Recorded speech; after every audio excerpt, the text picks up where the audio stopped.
All right, we're gonna get it started. My connection to Twitch has been like not great. I've been live on YouTube, like YouTube connected and everything, and then Twitch for some reason was like super delayed. I think it's working. I'm just checking on some stuff here quick. Yeah. Okay. I think we're good. Seems like it's holding the connection to Twitch just fine. It was just like a little strange connecting at first. But hello. It is Thursday. Got some recording stuff done. This week's been a little bit, just a bit different of a schedule. Thursdays are kind of up in the air as far as if I end up streaming or not. They're usually my kind of slower days, just looking through analytics and stuff. Like Thursdays are usually slower. So usually I take those days, or I've been taking those days to just kind of like work on other stuff. And my schedule might be shifting a little bit more in the upcoming weeks. I don't know for sure yet how or when that would happen, but there is a chance that the streams are going to be more on like Monday, Tuesdays, and Fridays, with Wednesdays and Thursdays potentially both being up in the air. So we'll just play it by ear, and I'll update everyone on Discord for sure, and I'll try to remember to update over on YouTube as well. Yeah, so nothing specific planned today. I'll probably do, I don't know, like 4 hours today, a little bit shorter, just because I was working on stuff this morning. I'm pretty tired today as well, so let me get logged into the server here. Reminder that we do have the new Brimstone Acid Pool loot video out yesterday, and then I have a new build video coming out tomorrow. Tried doing it in a different order this week. Normally I do build video and then loot run video. I just want to switch it up this week and just see if it made any difference. But I think I'm gonna probably go back to the way it was, and if I have a loot video, do that on Wednesdays, and then do build videos on Fridays. Or no, vice versa. Build videos Wednesdays, loot videos Fridays. But we'll see. But I was doing some recording and stuff this morning, and then yeah.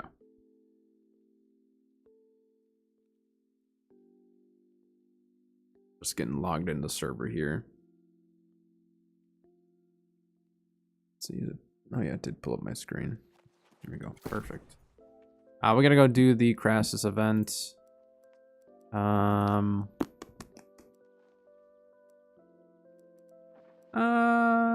Should we put on musket? See how musket's going for us today.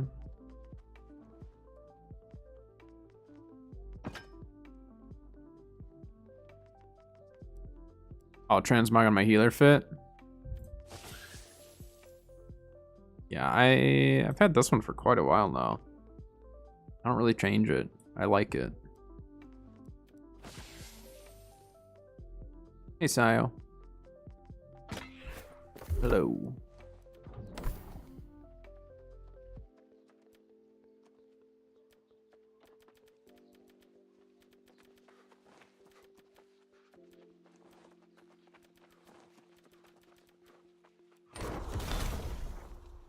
Oh yeah, I don't need to do any of that.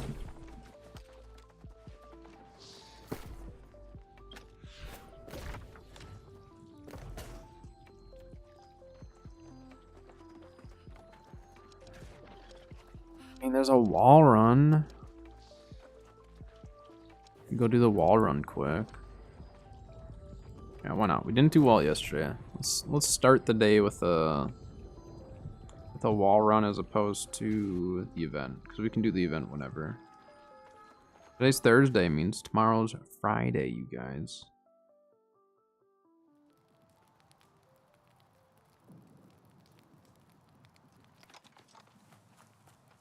I don't know if we have any plans this weekend. Let's see if we're going over to my parents.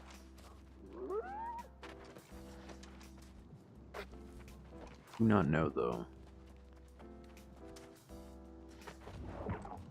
But I'm starting to think that I'm going to add in a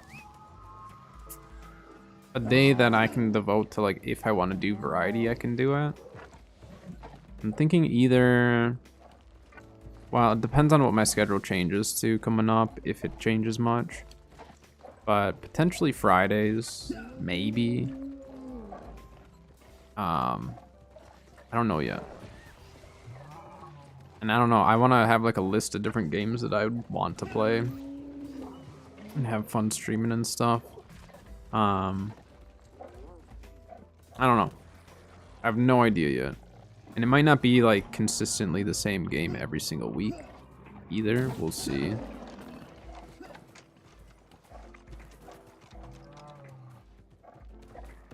We could do like FPS games. We could do survival. I could play a little Star Citizen because I've been wanting to get back into it a little bit. Is there no one here? No, we're the first ones here.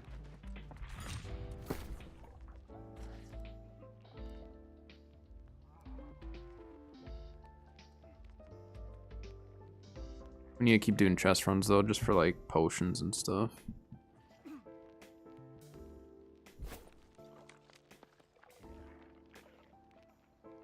Is that thing going?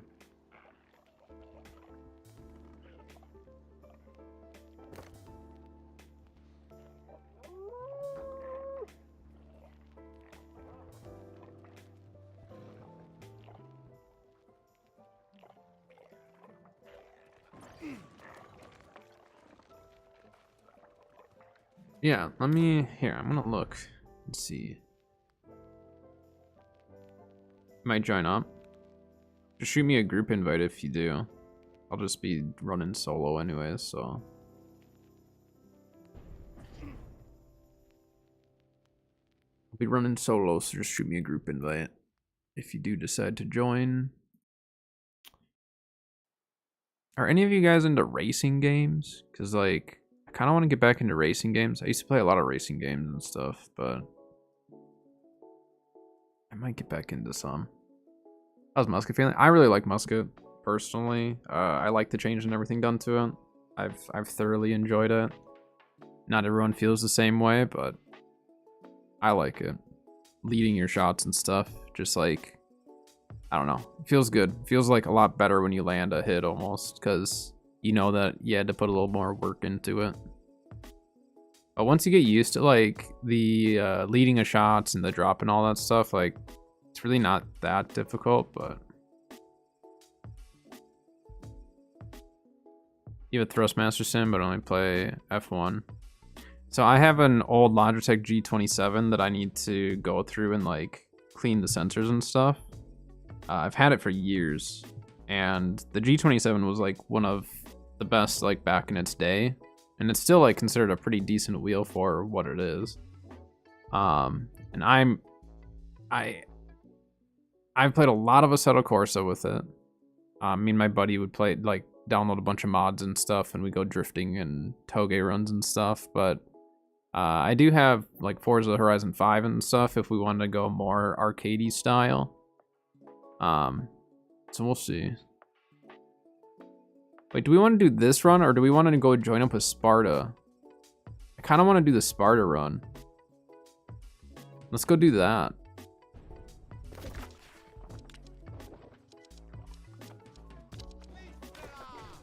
Yeah, I'm gonna go do the Sparta run, because that actually sounds a lot better to go do that quick. People are gonna leave for that chest run now. Hey Dylan, hello, hello. The two main racing games that I've got are Assetto Corsa, which I wouldn't mind, but it's a lot of like trying to figure stuff out with the menu for me. Otherwise, I mean, Forza Horizon 5 is fun, and that's actually one that I could play on controller or I could play on the wheel. What is Sparta? It's just a certain chest run that runs on Marama. You play one good. Nothing concerning or anything, but just stuff like I have to watch for, and then also set up some other appointments that I'm gonna have to go in for, so. So I'll have follow-up appointments that'll have to go later in the month, potentially later in the month, and then if everything goes fine through the end of this month, then I'll have an appointment, I'm trying to remember now. April, I think it would be the next one. So good chunk of time in between.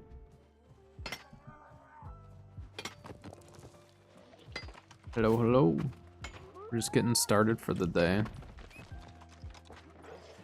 Got some of my recording done. For pronouncing your name, is it Eamon? Eman? Or Eamon? I feel like I knew someone named Eamon that spelled it E-M-A-N. Like, a long time ago. I'm terrible at pronouncing names. Many know this. Oh, hey, Sayo. Oh, there you go. Nice. E-Man? Okay. Yeah, I knew someone whose name was Eamon, and it was spelled very similarly. The only person I've ever known with that name. All group go to Sparta Run. That's because so many people left that wall run.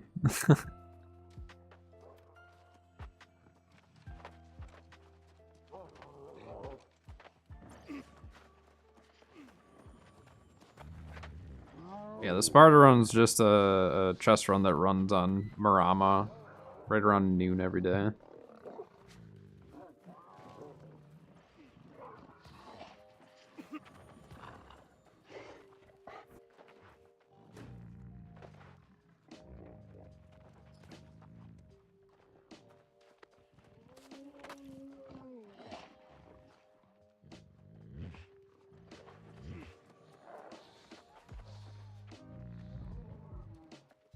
They didn't re-enable Boltcaster yet, right?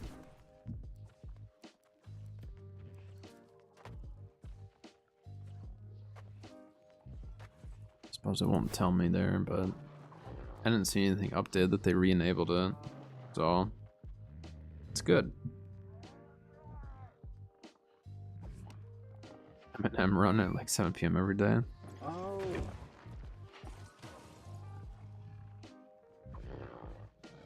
Saw some people shooting really fast. Like how fast and how many shots. Because like you can do a back-to-back like that. Just because of a perk on the musket itself, like in the mastery. But if it's more than that, well, I shouldn't say that. There actually is there is a perk since they changed musket where you can reload faster. It just depends on like how fast were they shooting and how many shots. Ever try Tarkov? Yeah, I enjoy Tarkov. I'm awful. I'm so bad at Tarkov. I don't play it enough. So like I don't have map knowledge and I'm just bad at it. But like I like the game. I mean the loot, you know what I mean? Almost instant 2 shots. They're probably just shooting, dodging, and shooting really quickly, cause like that. Yeah, I mean, I've done that to healers.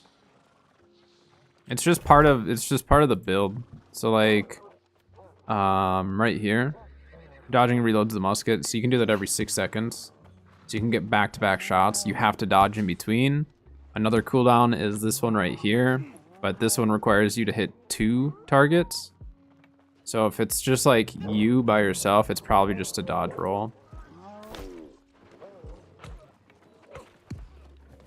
Our server is second highest. I think Lilith technically is higher pop, but for non-fresh starts, yeah, we're the busiest, usually. I'm gonna get back into Tarkov once they're at a good stuff point. I mean, there was a really big Tarkov change. I actually have liked arenas. Tarkov arenas has been pretty fun. Cause you get it for free with the Edge of Darkness.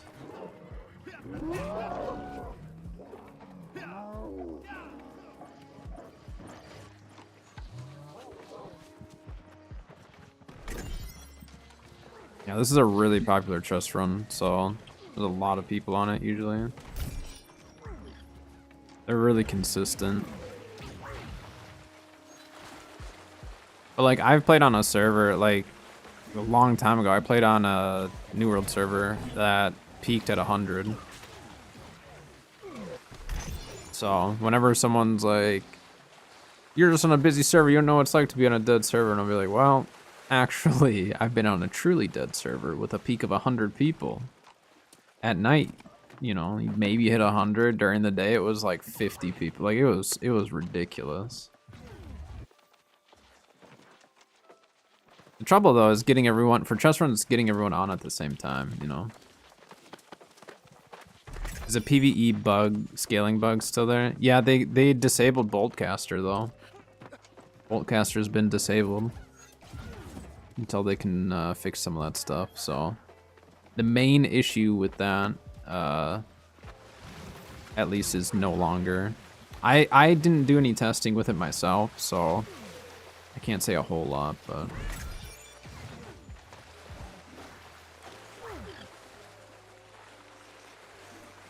But yeah, Boltcaster did get disabled. I don't remember exactly like how they had set it, but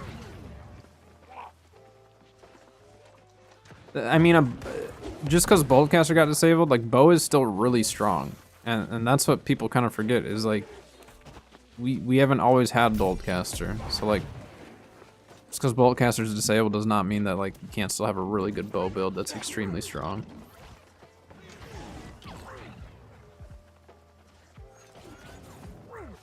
Yeah, they just disabled the lightning damage on it.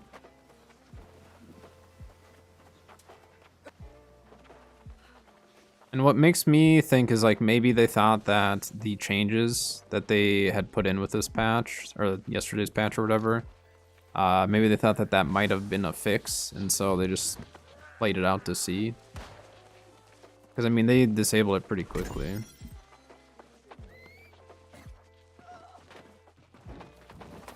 Yeah, I mean, like, I run split gems no matter what, because I just, with musket, I always have 150 in. I always have. So if you're running 150 in, you're always going to want to split it. This stupid ad.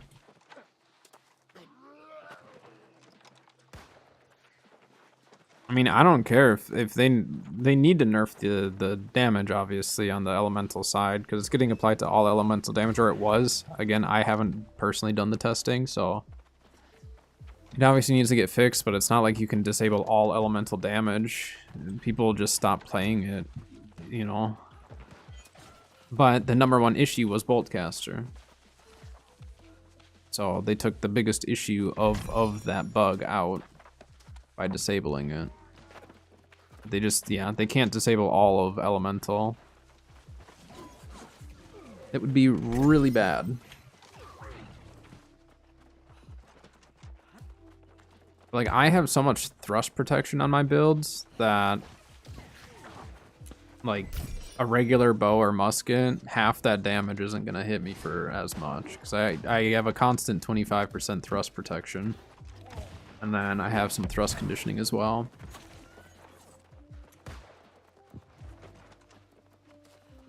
They already buffed it on PvE though.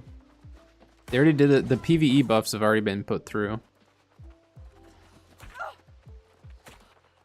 The thrust damage should still be nerfed though. I don't think the thrust wasn't getting touched at all. It's literally just elemental damage.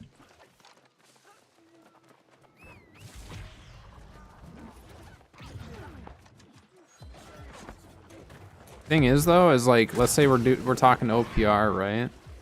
And yeah, it's affecting a lot of people. A team with a bunch of bruisers and healers are still gonna whoop up on a team that has a bunch of decks. That's just it, you know? I mean, I heal a lot. In fact, actually, I'm probably gonna heal today. Probably do more healing today. Musket's really nice though for these chest runs because I can get credit for stuff from a long ways back. And I don't pull a bunch of aggro while healing. Yeah, I mean they can't disable it. They're obviously working on it, so it's not like they're not aware of it. They're clearly trying to make it work. So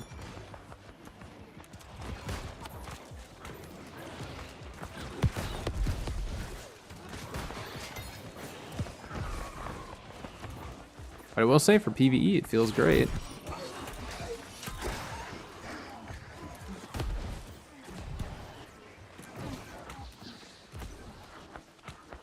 was still alive in the middle, huh? I didn't even see that. Everyone went for the tentacle, or did he respawn or something?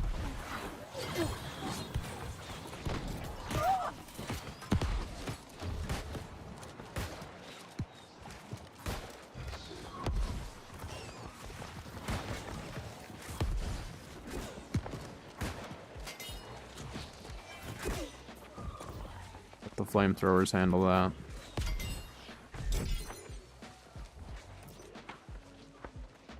I mean, I'm not going to tell them what is or isn't easy with their job and their their development, because I don't know anything about that stuff.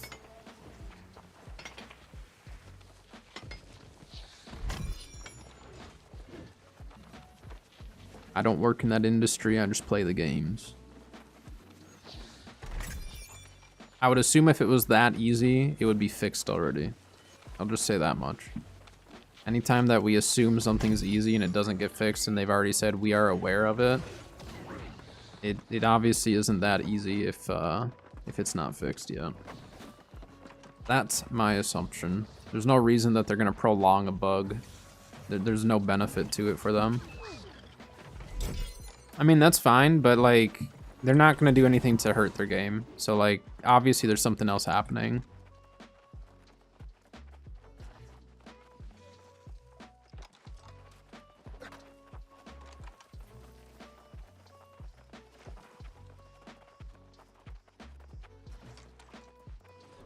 I play US East Marama.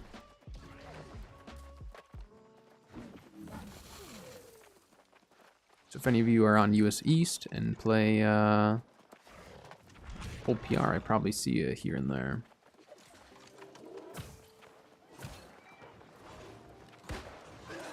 Okay, we'll just heal right away. Tile, don't forget there's a chest top right.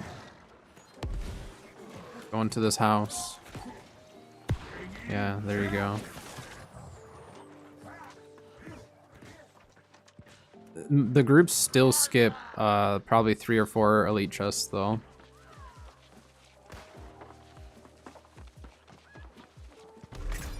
But all the people who still skip this one. Yeah, let's heal today. Why not? Make it a healer day. Many of you know me as a healer.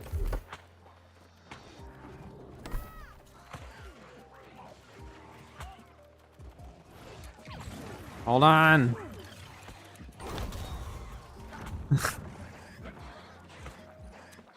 Yeah, there's one on that. There's actually like 3 or 4 more chests. I've explored the whole Imperial Palace area because the maps online are not updated. So there's actually more elite chests than most people know.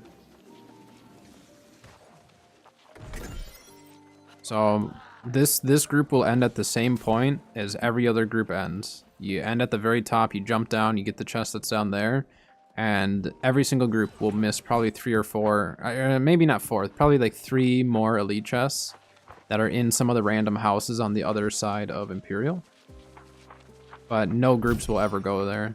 The only reason I know they're there is because I went and explored it. I was actually looking for provisions and stuff and ended up discovering that they turned a bunch of the chests into elite chests. But in order to keep up with the chest run, I can't really go and grab them. 'Cause I want to go and do Sirens. I definitely want to run Sirens today.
Yeah, see, they're gonna go to Sirens. They're skipping some of the elite chests. Just most people do not know that. So after this, if you go out to the right, go down and start checking the houses just along that path, you will find more elite chests. I think it's like 3 more. But again, I'm not gonna go for them just so I can keep up with the chest run. Yeah. So follow those stairs, hit up pretty much all the areas that you don't hit. All the areas that you don't hit of Imperial now have more elite chests there.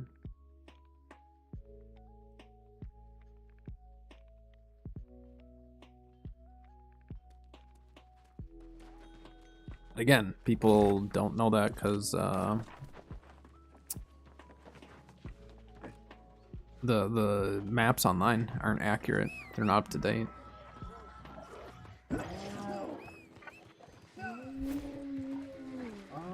At least I haven't found one that was super up to date for that stuff.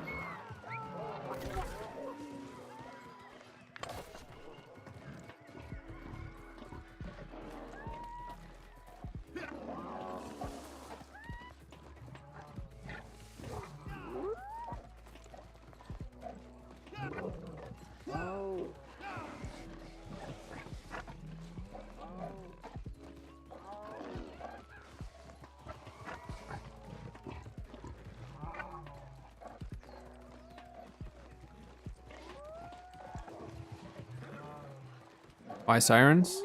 Reekwater is really good for loot.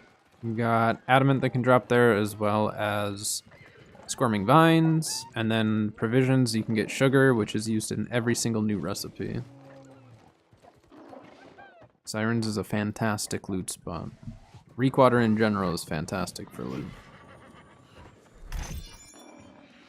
Every territory has at least something that is worth pulling there. It's just some are going to be more worthwhile than others.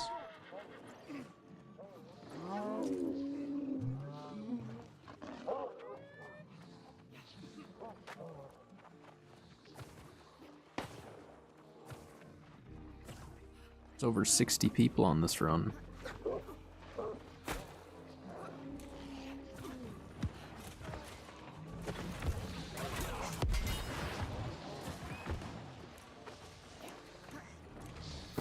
Maybe we should run Hammer, actually. Let's go Hammer. To respec again, that's fine. I don't care. Wait, wrong Hammer.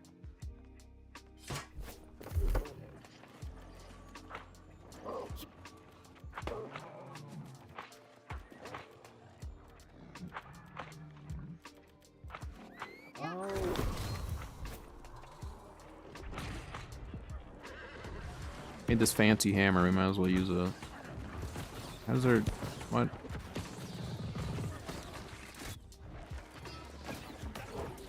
Can't get through.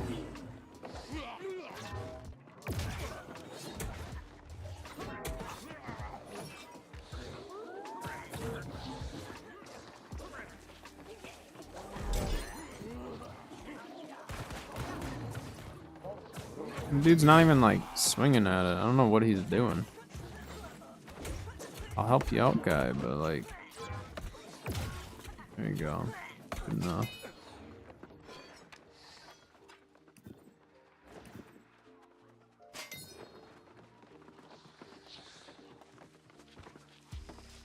Yeah, every single loot crate out of Reekwater is worth grabbing. Those are the territories that I like the most.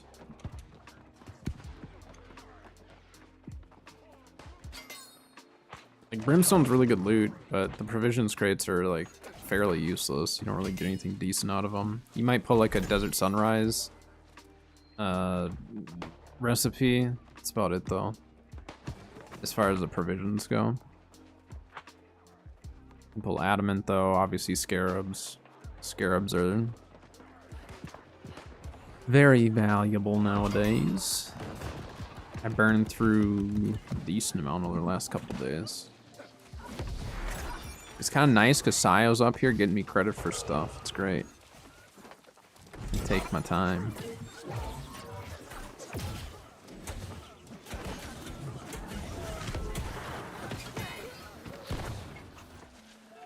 On sugar. Dang it.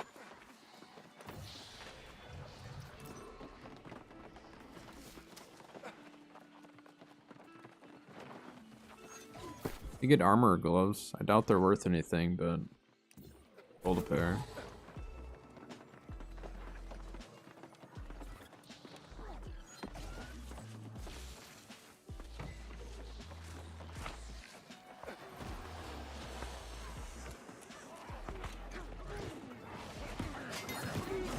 There's a lot going on right here. And the floor's still bugged, I see.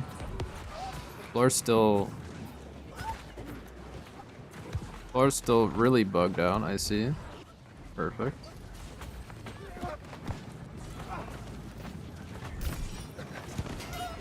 Scarabs are going for 2K. They're pretty sought after.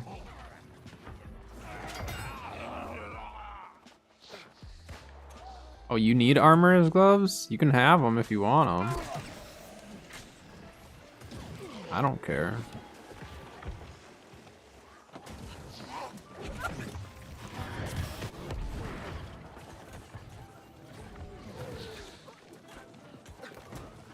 You want them, they're yours. I don't need them. I can, yeah. I've got my full set. I've had my full set for a while.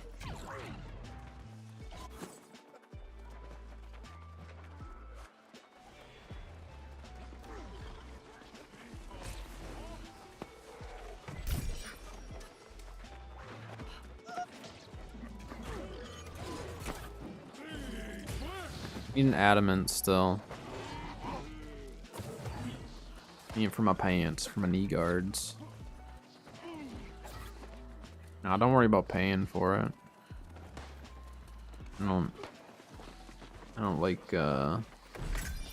charging company members, especially for stuff like that. You're the one who got me credit for it anyways. I did nothing to pull it. You did all the work. I literally just collected the bag. I wasn't even there when the thing died. So, like, you're the reason why I pulled it. I would not have pulled it if you weren't with, so there, it's yours. This guy up here drops armor or pants, I think.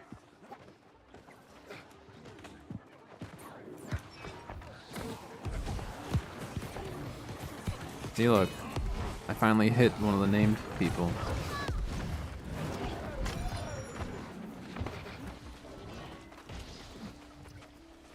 Yeah, the gloves are yours because I did nothing to even try to pull them.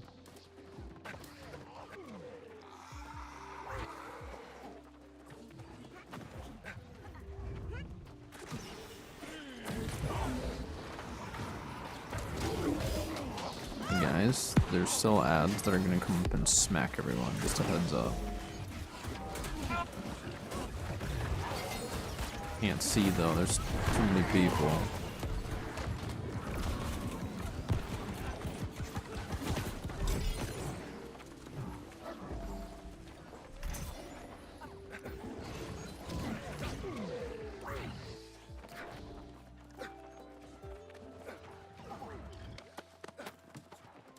Do the event later. People running it pretty much all the time, so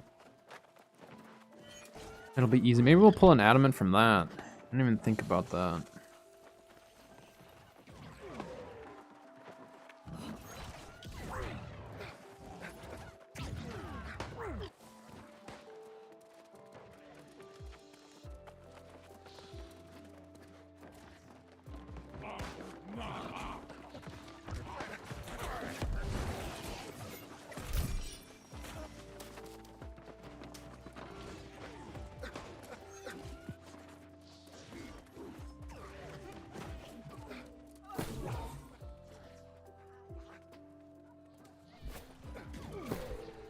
Spear. Not great though. I need a non-artifact spear. I just don't know what I want on it yet. I want to run spear with my Serenity. I can't figure out what spear build I want to do yet.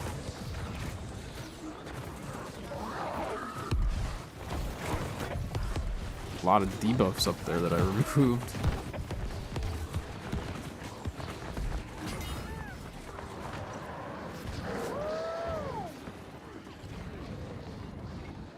my weapon away. There we go.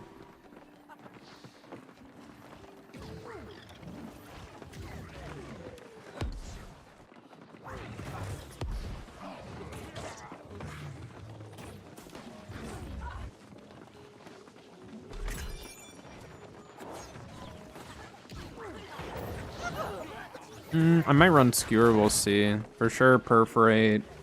Perforate and Sweep though. I won't do Cyclone. I don't like Cyclone. And Cyclone only heals if you have the perk.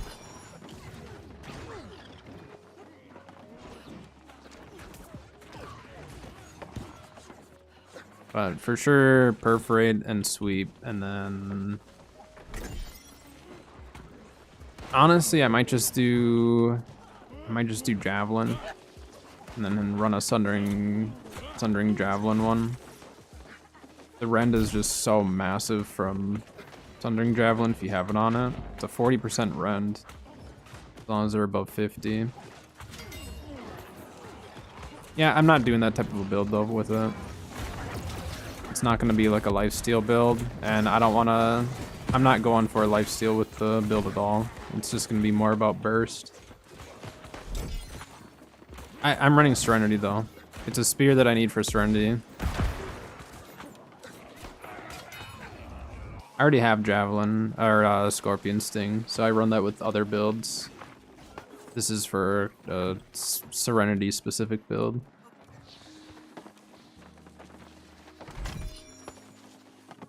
I've been a Javelin user though before Scorpion Sting and artifacts and all that stuff, so I'm a Javelin fan overall.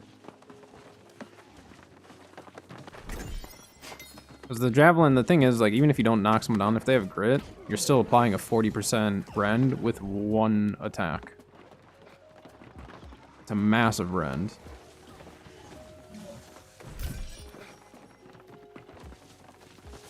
People just only really use Javelin nowadays because of Scorpion Sting, but...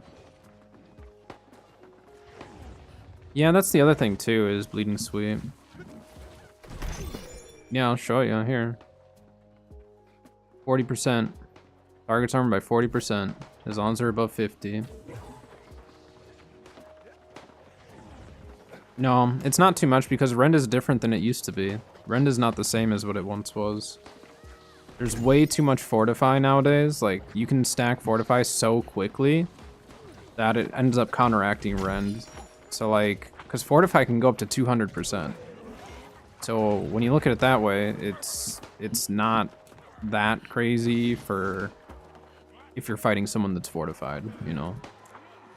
Obviously, if someone has 0 fortification and you're doing that, yeah, they're gonna get hit pretty hard, but having some form of fortify is really, really good. Oh, Bleeding Sweep is 26 on weapon? That would be tempting too. I just have to compare, yeah, that actually is really good. I'll have to compare the perks to the armor versions and stuff, you know. There's so many dead people in this room, or there were. You know, like, actually kill ads to your people. I got aggro, so I'll stand on the chest. I'll do it. Better turn around and hit them.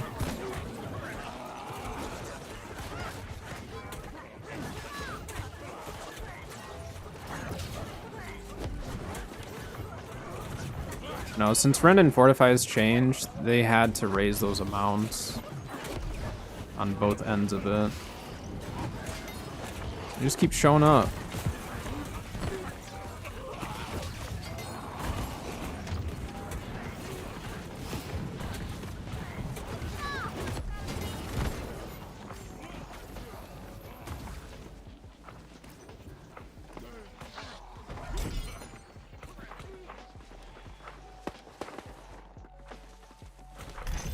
The other thing too is that rend only applies if they're above 50% health.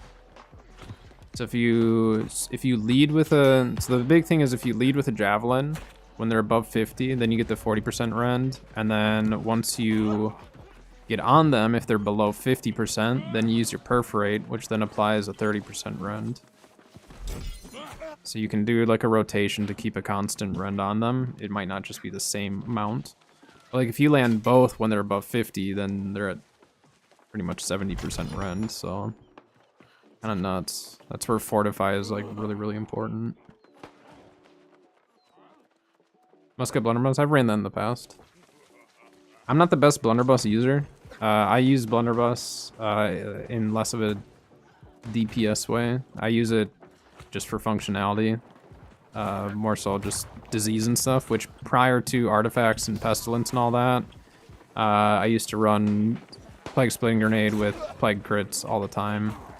Okay, no one else is swinging on that, so like, I'm not gonna be the only one to take aggro here. There you go. I'll give you heals for that.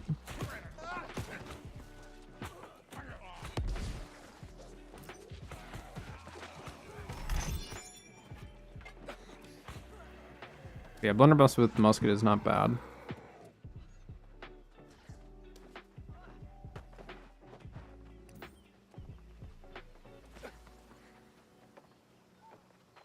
Had a lot of different combinations of weapons, and yeah, I've had a lot of builds over the years.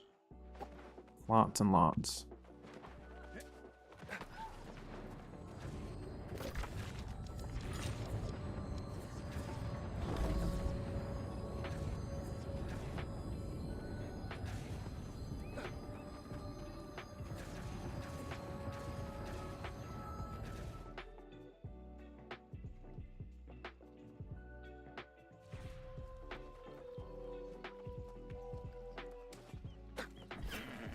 Abyss Ice Gauntlet.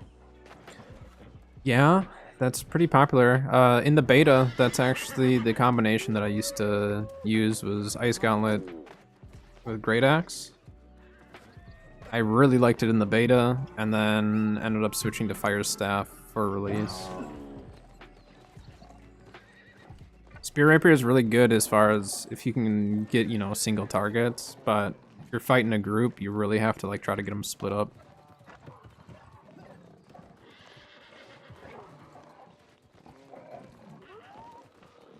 Your Musket Spear in the beta? Nice. Yeah, Ice Gauntlet was kind of the weapon that got me hooked on the game. I really like Ice Gauntlet. I don't play it as much as I used to, obviously, but I was strictly only a mage for 0 to 60. And then switched to heals later. And then, I don't know, I've played everything now.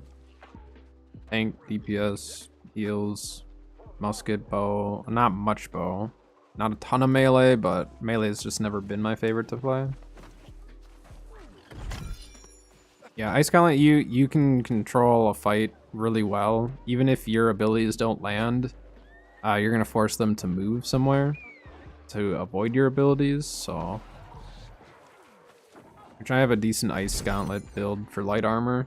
I run it with Life Taker.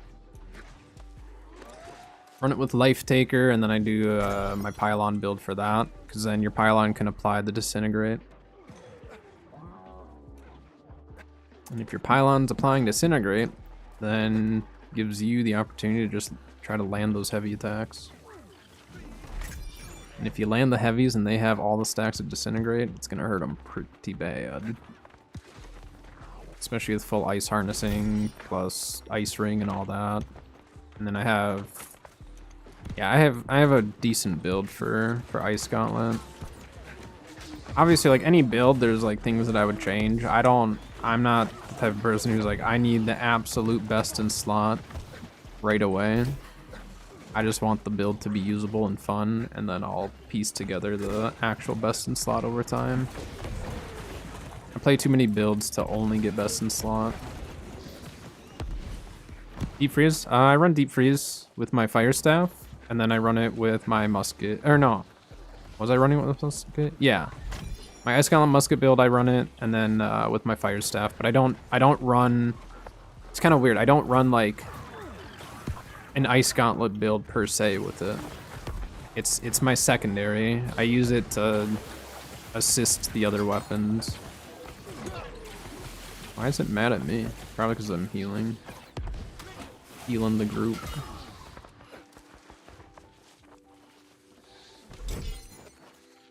Yeah, I've got Deep Freeze fully leveled. I put Unending Thaw on it just because I'll always have Ice Storm with it. No, so the Disintegrate comes from Life Taker. It has nothing to do with the actual Ice Gauntlet itself. No, I don't run Trapper Tree. My musket build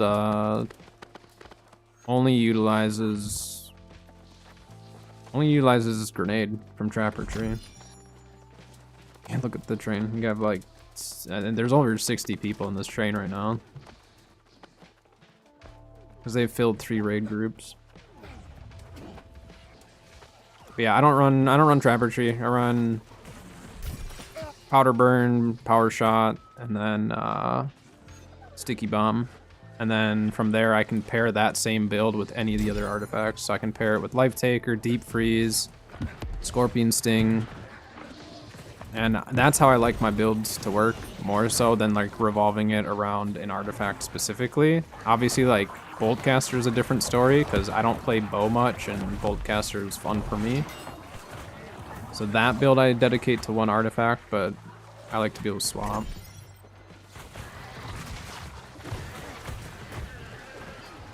Yeah, I don't run Mending either. I don't do a lot of lifesteal.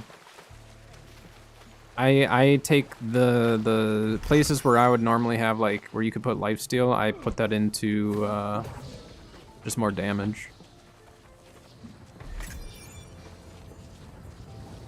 Where is this going now? Now is it wall? Okay, cool. I grabbed this one over here, right? Yeah.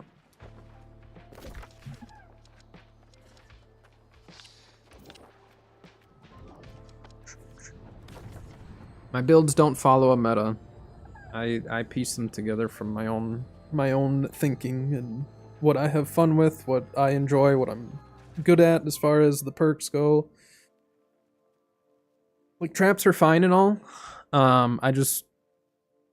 I don't find them as useful as if I were to have the other two. So with the Powder Burn and Power Shot, if you load up a Powder Burn first, do your dodge roll so it reloads, and then you go into a Power Shot, you can trigger that all at once.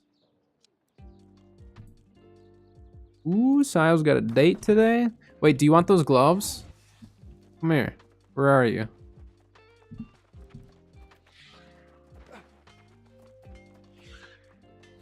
Declined it. Well, here. So you look fancy for your date. There you go.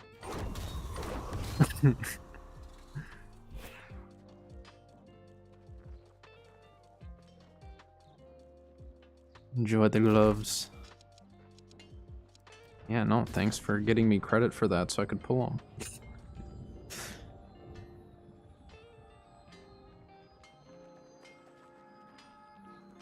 I'm heading to wall. I'm post a pic in Discord, do it.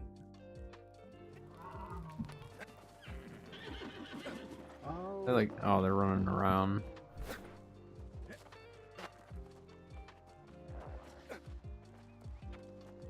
What's my transmog? I don't remember the exact names. The chest piece, I think, is a Amazon Prime one. So that one's not available anymore. The boots, well, I'll look once I get up there. But the boots are from, I think, the Barnacles dungeon. Transmog from there, like, not the Admirals, it's one of the other, it's not the Admiral Peg Leg, it's the other one. And then the head is Cowl of Augur, is where I got that. That one, I like the head on this transmog a lot. Because it matches the cape and everything. I haven't colored this transmog either. This is just the color it comes. Be best to run Pylon with Abyss or switch it out for Ice Storm. I don't like not having Ice Storm. My builds always have Ice Storm, personally. Because Ice Storm is just, it's such a strong ability. Like, Ice Strong is such a strong ability. Like, for me with Abyss, It depends. So I don't run Entomb. A lot of Ice Gauntlet users will run Entomb. I used to run Entomb back when it was like super strong, because you used to be able to heal well Entombed. Like it was really broken. But I don't run Entomb anymore. What I would probably do for myself if I were like coming up with a new build for Abyss, Ice Gauntlet and stuff, because I actually haven't done a build specifically for that yet. I could probably just throw Abyss on with my Ice Gauntlet build and be fine. But what I would probably do is I would do Storm, Shower, and Spike. And then have a Gravity Well. Because then you can spike into, like, let's say you throw down an Ice Storm, right? Throw down an Ice Storm, and then you grab them in that Ice Storm. For one, they're taking damage from the Ice Storm, obviously. But then you can spike into that and do a bunch more damage as well. Because then with Spike and Ice Storm, then you can run the left tree. Let's see if I can show you what people are fighting here. So then you can run Ultimate Chill. So then you deal 25% more if they're chilled by the target. So then if you have your Ice Storm on top, they're taking damage from that, they're CC'd. You throw Gravity Well, they're stuck in it. Switch back immediately and spike them. Then you're at a 25% buff for your spike. Meanwhile, they're stuck in 2 different CCs.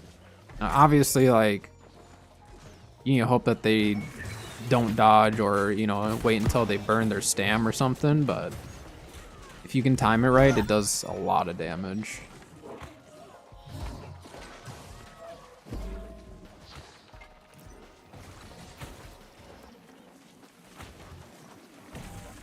But like, you can't run Ultimate Chill while doing a full Pylon build, So that's where, like, for Pylon, I only like running Pylon if I can get it full right tree on it.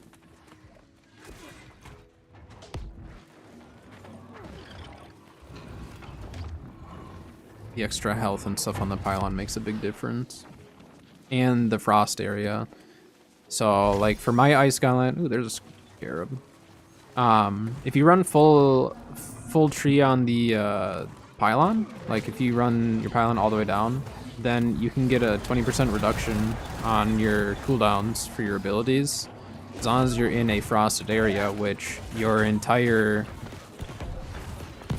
frosted area from your Ice Gauntlet, or from your Pylon, counts towards that. Gosh dang it. This thing is preventing everyone from getting this chest now.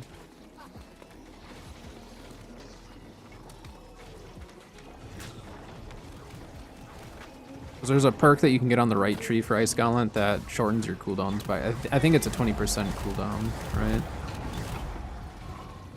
Yeah, this one right here. 20% cooldown reduction as long as you're in a frosted area. So usually what I'll do is I'll lead with my Pylon and then utilize all of my abilities while standing in my Pylon frosted area. And then you get a 20% reduction on everything. Kinda crazy.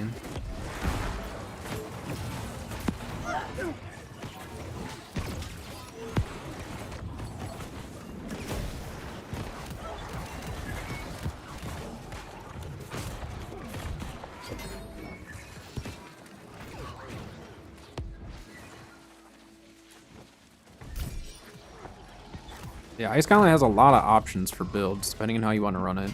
And honestly, even Wind Chill is really strong. Like, if you get Wind Chill on an Ice Gauntlet, especially like on the Gauntlet itself, it's crazy how strong it is. And that's where someday maybe I would change my Deep Freeze into just a Wind Chill type of one, but... for now, I'm just going to leave Unending Thaw on that.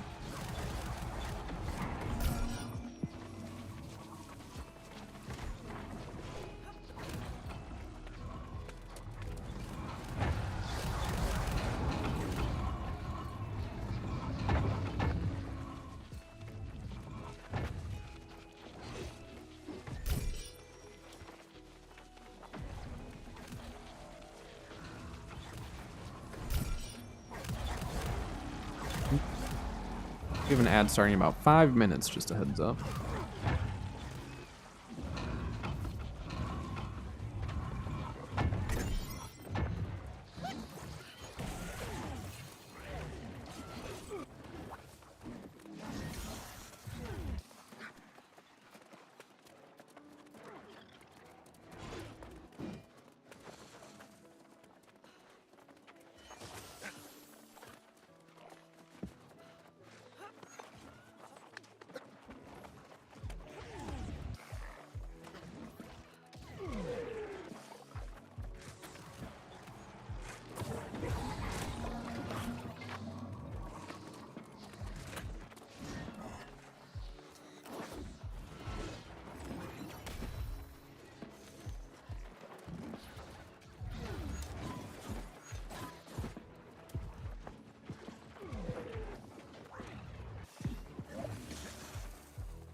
Hey, Neb.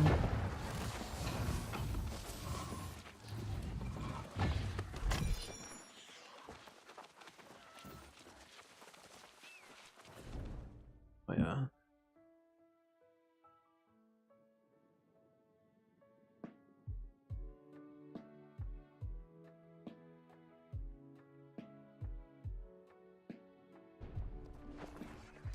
Tayo's looking good in his dress. Perfect.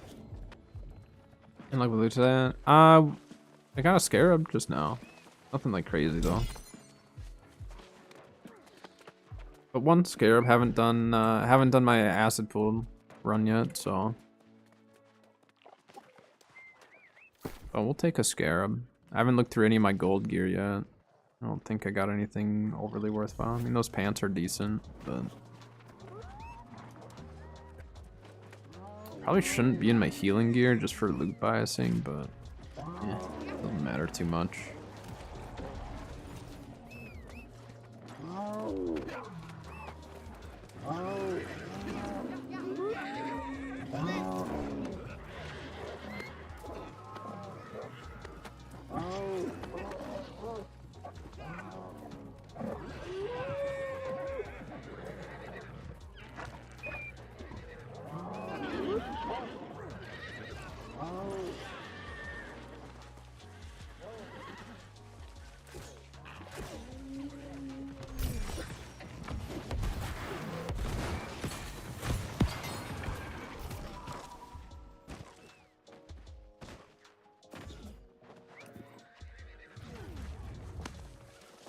Be perfect. Ad break is gonna come up right in between locations.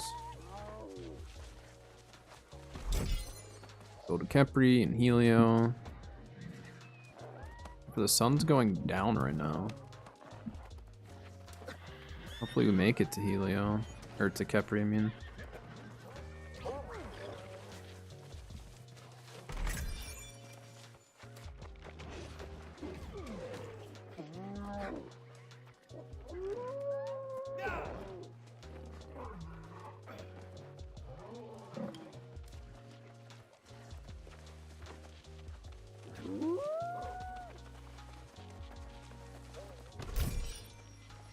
Pirate sign.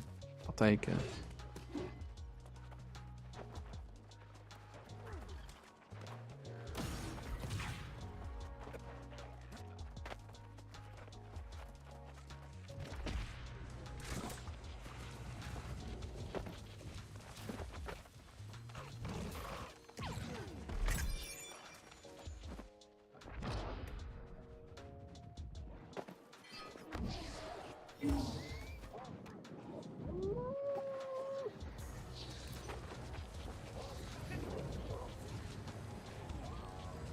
Scorpion's up, that means that it's too late for Khepri.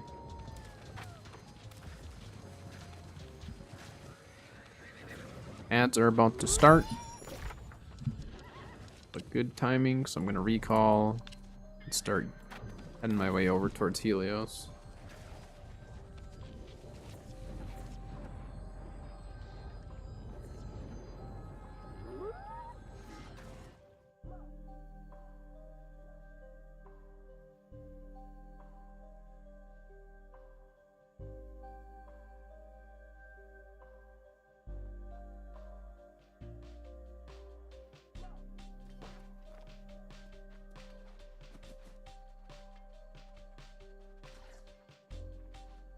Break some stuff down. And a little bit heavy there.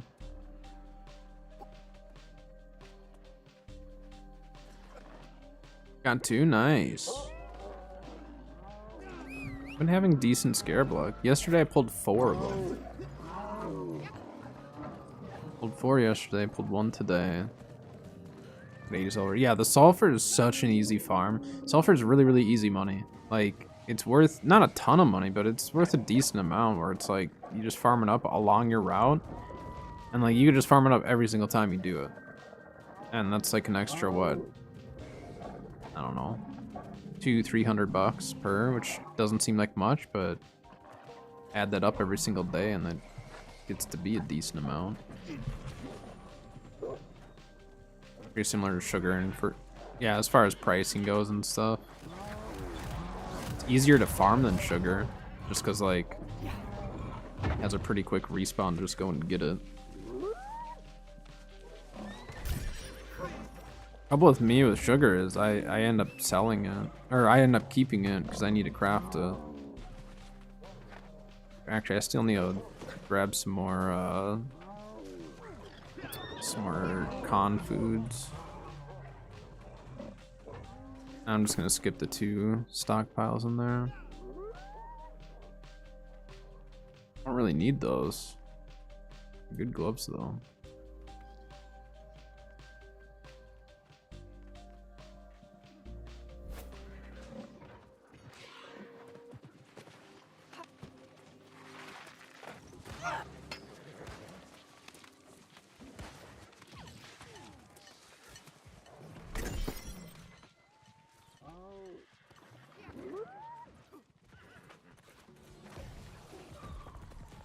Accelerating Light's Embrace, huh?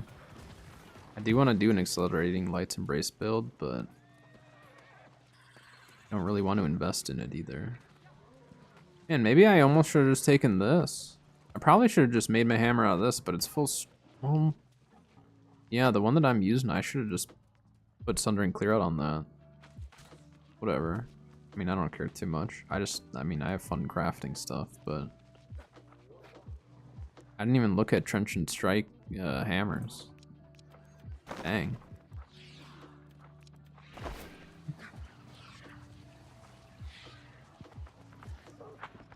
Alright, team, I'm coming.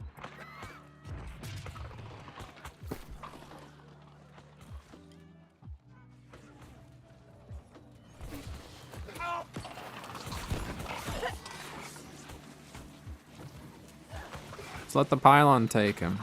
Quit aggroing it further. Just let the pylon do its job.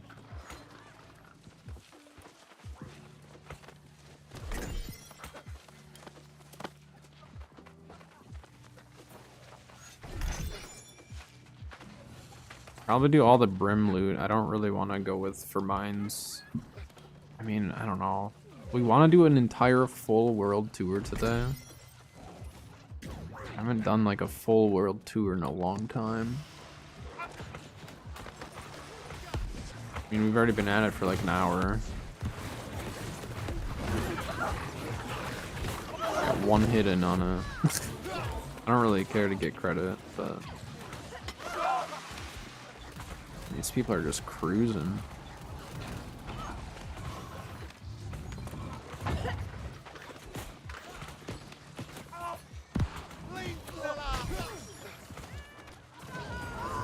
Or they were aggroed on Ran, which is good. It's the best thing to do. Just aggro them and just meet up with the group, because then as long as no one else hits them a whole bunch, kind of peel them off the other people.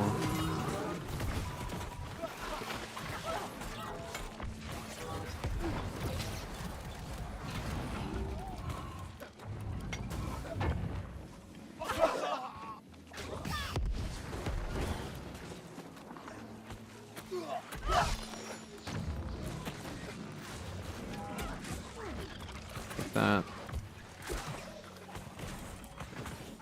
I'm not going. That's just an alchemy stockpile. I don't care about it right now. Maybe what we'll do is do the brim. We'll just do the brim run and then probably do our event today. So we haven't done the event yet.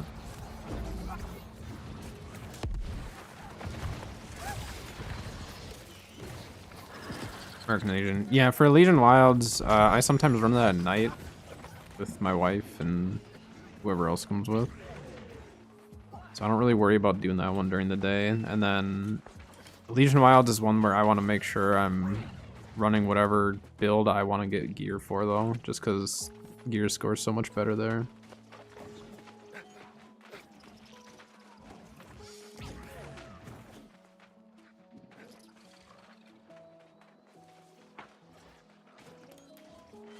Why is only Merc worthwhile for you? Just because of the portals?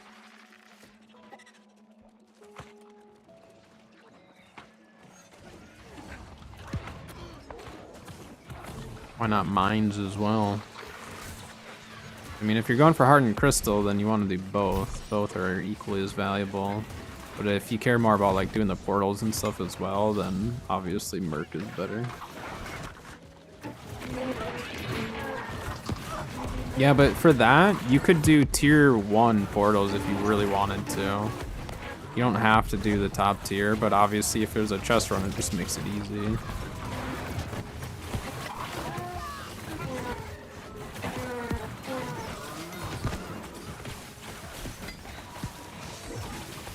But if you do end up pulling a hardened crystal along the way, then it makes it very worthwhile.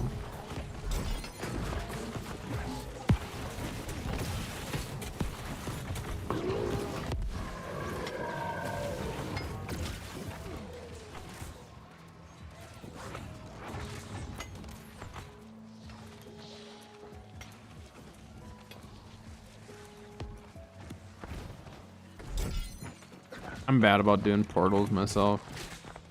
Portals are okay. If I do portals, I prefer to do it with like a smaller group usually. Big groups is a little too mindless for me. I don't feel like I'd really do anything in them.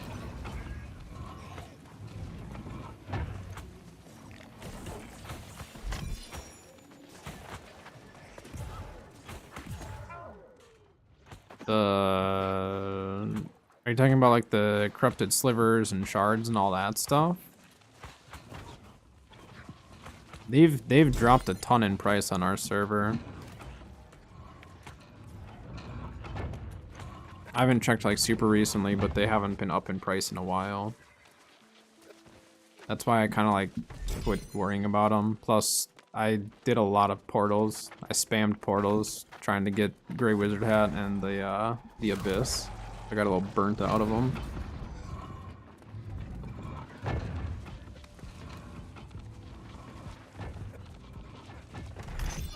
Obviously, prices fluctuate from server to server on some of that stuff, so what's worth it on one might not be worth it on another. I mean, some stuff, like, on every server is at least worth something, you know, worth going for.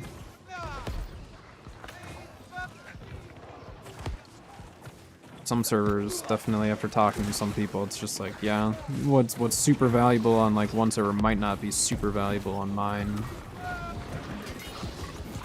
But supply and demand is obviously different on each one.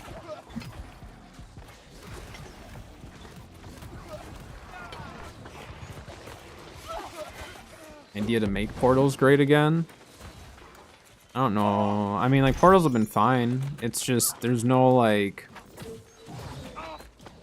You can make money other ways in other content, and I think that's just it, is, like, it's nice having different ways of making money. But, obviously, like, people can make money in whatever content they want to do in this game. It's just, you kind of have to be creative on some of it. And not be as much of a hoarder as some of us are. I hoard way too much stuff to actually make a lot of money. That's why, like, I never have tons of money. I sit on stuff a lot.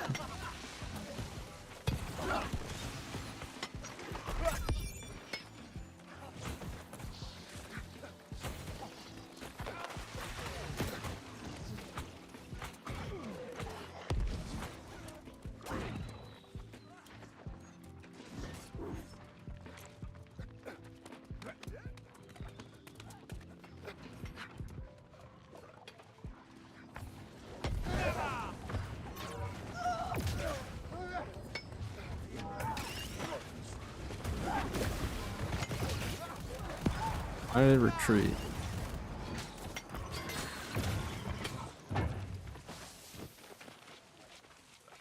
Assuming we're just gonna go to cast then, right?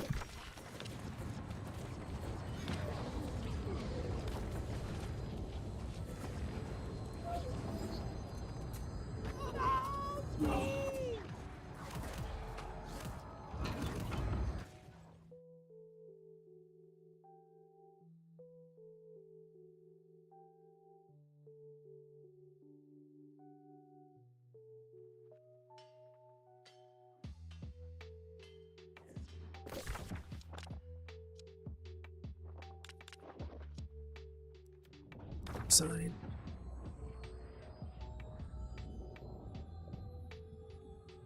gonna do cast, then go back to Khepri. I don't care about going back to Khepri with them or doing beds. We'll probably just end after Castrum.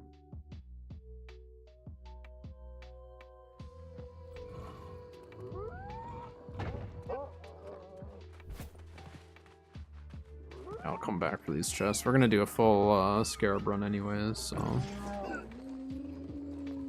don't worry about those. Gonna stop for my life motes though, or eyeballs. Yeah, eyeballs.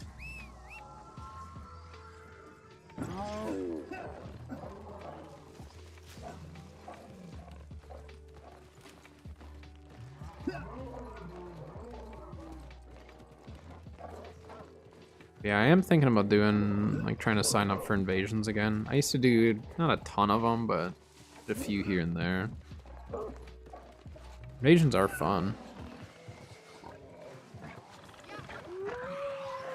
Kind of fun if they did, like, a game mode someday. Like a PvE game mode like that.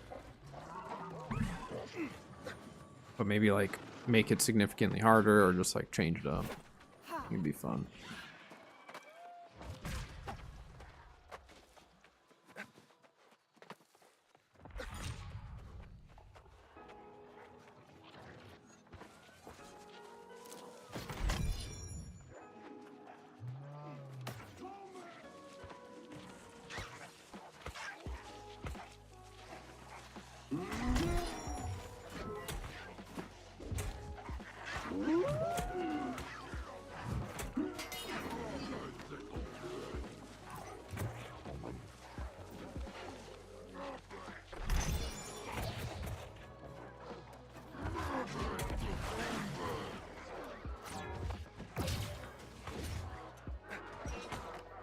Stupid thing. EM armor musket, huh? I don't know about that one.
Okay.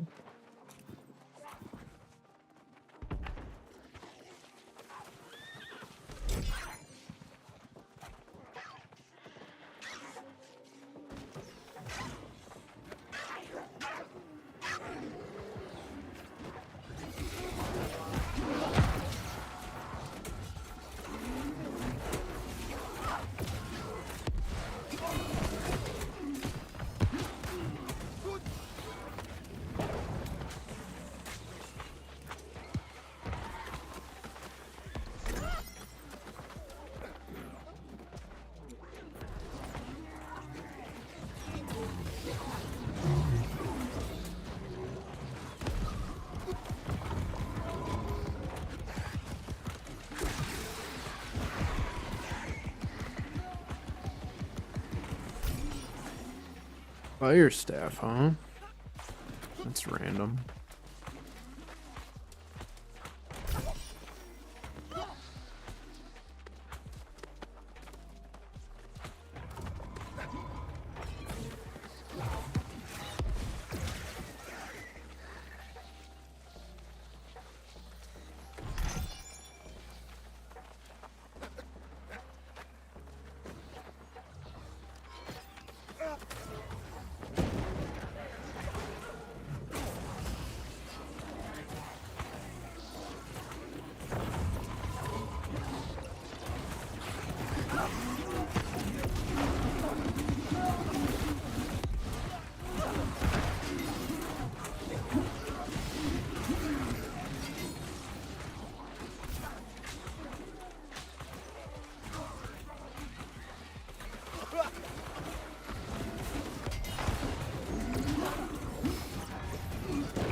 There's an archer or two over there.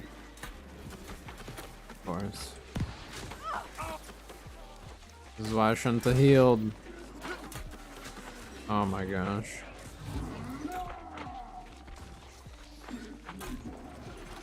Please.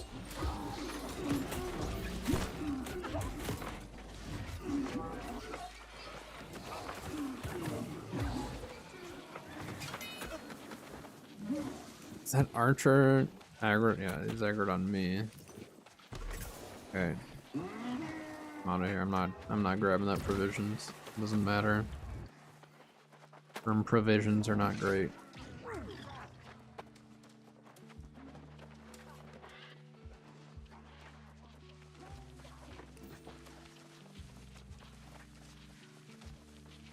What build can you make solo the game pretty much everywhere? I mean, there's a lot of builds. There are a lot of builds that you can solo just about everywhere. Depends on what you want to play.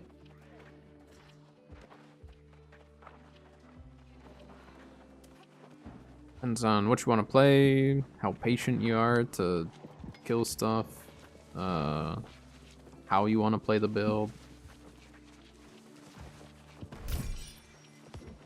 Plenty of options. I mean, I solo every single build that I own or that I use, so like, yeah, it just kind of depends.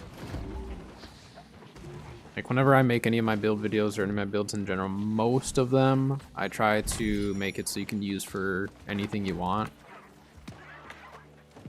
Some are obviously more specific towards certain content, but a lot of them are going to be used for anything and everything. Or I try to make it so you can take the build and just like change artifacts or do something. So it just kind of depends.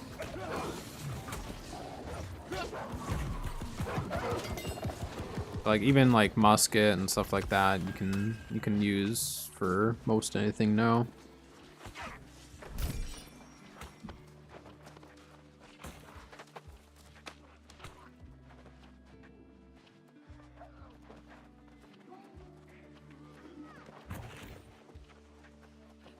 Yeah, I would say for like every single weapon and like build type, you can figure out a way to make it soloable. But since I play the game solo a lot, so I obviously play with people as well, but I play the game solo quite a bit, and so like I'm just used to pretty much all my builds being able to be used in a solo situation.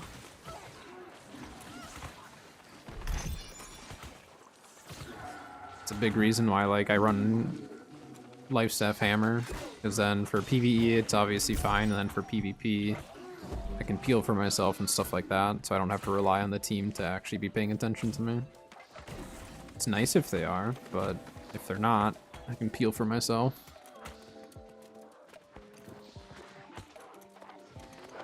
But obviously it just makes a big difference as to what you personally want out of the build.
Oh, I was gonna res that guy, but just started grabbing the chest.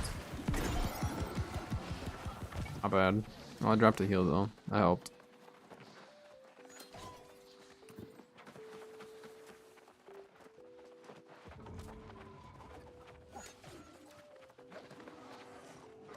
Spam M1. I'd spam at least M2 for materia.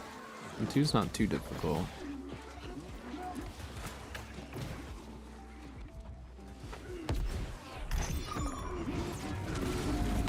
Another cactus. Can't see.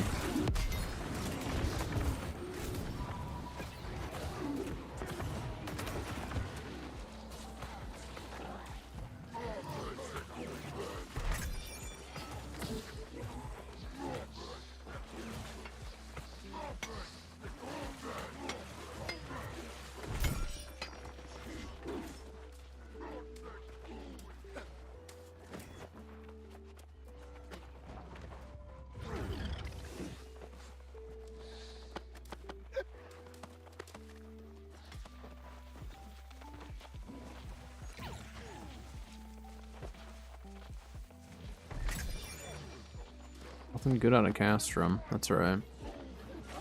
Still haven't done any part of our Scarab run. And I think we will hit the Mountain Glyph area. Try to start hitting that on a daily basis.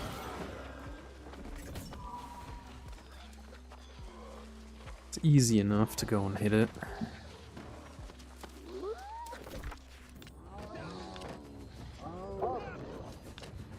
I think it's still too late for Khepri. Khepri is not going to be up yet. Yeah, they're doing beds first. I mean, I guess we might as well go with for beds. If they were doing Khepri and then beds, I wasn't going to go with, but if they're starting with beds, then sure. It's easy.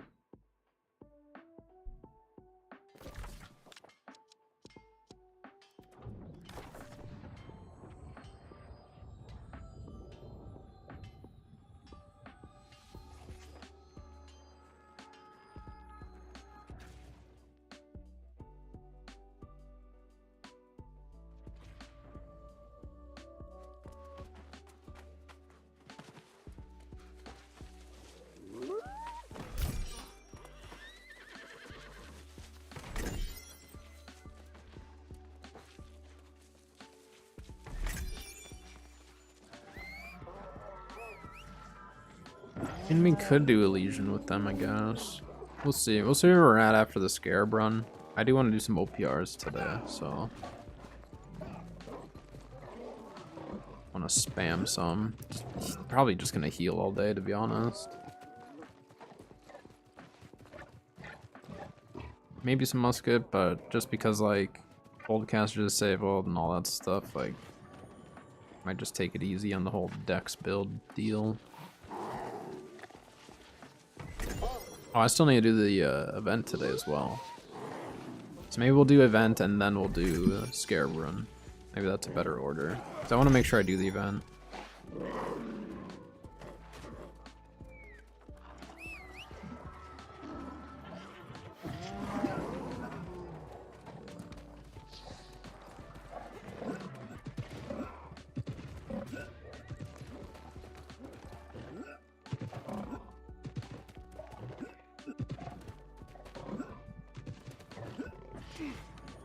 Ugh.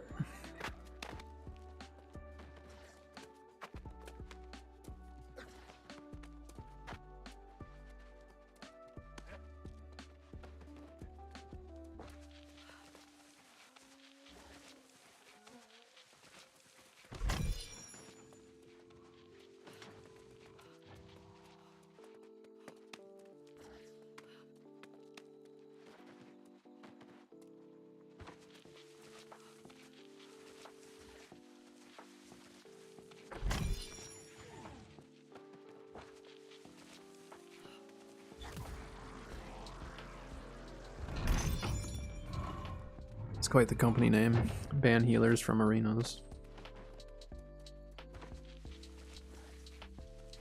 I don't like arenas anyways. I'm just not a fan of it. A little too sweaty for me. Yeah. I like OPR a lot.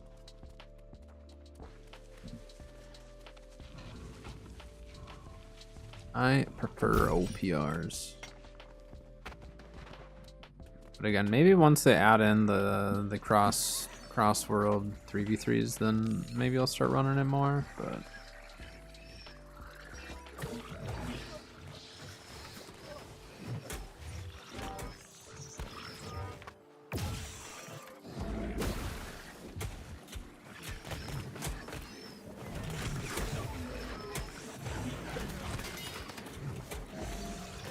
Most of that guy's rain of arrows.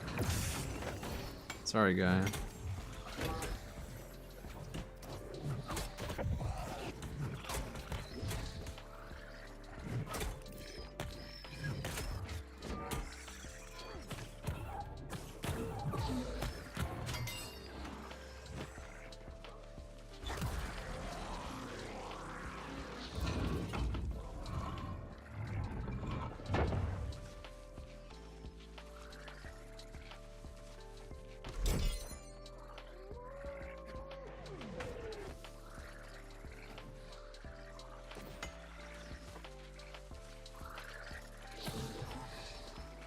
Don't you drag that over here, guy.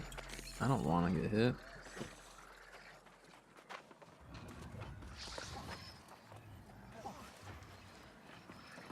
So yeah, we'll go run the event after this.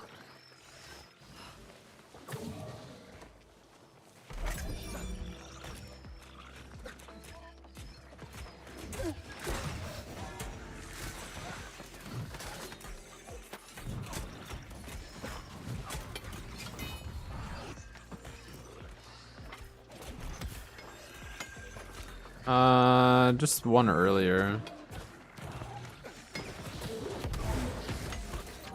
One is better than none. Apparently I have a faction quest here as well, so that works out.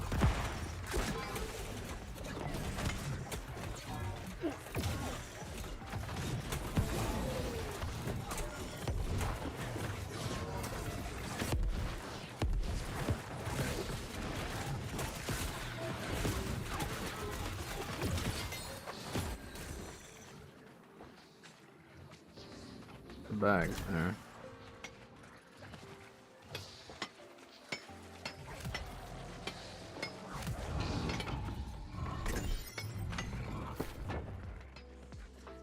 A 700 life staff. It's probably garbage, but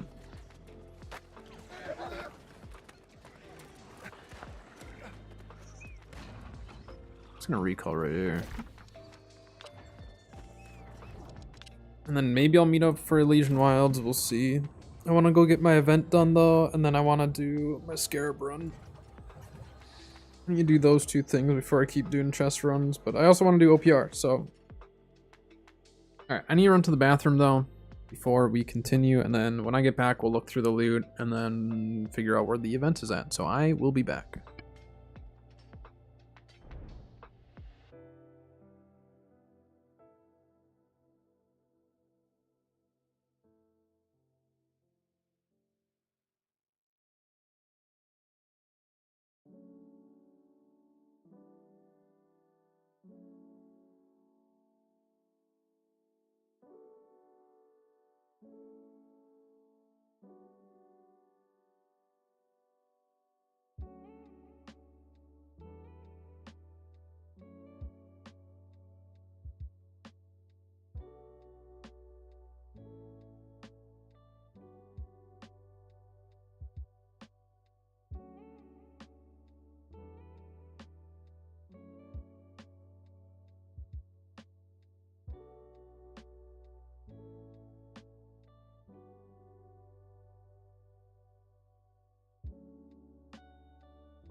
Okay. If you're still there, Sal, I'll see you later. I'll let you know. I don't know what our plans are tonight. I don't think we really have any specific plans, or I don't even know if I'll be on New World for sure or not, but if we are, I'll let you know.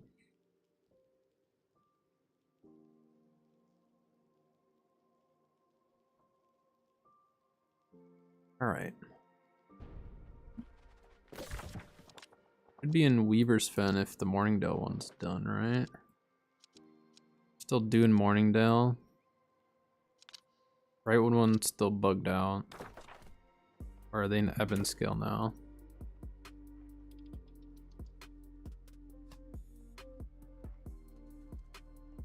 I don't know which one people are at. I think they're at Morningdale right now. By the time I get there, it's gonna be over. I would assume.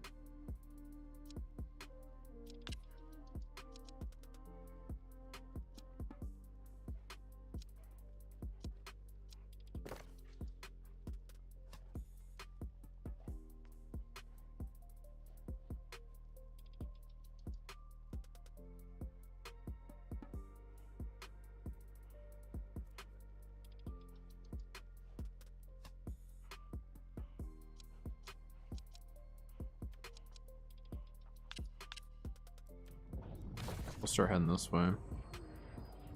Just so we can start checking.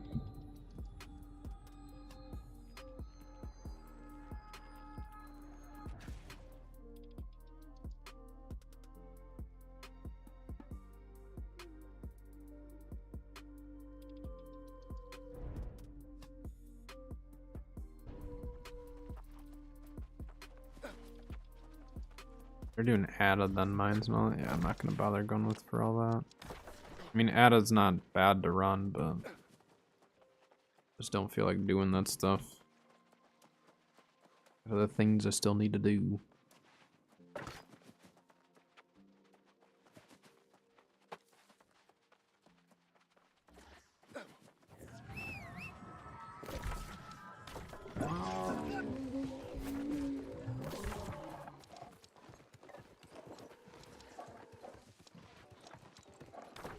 Skill one's still there too. We'll see. Maybe I'll get there just in time. I thought they would have been done with it by now, though.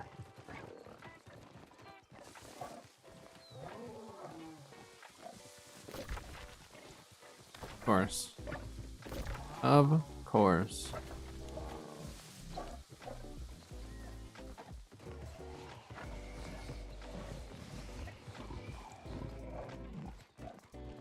Alright, so they are going to Ebenskill next.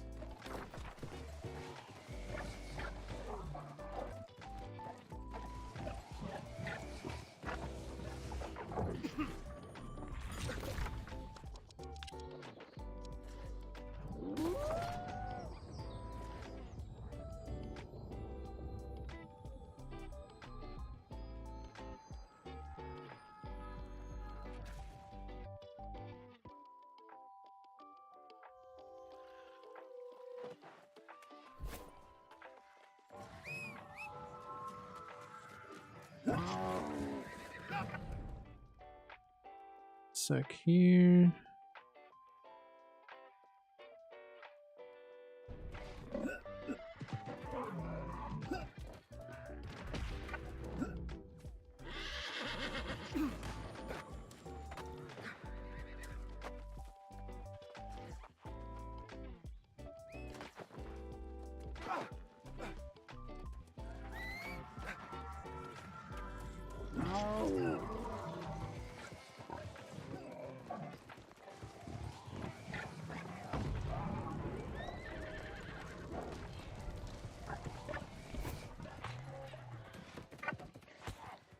Get him, Pylon. Good job.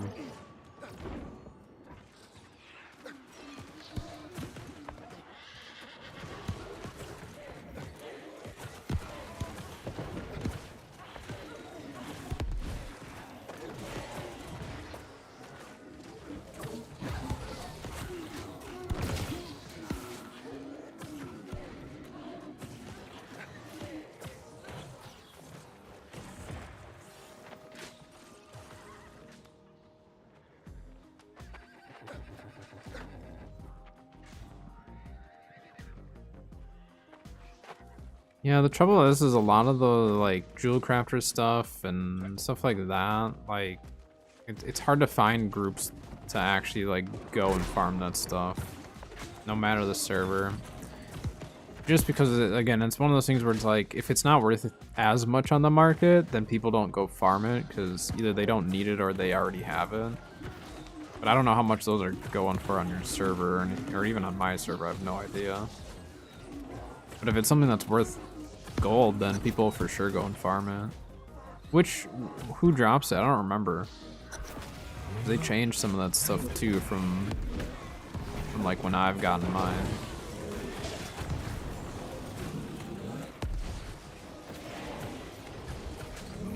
Where does it drop though? Terror of the Mountain? Which one? I don't even remember what that is or where that is. Northshire? Is that elite zone? Like Merc? Or is that off to the left or right, like in the farm areas? I'll have to look it up. Can't think about where that is right now.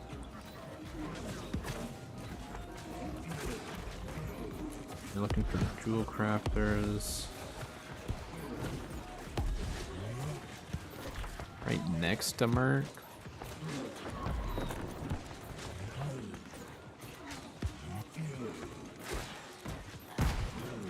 This is bothering me. I'm looking it up.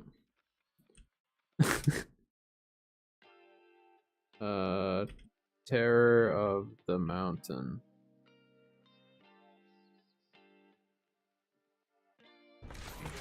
Oh, it's the Yeti in there? Is that what it is?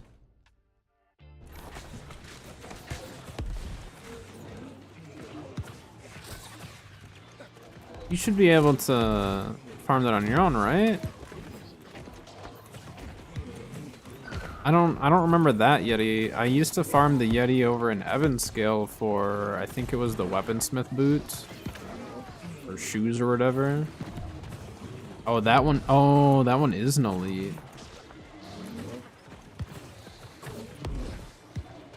Yeah. I mean,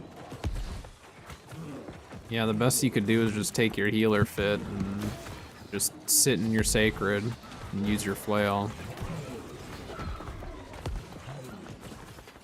I kind of forgot that they made that one an elite. Like, there's an elite chest and everything, isn't there?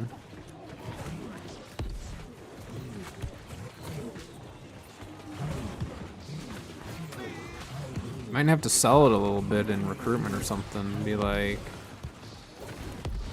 you know, X up to farm the shoes, jewel crafter boots, none on the market right now, or something like that. Some people might not know that, like, there's none on the market, and they might jump all over it. Man, I should see how much those are selling for on my server. Maybe I should go farm that.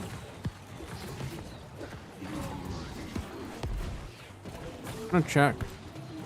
If it's going for a lot, I'm gonna go check it out. Let's see. I don't know if I'd be able to solo it, but best bet is my healer fit, just because I can sit in the heals then. And then, I mean, technically, if you could use fire or slash damage, the Yetis are considered Angry Earth.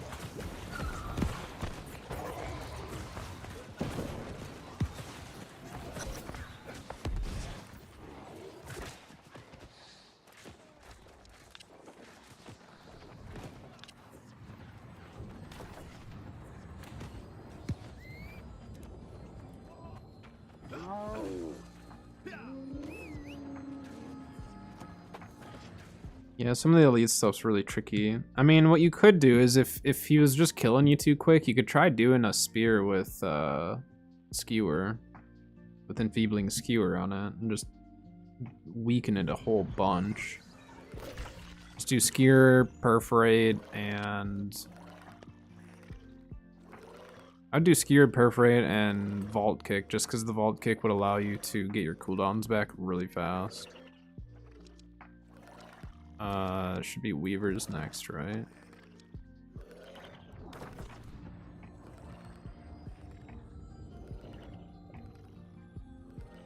You could definitely make like a spear work just to like it would take a while. It would take you a bit to kill it, but I think spear, the problem of like taking too much damage, spear would probably be your best bet.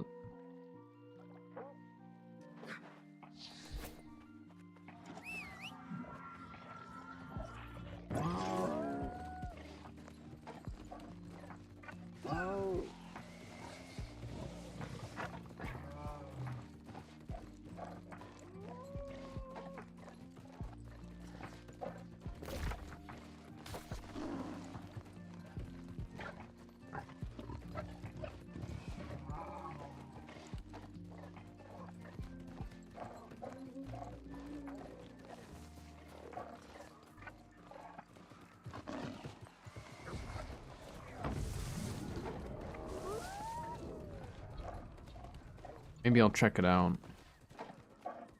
I'm gonna see how much they're going for on my server though first. See, they changed that because they didn't used to drop there. They used to drop somewhere else. Because I have the full Jewel Crafter's fit. Or is mine the Jewel? No, mine is the Mixers. Right? No, yeah, mine is the Mixers set. So I don't actually own the Jewel Crafter set. I own the Mixers set. Which I don't know. Can you get the Mixers set anymore? Or is that for patterns only?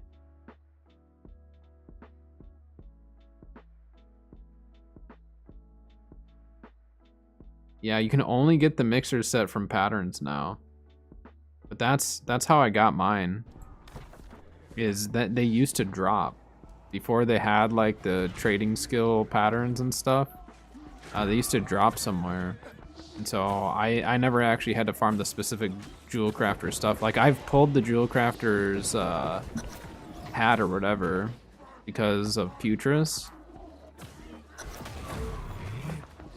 Yeah, I kind of forgot they changed that because I have some of the other blue pieces as well that I had gotten prior to all that changing.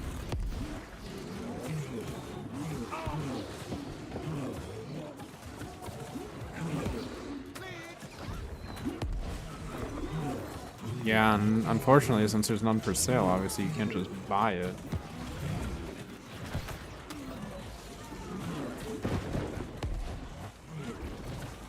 I don't know. Maybe you're getting closer to that time to think about transferring servers. It seems like there's more positives than negatives to it. The only negatives might be trading posts, but it also just depends, you know? Like some of the higher pop servers still don't have that bad of prices for stuff. Then on the flip side, there's other stuff that is cheaper. Just switch server.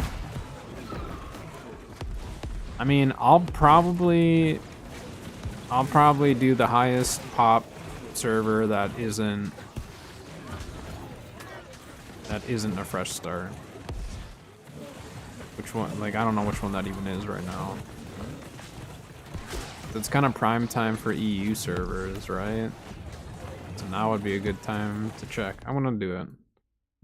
I laid down my heels. I helped out for a sec. If someone kites stuff to me, I deserve it.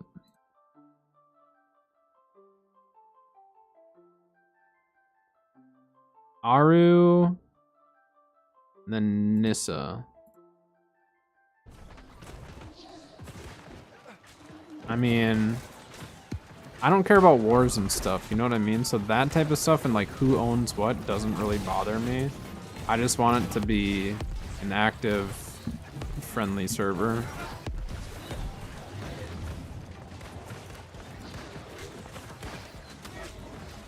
See, and that's just it though, is like, for the main PvP that I'm doing, like Nissa, or like, it doesn't matter what server has them because they have the Crossworld now, which is really, really nice. That like, oh, if you want decent PvP, like just Q&O PR in general. So I do like that.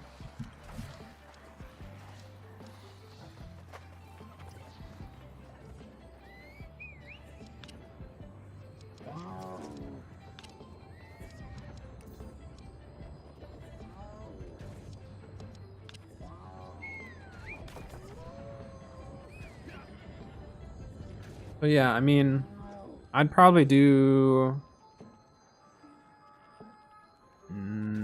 I'd probably do Aru. The thing is though, is like I'll be playing during prime time for these servers. Like if I'm playing during stream, if I play off stream, obviously like I'm gonna be playing in the slower hours of the servers. So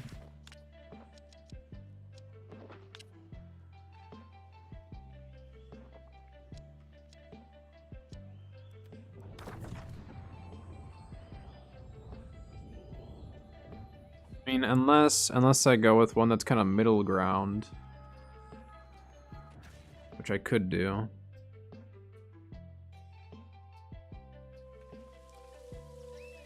Let me look again. I got time for this event.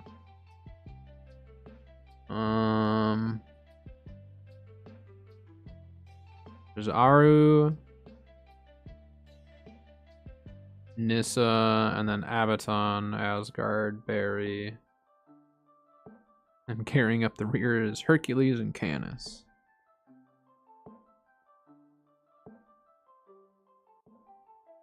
So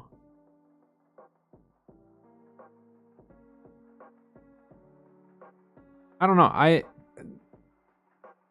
honestly probably I'd do one of the top two busiest. And the main reason for that is if I do want to start doing like I'm gonna want to do chest runs and all that stuff on the server. So I want to be on a server that's populated enough where like I know that there's gonna be chest runs at most times of the day. So I would say I'm probably going to do Aru or whatever it is, or Nissa.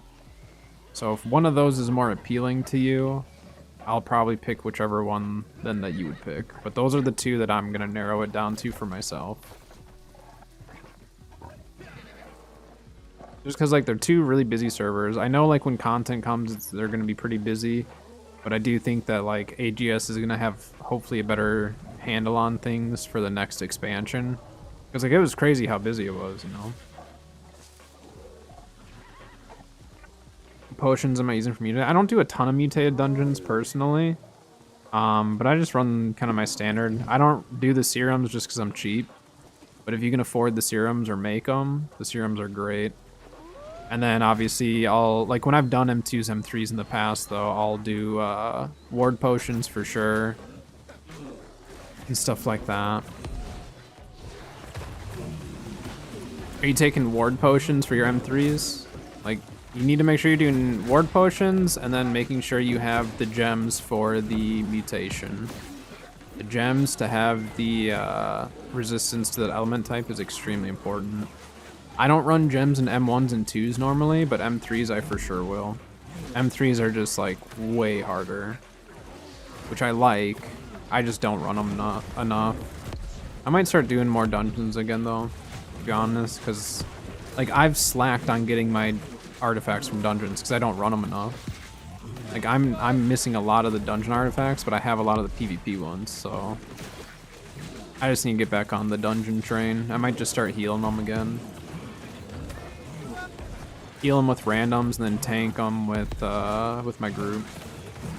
Except for Ennead, I love tanking Ennead. It's a really fun tanking dungeon, just because it's difficult, or can be difficult. Yeah, making sure you have your ward potions is really, really important. Like, the infused ward makes a huge difference, and then gems. Those are the two things that's gonna, like, help keep you alive the most.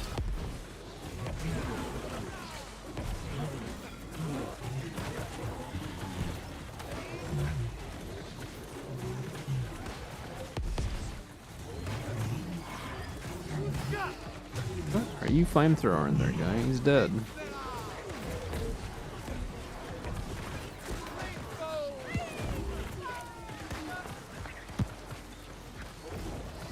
Can't see him. I'm just aiming at a name here, but I think he's on the ground. They keep knocking him down.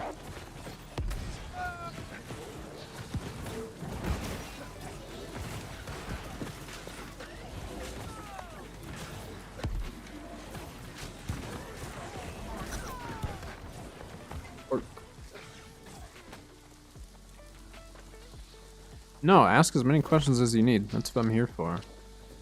You guys don't need to ever apologize for asking questions about the game and all that stuff. So as far as potions go, if you can afford to get the regen serums or make them or whatever, those are the absolute best compared to the regen potions. Otherwise, like, if you're a mage, obviously you want to make sure you have your mana pots, infused health pots. All the pots need to be infused. And then for your ward potions, I'd also use like infused ward. So like right here, example, infused Angry Earth ward potion. So that gives you an all-around 10% absorption to Angry Earth damage. Like anything Angry Earth, you take 10% less damage from it. So you need to make sure you have that, and then make sure that you are slotting in gems for the mutation that you're doing. And those two things should really help you survive a lot more if you're not taking them now. If you are taking them now and you're still dying a whole lot, I would look at one of two things. Either one could be that you just need to kind of like figure out the mechanics of it and try to dodge a lot of the mechanics or space yourself out. Or it could be that like maybe you need to try running more con. It's hard to say without, you know, knowing for sure what all is happening. But if you're not using the ward potions and you're not swapping out your gems for that mutation, I would start there, because in the past when I've had people do that have come with me, it's made just a world of difference. Like they went from dying every dungeon to surviving every dungeon. So that's kind of where I would start though, is get the ward potions, the infused ward for whatever damage type you're up against. Which is kind of tricky because like there's dungeons like Ennead that has both corrupt and ancient. So you could swap, you know, you could bring both with and then like drink the pots at different times. Some people will do that. But it just kind of depends on what you can afford as well, because some of that does get expensive.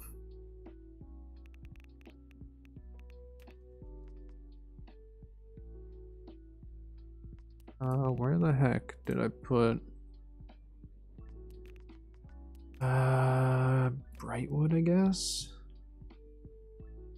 Yeah, banana parfaits. I knew I had more. Alright, did we pull our adamant for today so I can actually complete my Koya's knee guards? Because I actually really want to get those done. And really bad life staff. Okay, never mind.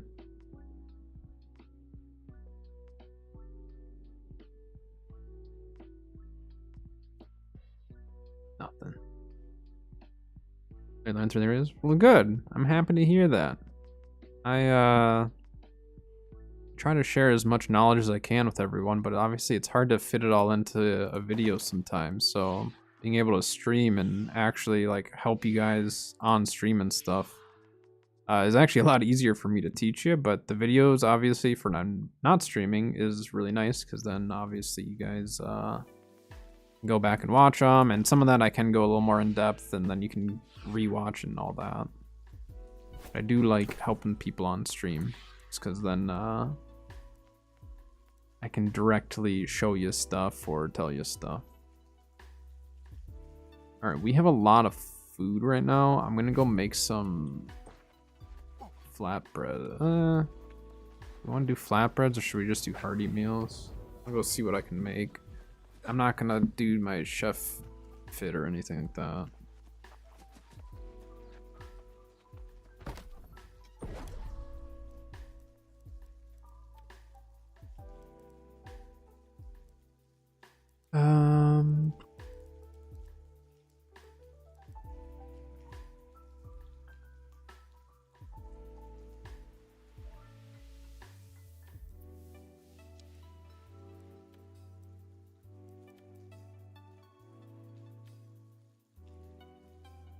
Cost flour for that, cheese, and it's not that expensive. I just make a bunch of flour here.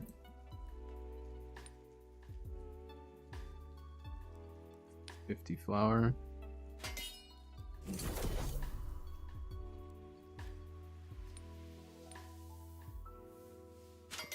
The flatbread healing just lasts a little bit longer. That's the only reason why I prefer to do that sometimes.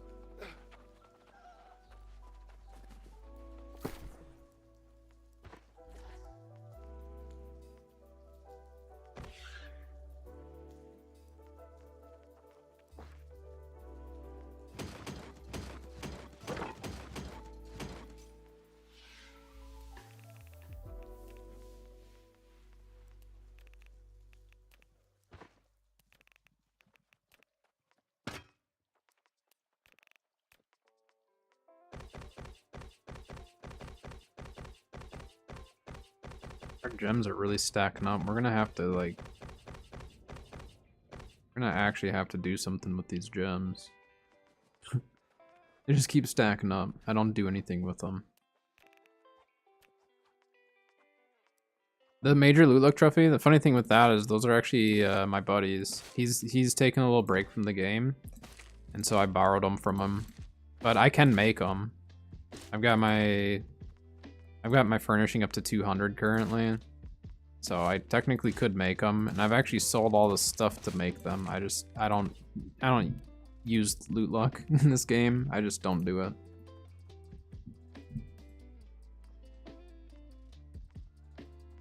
Yeah, the loot luck trophies in the highest tier, they're expensive.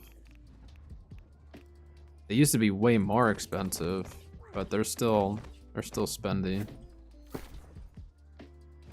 But it is nice because I can make all of my own then. Clean Animus is not good. Ah, I got a bunch of junk for that. Not cool game. A bunch of junk from that. Dang it.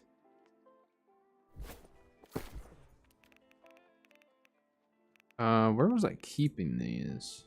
Here?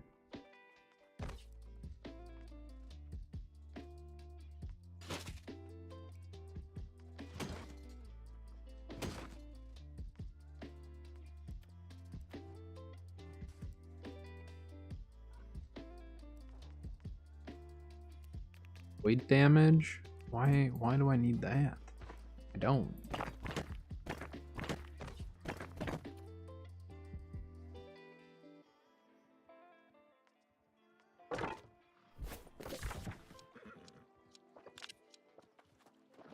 Alright.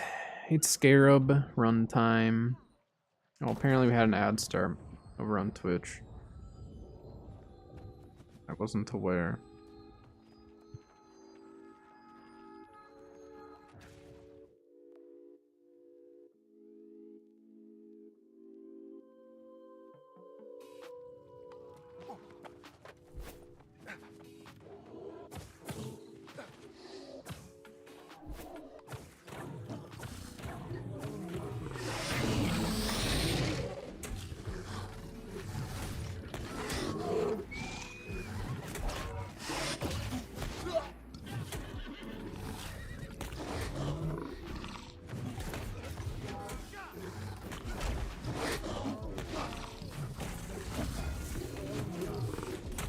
Pylon right in his face.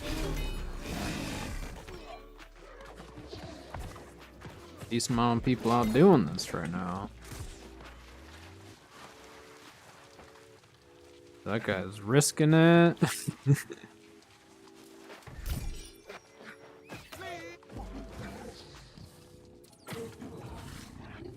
That guy was lagging or something. Yeah, he's lagging bad.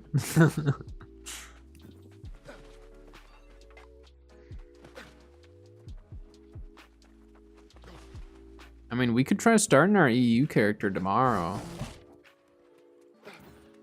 Either tomorrow or next week. What do we think? I want to get going on it because I do want to start playing around with a new character and stuff. Just for fun. It's not something that I'm gonna like hard focus all the time, but I do want to try to hit 65 and all that. But I just have to burn through the MSQ. Like, it's just gonna be straight MSQ. And then someday I want to go onto my main account here and just from territory to territory, just like quest. We're gonna complete all the quests in each territory because I don't quest at all. I'm not a quester. I don't like questing. I just don't. I don't know why. I just don't like it.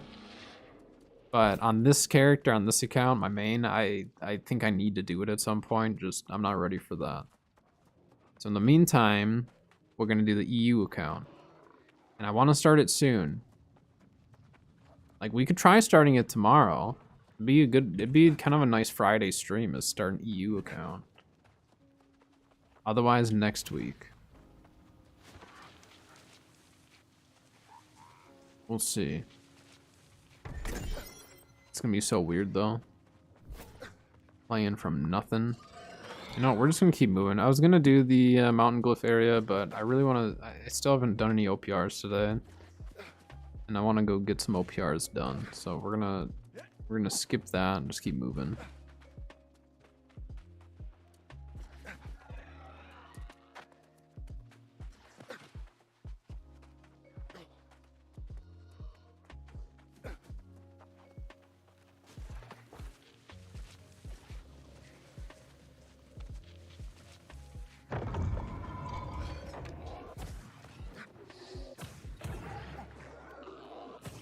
If Kat would start an EU account, she probably wouldn't just because she doesn't have the time to actually build it up. New to New World. Any tips? See, that's the funny thing is I'm gonna be starting new characters soon, so this is good. You got me thinking about tips for a newer player, or newer character. Honestly, as a new player, one of the big things that I get asked from a lot of people who are new to New World is like, what weapon should I play, or what combination of weapons should I play? And normally, like if you're new and just starting out, I'd say try every single weapon, unless there's some that you're just like, I know I won't like it. Try every weapon, figure out kind of a primary weapon that you want to put your focus into, right? So first figure out which weapon is just the most fun for you, regardless of meta, regardless of PvE or PvP, just figure out which one is most fun for you to play. From there, try to get your mastery up in it, try to get really good with it, play around with some different secondaries. When you're looking at secondaries, you can look at your attributes. So let's say we'll take spear for example, right? So when you hover over the little question mark here, it's gonna say your primary attribute for dexterity, right? So the weapons listed under primary attribute, that is the primary attribute for that weapon.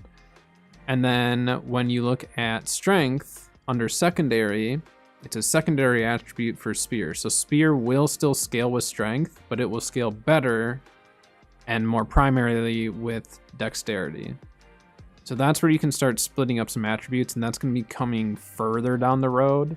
But like, let's say spear ends up being the weapon that you really want to focus on, then I would try to get, you know, your dexterity up, just really try to learn the spear, figure out how it works and everything. It obviously comes down to like what you want to do in the game. Like, do you like the PvE? Do you like the PvP? For the PvE, do you like gathering? Do you like the dungeon side of it?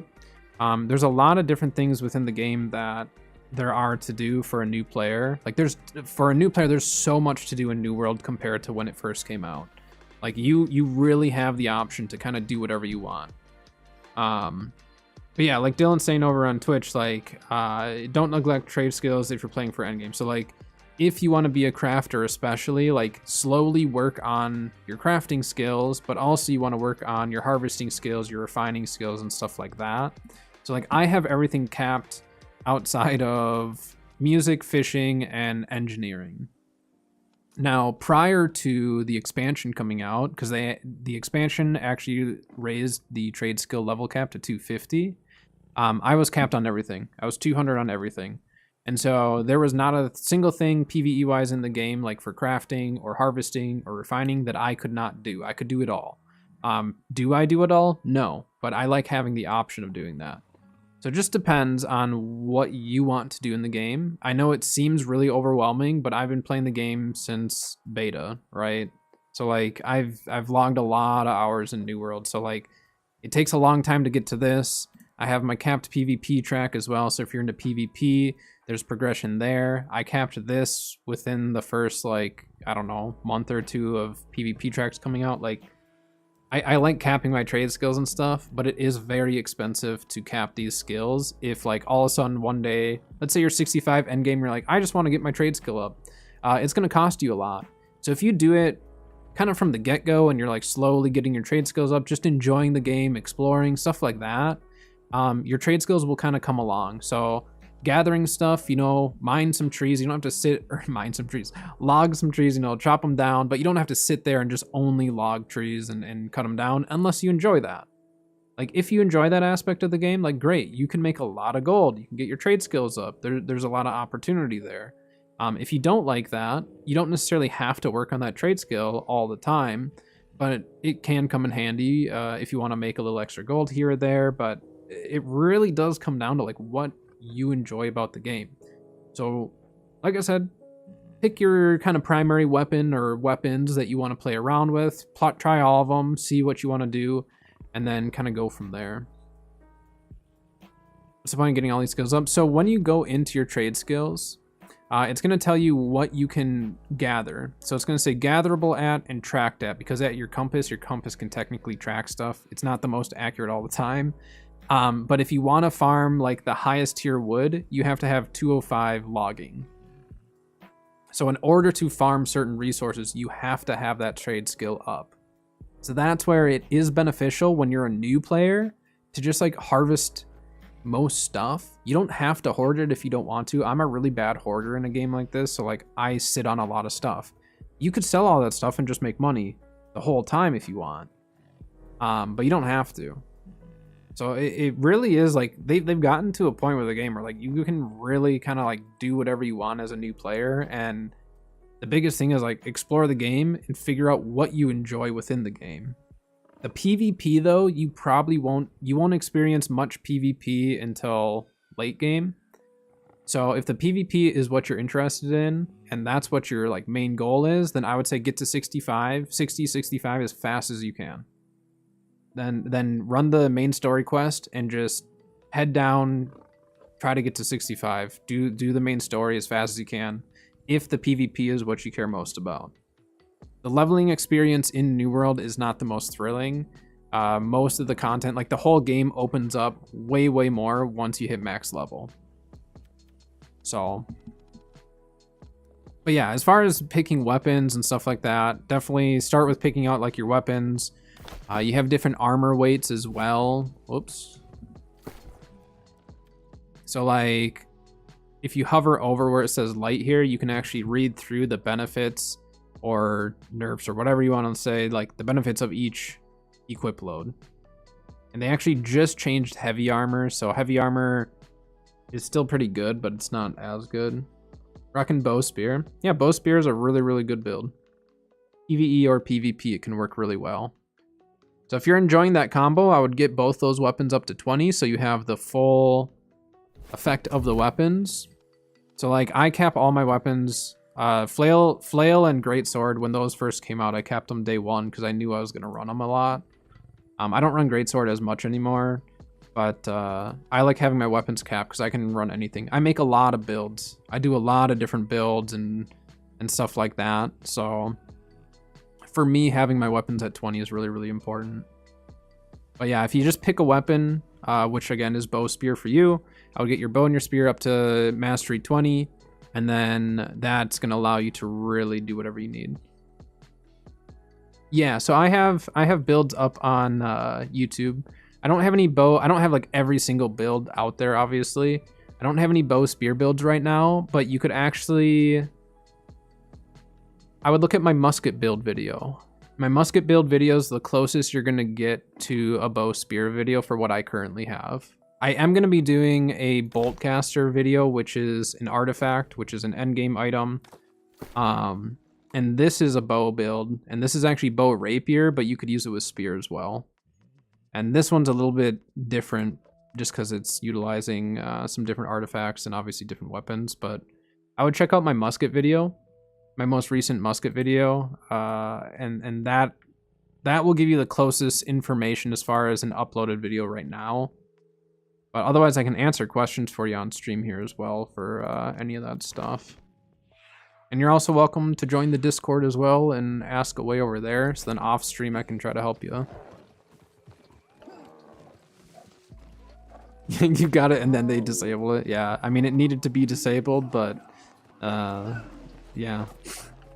I have my build all put together, and I can't use it. Goes for a lot of people, but it needed to happen. It was necessary.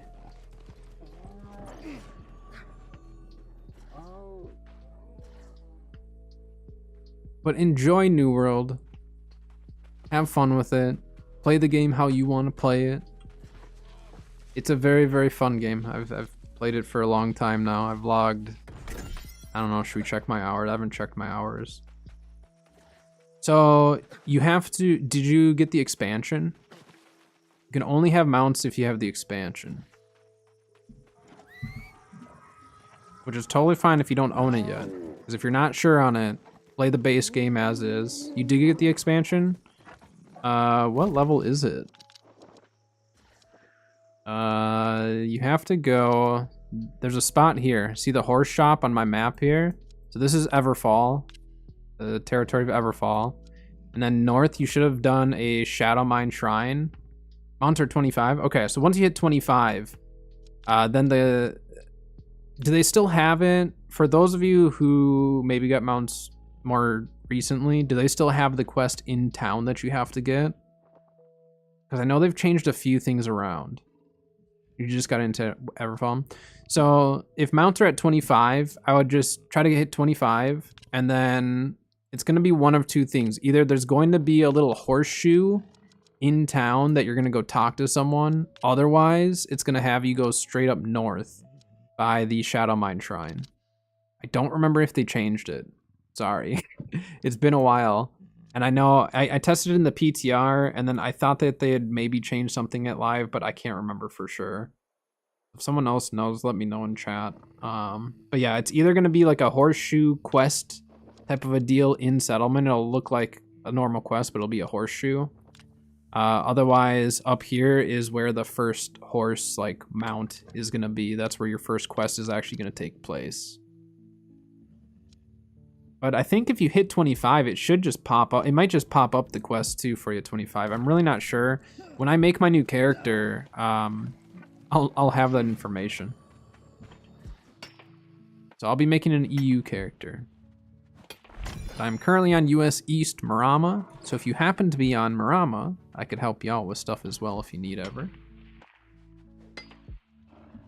But also when a max level helps a lower level, just the max level tends to clear stuff really quickly. So usually when I help people to make it so they still are doing something, I usually will just heal. I just keep them alive and help occasionally. I feel bad if I like clear everything. Unless they're like, I want a power level, just kill it all. It's like, alright. Let me put it on a different build, clear it.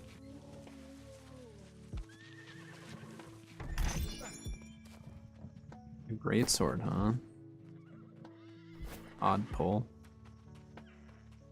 West side. I've met more and more people that are playing on West servers. Wait, do you guys only have one? No, I think there's two, right? I don't remember now. But I know West got is busier than I thought it originally was. West doesn't get quite as much love.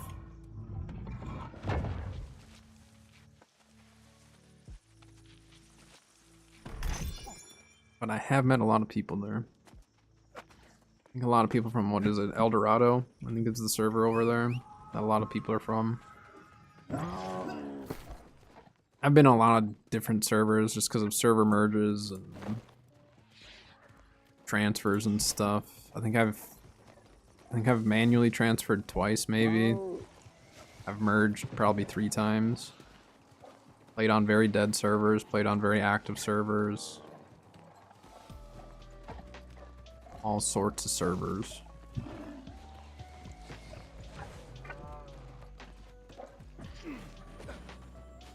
And a lot of stuff with the game you'll just kind of learn as you go too.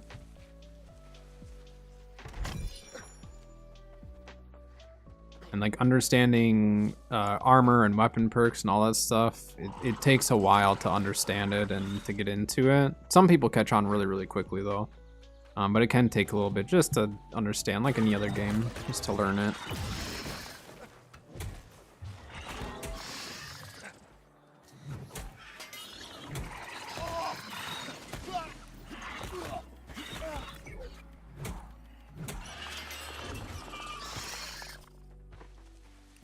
Like people play on NA East. Yeah, I've heard that. I know like Trick's an EU guy, right? He plays on Marama actually. What are the active US East ones? Or EU, I mean. So EU, the 2 servers that I'm thinking of going to are Nissa and Aru. Nix, you guys are actually pretty busy right now. Kronos is also really busy. But I'm not going to do any fresh start servers. I wasn't even tabbed into the game.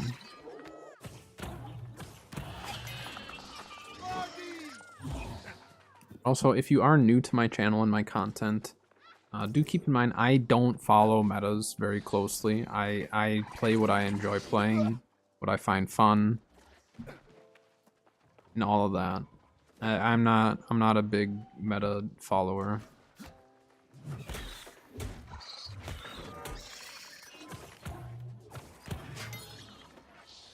There's a few builds, I guess, that I have that are quote-unquote meta in terms of what I'm running, but then like the builds themselves might be a little odd. I see people with rainbows making money, buying and selling stuff to other players. You can post up to 2 weeks on the trading post and all that. Some are searching for gear, some are searching for resources. Anything that's bind on equip for gear can be sold. You're not gonna make a whole lot of money on low level stuff, not until you kind of reach max level and start farming some of that, but resources and stuff is where you can make a lot of money. Craft mods are great. Craft mods are a really good way to make money as an early player. Obviously, it's tricky to know which ones are worth something, but I actually do have a video about the trading post and how I post on it that you can check out. And that just goes into detail of like what I do to see if something's worth, you know, a decent amount or worth selling, or what prices have gone up or down. Making gold does not have to be a pain. It definitely can be, depending on what content you like doing in the game. But making gold can be really easy if you enjoy the content to make it. Never get above 50. Sounds like you spend it. Sounds like you're like me and end up spending a lot of money. I don't get above a certain amount because I hoard a lot of stuff and then I end up spending a lot. So like, I make a lot of builds and all that. And like, if I didn't spend my gold the way I did, I'd be able to save up a lot more. If I didn't hoard as much stuff, I'd be able to make a lot more. Like, I'm sitting on a lot of money's worth of stuff. Like, if I were to sell a bunch of the stuff I've been hoarding, I'd have a lot of money. But for me, I know that I either might use it someday, because that's the hoarder mentality, right? Otherwise, I know that like prices might go up. I might all of a sudden see something that I've been sitting on that wasn't worth anything. All of a sudden a patch comes through, makes that item worth something, and now I sell it. So it just depends. But yeah, yep. I was gonna say, if you're sitting, if you find yourself hovering around a certain amount, you probably spend your money like I do. And that's like, you get to a certain amount, you're like, well, that's, I need that. I want that. Then you spend it, and then you just never like get past that point. Yeah, you try new builds, try new perks, whatever. My game crashed.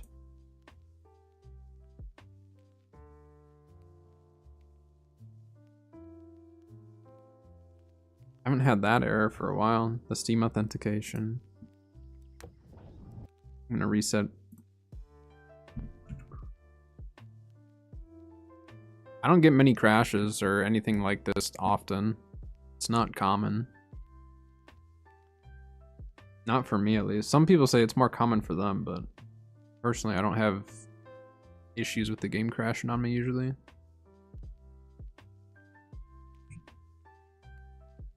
So I can accept if it happens here and there.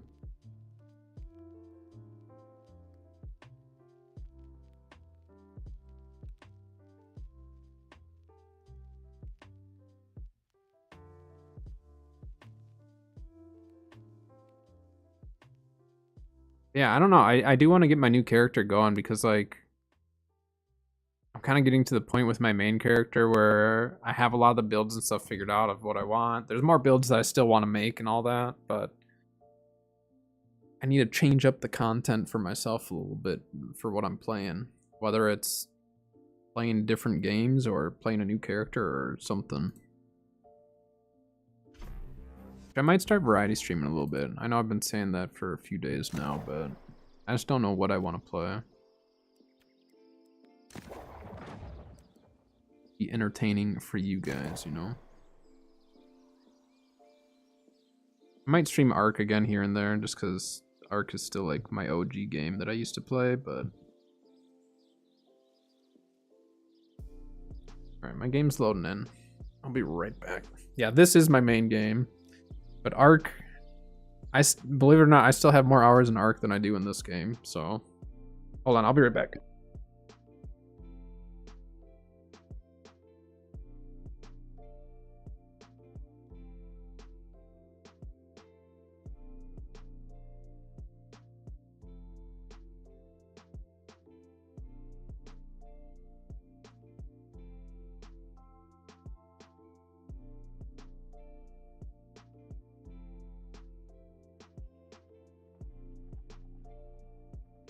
Alright.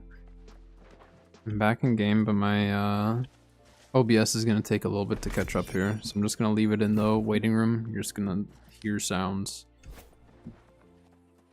Anytime... Oh, that was actually pretty quick. I was going to say, anytime my game crashes or anything like that, OBS struggles to capture it again.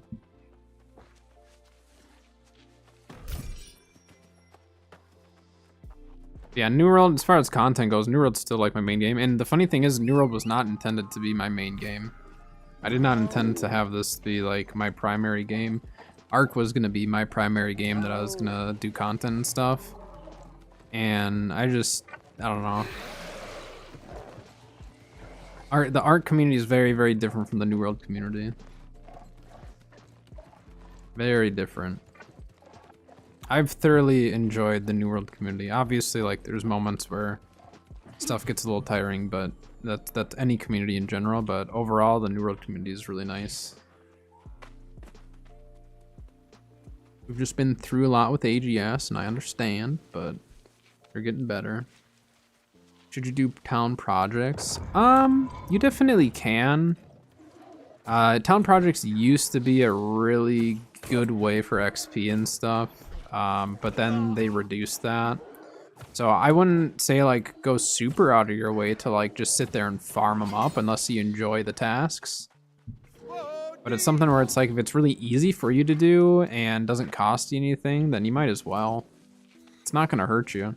It's only gonna benefit you. It's just not something that I would like super hard focus.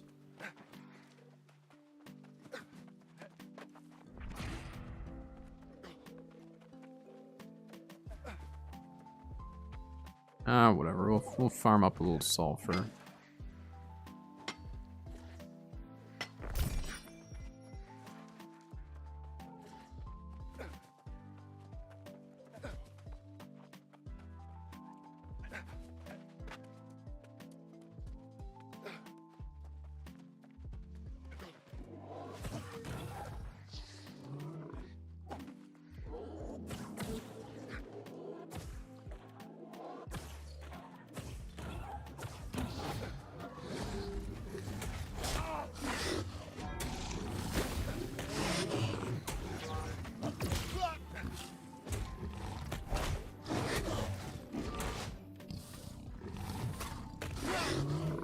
It.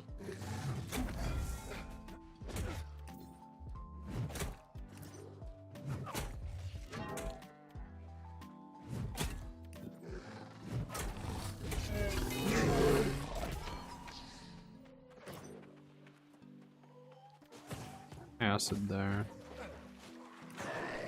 Uh-oh. I rolled too far into the acid. It's not good.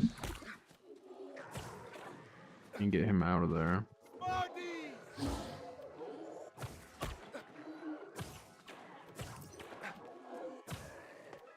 Whoops. This is gonna be a little risky.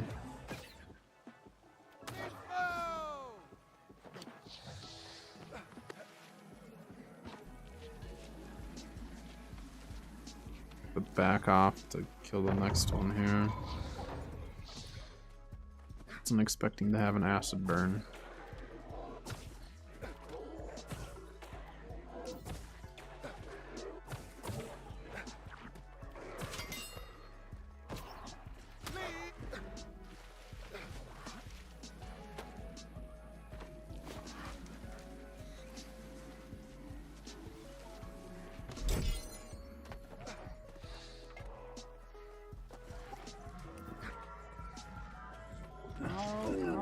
We're almost ready for some OPRs. OPR is a PvP game mode for endgame. Very fun for some, not so fun for others. I mean, it's any game mode. You're not gonna have everyone happy. But I think once they roll out more cross-server stuff, there's just gonna be more and more stuff available to us. But they need to get a lot of that figured out first.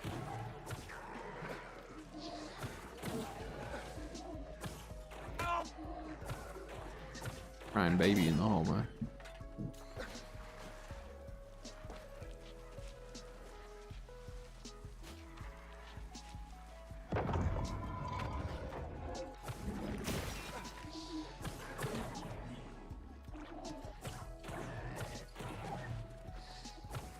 It's nice seeing new people into New World though. It means the game's still growing and all that, you know? A lot of return players too, which is great.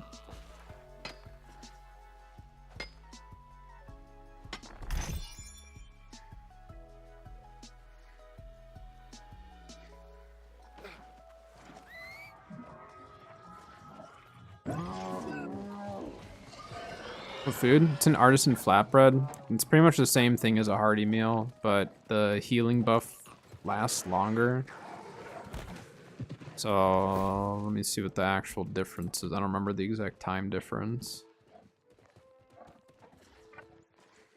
Flatbread's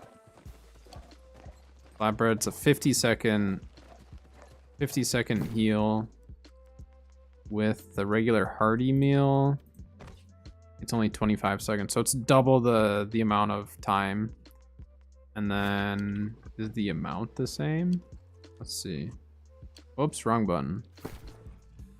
Yeah, so it's still 220. It's just a longer healing time, really. This thing is gonna aggro on me. What?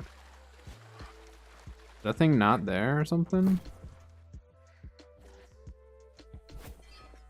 Confused. I'm gonna pop one of these because I really don't want to get burned right now.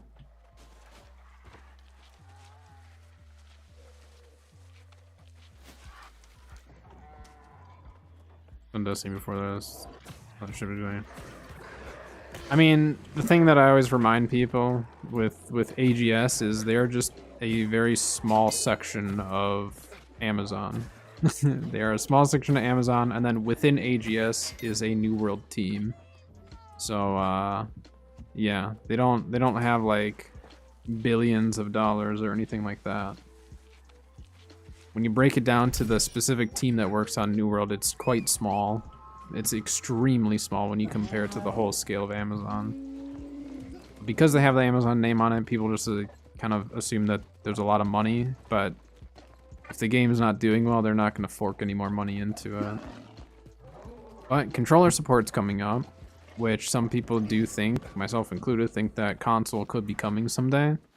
And AGS is working on the Lord of the Rings MMO, which is supposed to use a lot of the same tech and stuff as New World. So I'm wondering if they're going to use New World as kind of a guinea pig for some of that.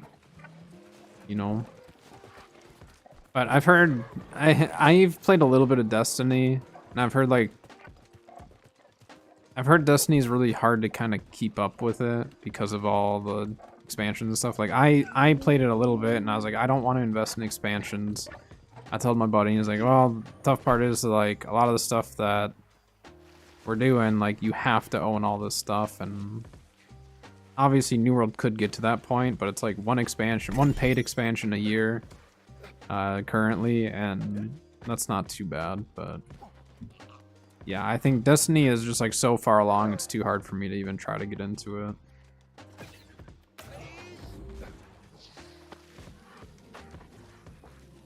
But there are some people who are just like, doesn't Amazon have billions of dollars? Can't they just, it's like, they're not gonna put it into a video game company. Are you crazy?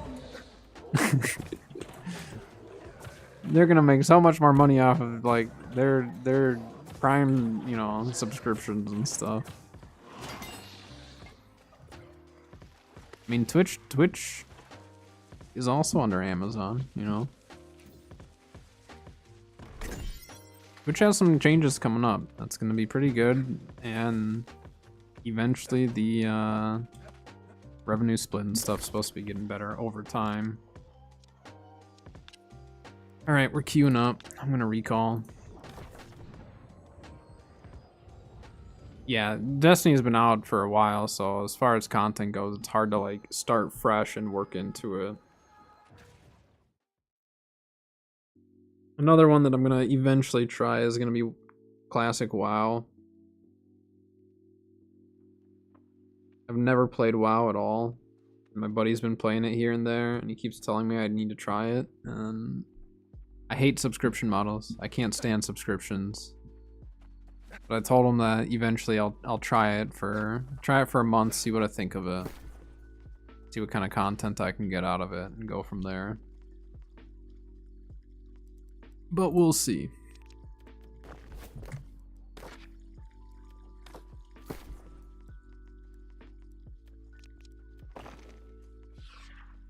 Didn't pull a single scarab, did we?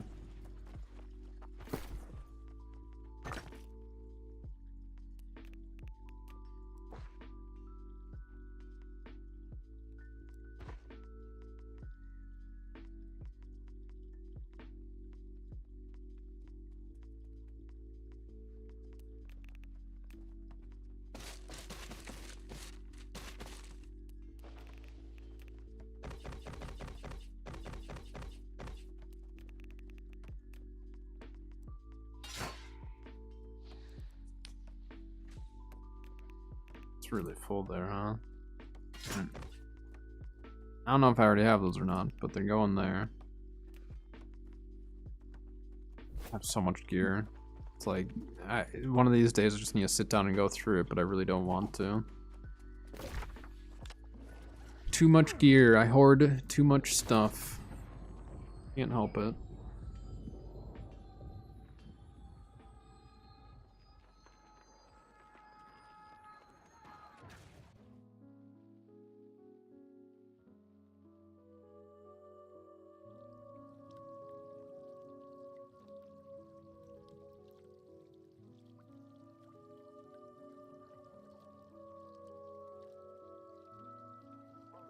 All right.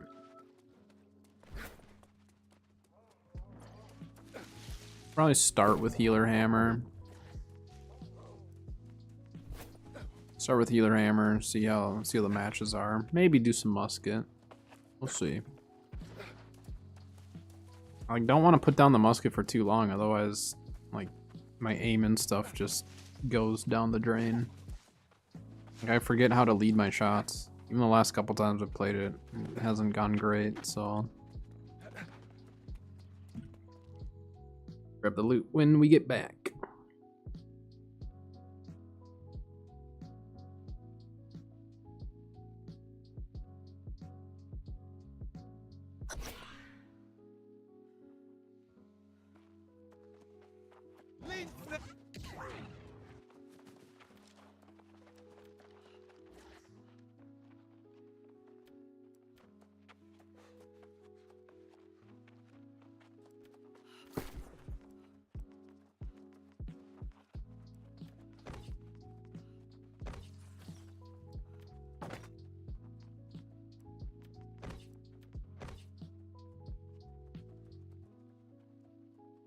Everything.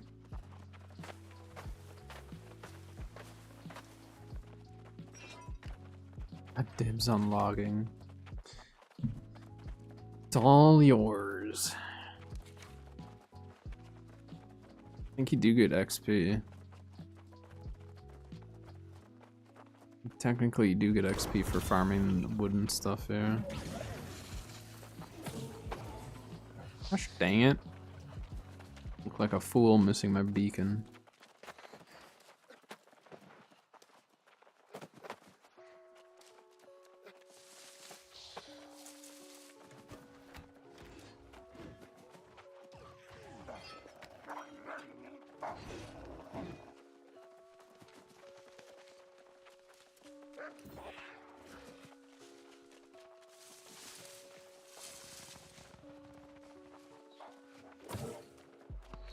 I think I just dodged. You're on point. I don't know where, but it's on point.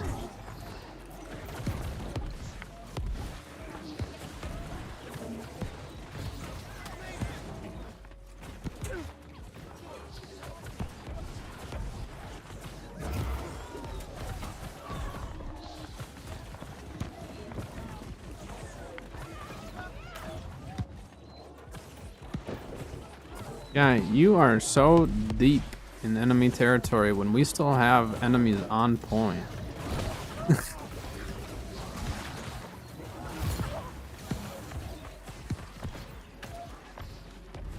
still got people on point back here. Whatever, I'm gonna move with the team, I guess. I'm not staying back there on my own. What are you? Did he just Path of Destiny his own team? There's no one behind us.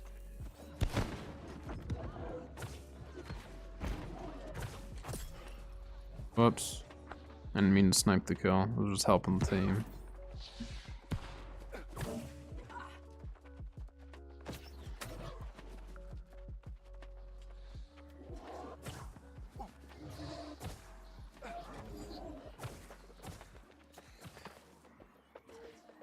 That person has 4 kills already does not mean they're cheating.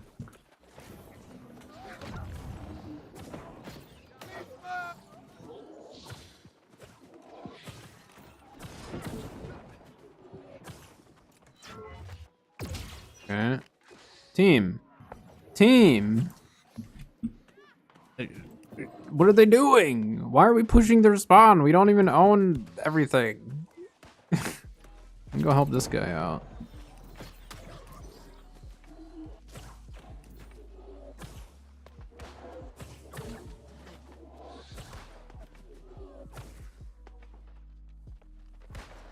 Yeah, now I'll rotate back. But man, our team is pushing their spawn a little preemptively here.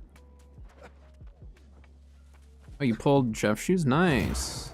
That's huge.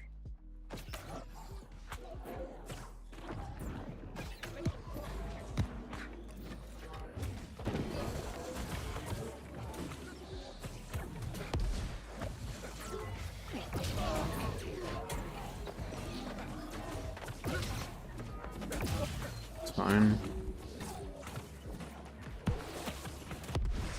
Need that teammate to come on the point here if he wants heals.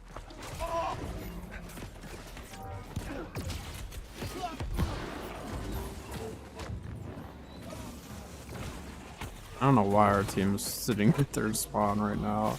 There's so many of them here.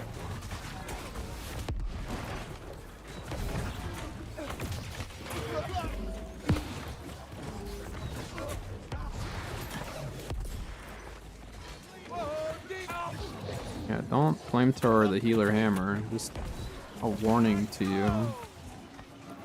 Let's see if someone's CCing me. It's not a good idea. Just saying.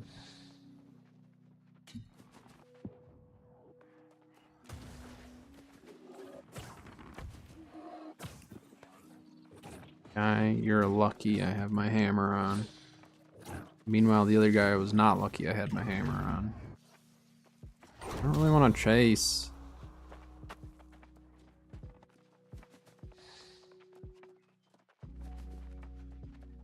We do.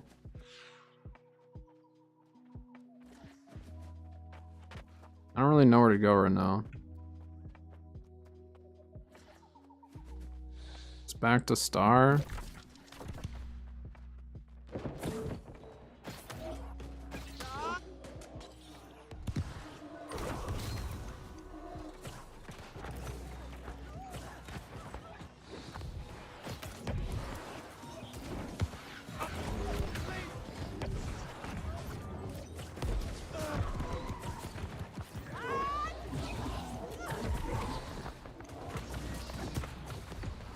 healing right now. Kind of forgot she's been healing more than bow. She was kind of like a bow main for a long time.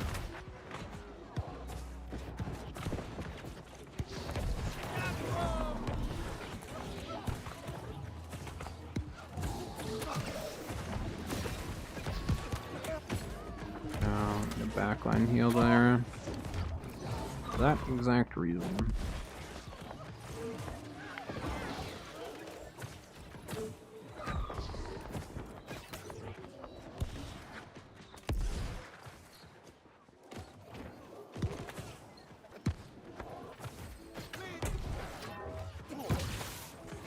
Healer hammer guy, gotta watch out for it. Just saying.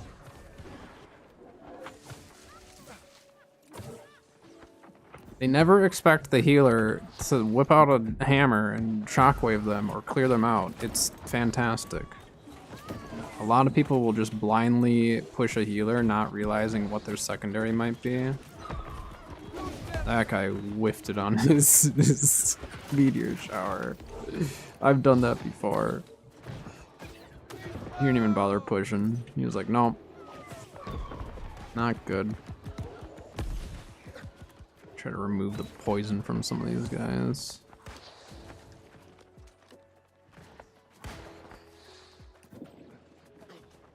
Well, GG, I guess. I don't really know. This one was over in a hurry.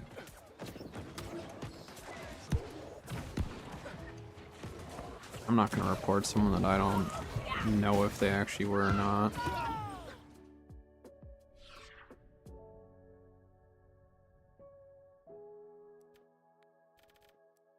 Shielding did we even do? We didn't. We did 0. According to the leaderboards there. We did a whole bunch of nothing.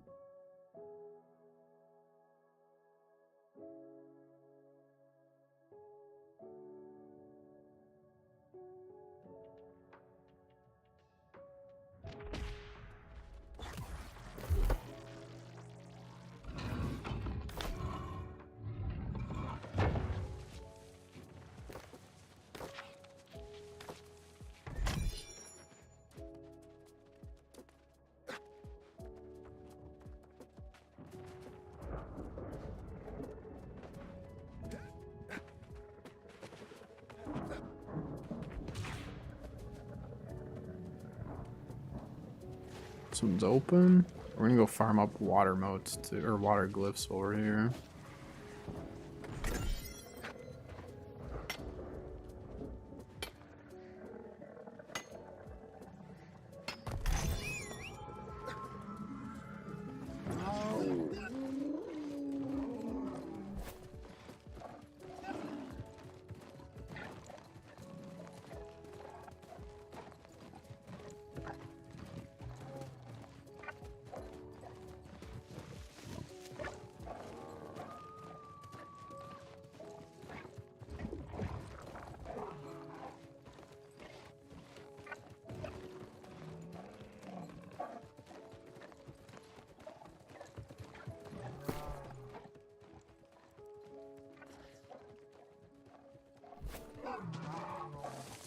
It's a decent life staff, but it's not.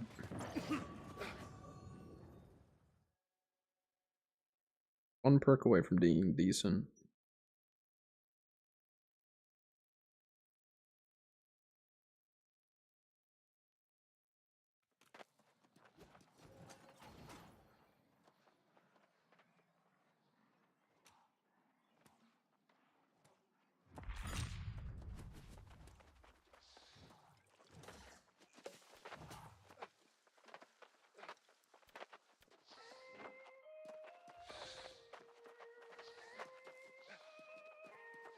Yeah, I actually pulled a bind on pickup, like, exact version of my life staff. But I think it was like a 690 something. Exact same thing though, it's kind of crazy.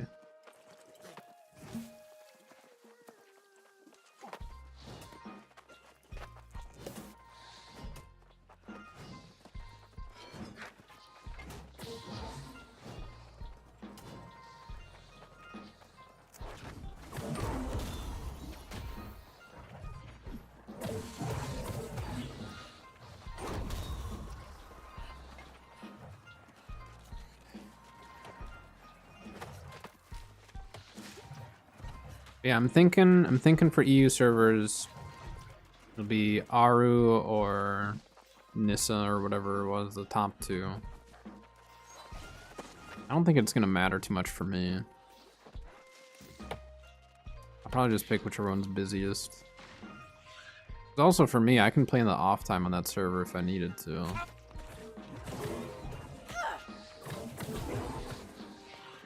Holy life staffs, we have a lot on our team.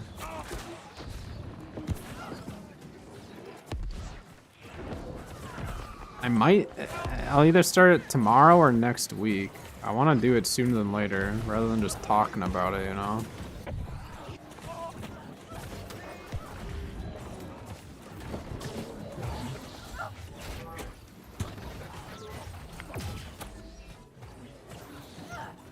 Come on, guy. Oh, the other one died, though. How bad?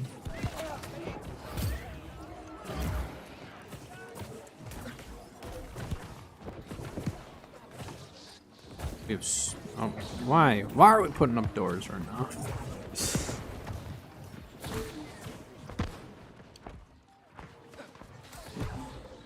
You'll switch or start a new one. I mean, if you're planning on switching anyways, you can either switch to whatever one I'm on, or it might not be a bad idea to just get on a more populated server, so some of the content that you're trying to do now that you're getting further along, there's more content that's going to be a lot easier to get done on another server, you know, a busier server. Like how are like dungeon queues and stuff? Like, do you have a tough time finding a group? Obviously once cross world dungeons are a thing, then that'll be a little different, but why is our team like still this far back?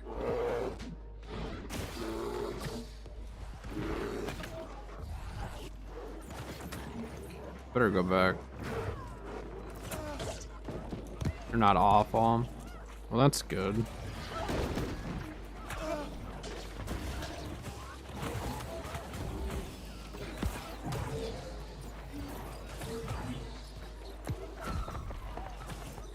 Yeah, 3v3s, as far as like if you're queuing with a group, 3v3s on our server can be a pain unless you do it at night. But that will be changing. You know what I mean? They're going to be bringing cross-server 3v3s eventually. I don't know when, but... And then obviously cross-server dungeons will be a thing as well. So some of that stuff won't be as much of a problem, but until then, it'd be nice to... Until then, it'd be really nice to just, like, not have to worry about it, I guess. I'm trying to heal you guys, but you guys are going into a fight that I don't know if you can win the easiest here.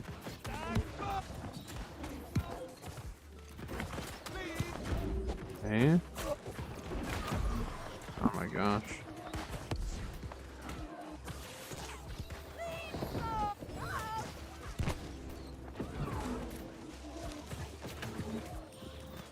Yeah, we're losing just because we're not really protecting backline a whole lot. They got range and stuff shooting us from the side. We need people to focus that. Are they not pushing? Confused. Nice wind shell.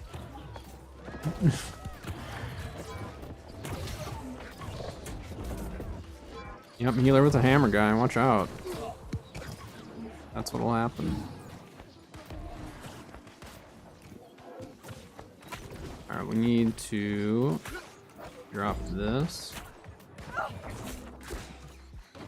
Helpful tip for getting through the doors, run left and right. Makes it a lot harder to hit you. If you just try to like go straight at the door and just hold E on it, it's way harder to get in if they're just constantly shooting you. Can you play on point?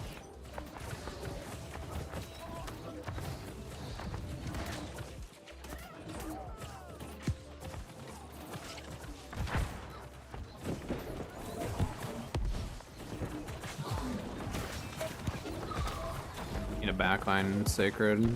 All the other healers have their sacreds up there, so I'll use mine for backline heals. Then if the healers go into the circle, then I believe we get faster mana regen as well. It's fine. Ice Gauntlet's not gonna be able to kill me as is. Like certain weapons that you know just like won't kill you. Not unless they have other weapons with them or other teammates with them.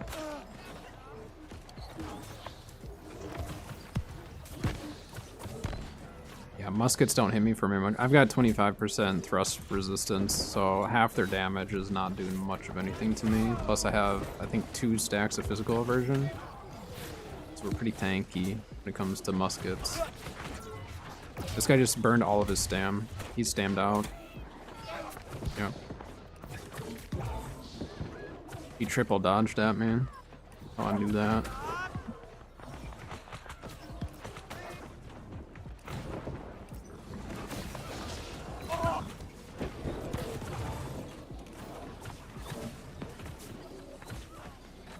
He's ticking from my peak. Oh, someone got him. That was a good. Was that a good light attack or a meatball or what? That was really good though.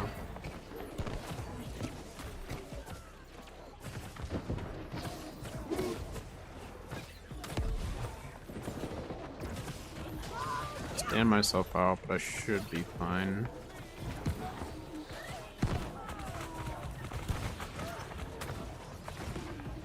Sacred further up. Put Beacon in the backline for our backline heals this time.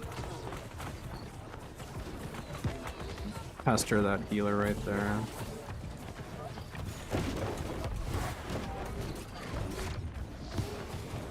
He's just gonna back off. Backline heal. I'm gonna try to get a beacon on point there. There we go. We just need to get on point.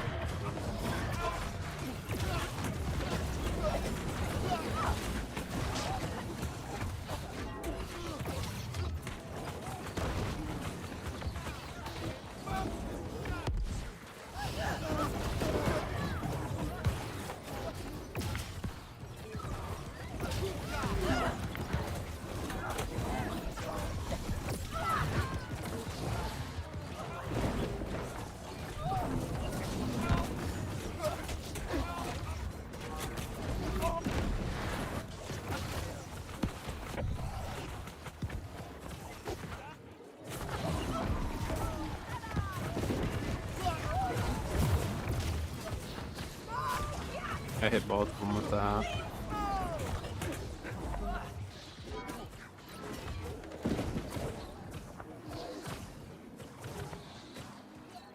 Alright, now I think we just kind of like take it easy and I guess try to go for Baron when the time comes. Guy rolled right through me.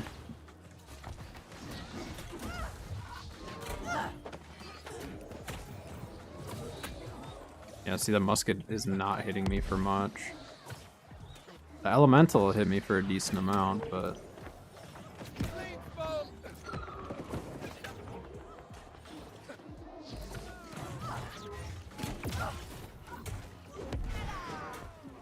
there we go. That's why Healer Hammer is great. It's a peel for your teammates and yourself. Alright, to Baron. Baron we go. I'm just emoting.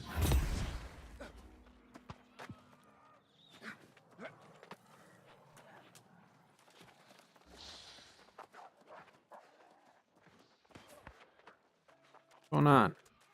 Or a musket.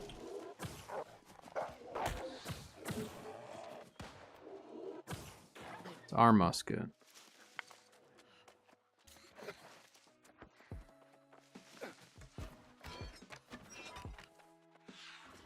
All right. Easy Baron, maybe?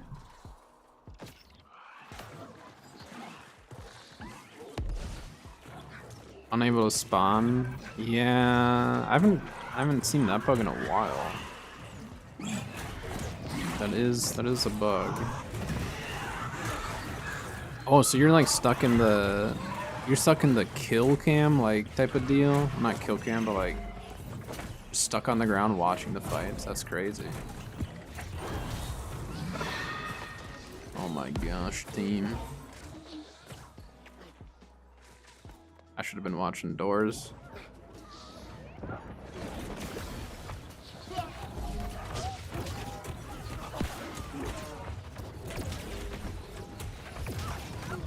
It's alright. It's gonna prolong this match a bit. You shoot the squishies. Ones that I know I might actually be able to hurt enough to make them back off.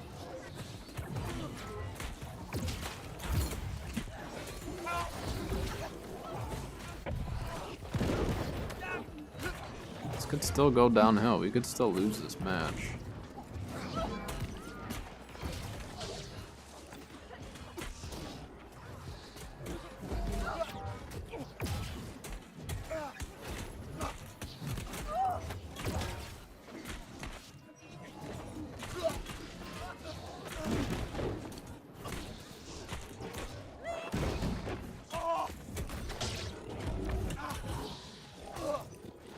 See, how long will these guys stay here and try to get me?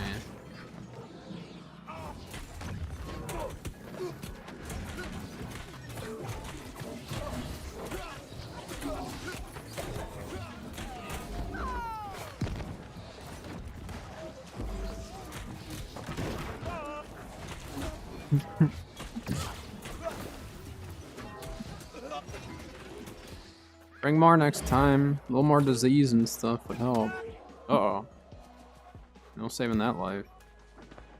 They didn't have a near enough disease to actually get me, and they were not coordinating their CCs. If you coordinate your CCs like that, you don't necessarily need the disease. It helps a lot, but if you just like time it right and alternate between your different CCs throughout the team, then you can kind of catch the healers off guard.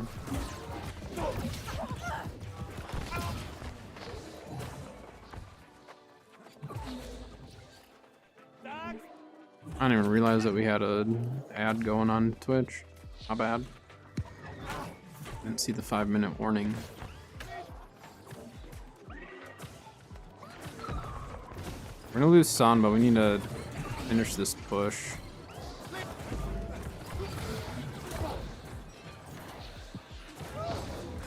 Coming for you.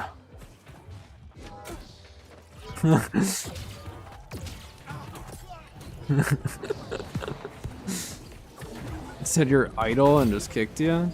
I mean, just try to reconnect right away, otherwise you might get a penalty.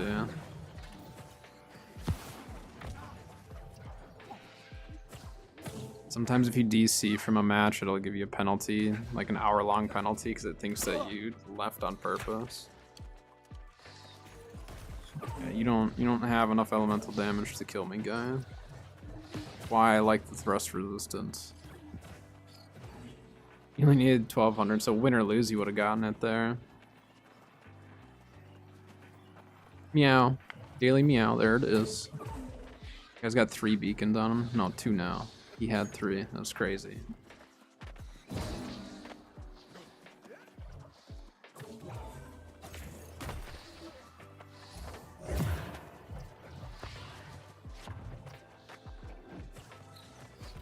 That guy just burned through his stam, get him!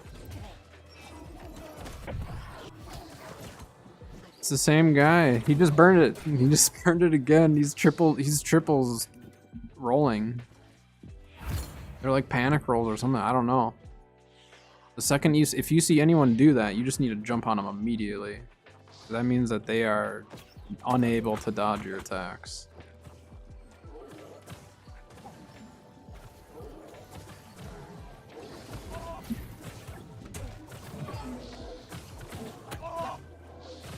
Holy life staff shooting at this guy. I didn't realize we're all life staffs. Healer army, go after him. Yes, I have the ticks.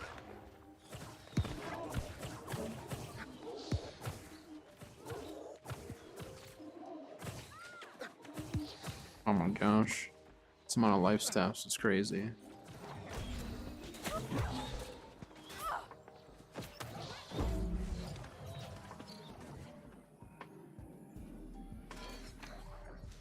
What's going on back there? Think this guy will try to push me? Alright.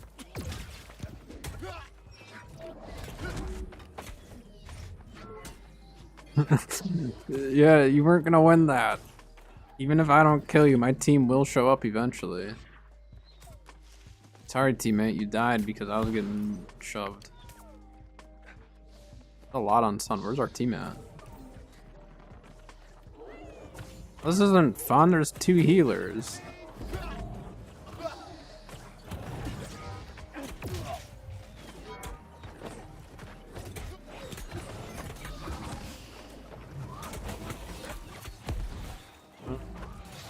We're gonna get out of this one. Or not. They had a scream. The scream is what got me. See? That's all you need. You just need one person with scream when you're fighting a healer like that. And you can kill him really, really quick. I was hoping the team was gonna catch up, but they did not. Were they pushing star or something? I really don't know. Just felt as though we should have had more people there. I think they just have maybe 1 or 2 back cappers. We're gonna have another Baron though.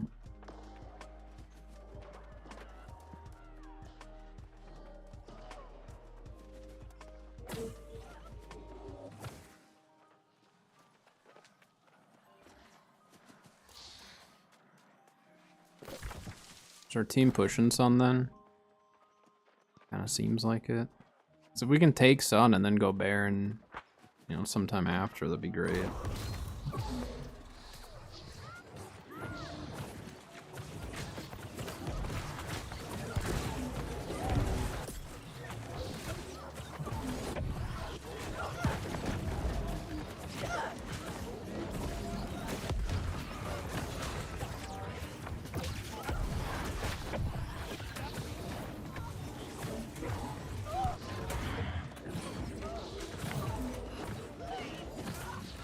Our backline's getting pushed, so then when the front line pushes in, they're getting wiped because we need to kind of peel for backline and stuff.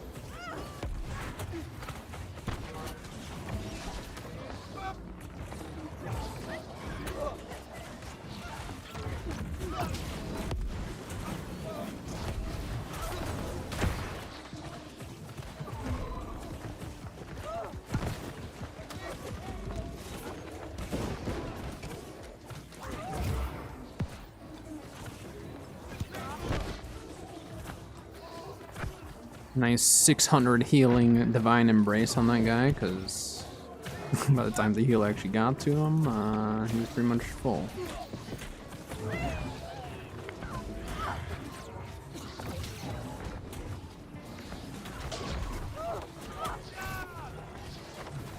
Beat him up!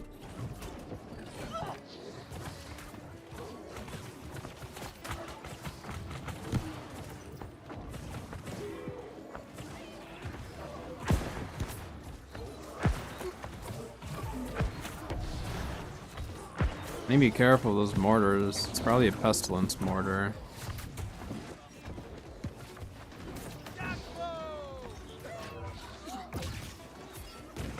Yep, we just need to keep pushing that. Pushing the healer. Yep. Keep pressuring healer.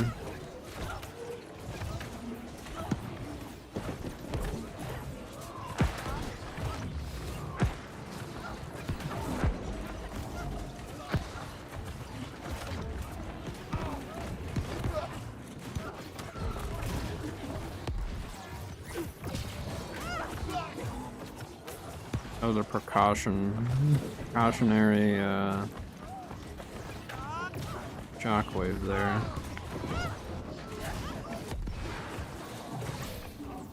Coming team. Yeah, we need to go Baron. Need to start going there.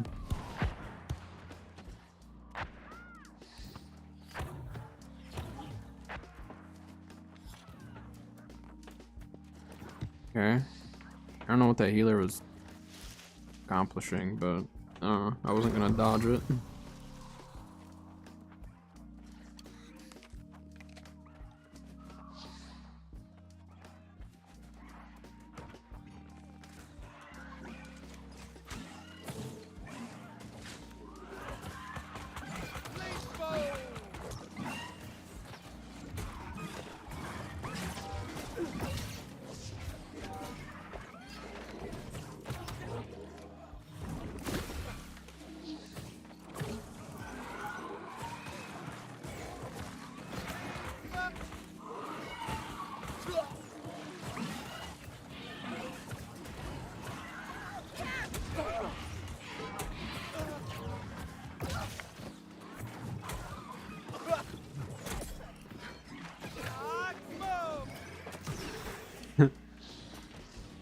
They don't, even the healers don't expect the healers to attack them.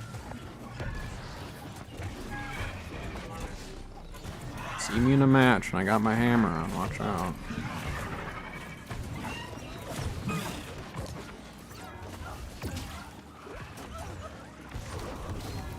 This guy didn't even try to get it. Like, what? Yeah, you're not getting anything out of that. He didn't even attempt to go for Baron, he just went straight for the teammate.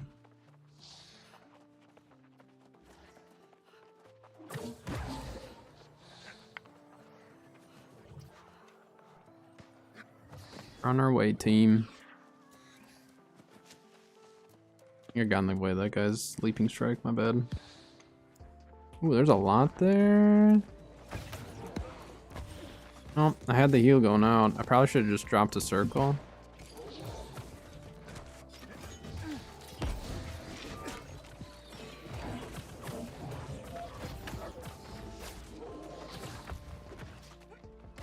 No cooldown? Very nice. Yeah, it's like hit or miss. It's been better lately, I think, with that, but... Ow, there's so many of them. Our team was not there at all. I was expecting there to at least be like one or two. There was none. Not a single person.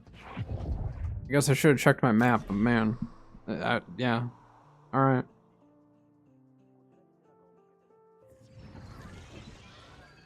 Whoops.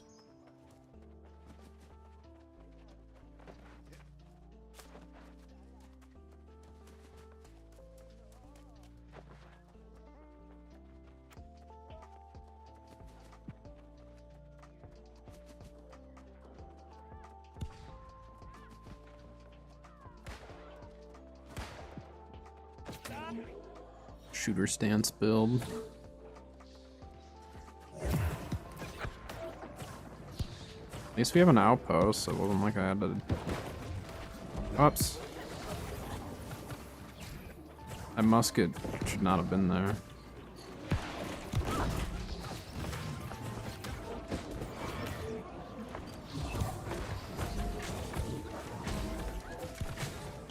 You're still holding shield. I healed you. You're healed. Still holding shield. What are you blocking? Yeah, I dare you to push that. How dare you scream my fellow healer. Not allowed. Not allow that to happen.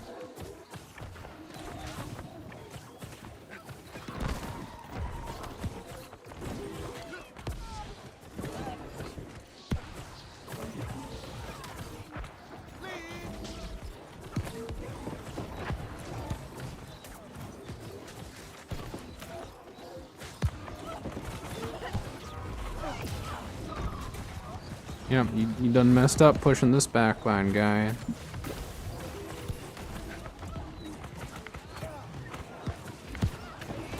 Oh, that's a lot of death happening up there though.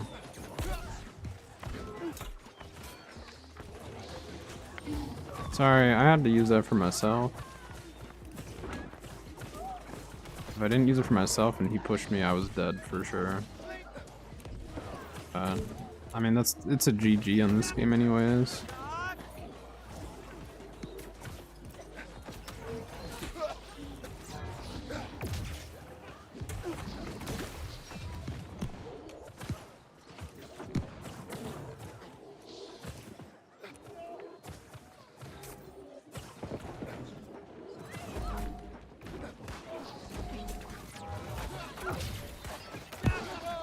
Ooh.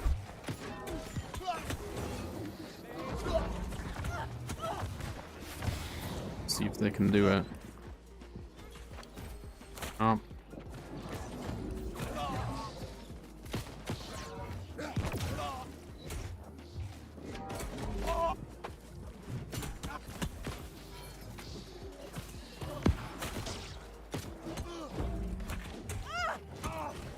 You want a tussle?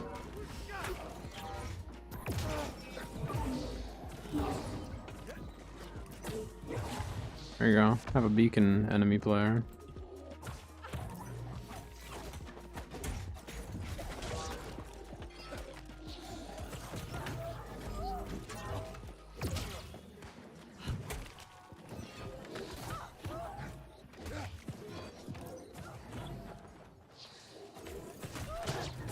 There, we distracted his healer.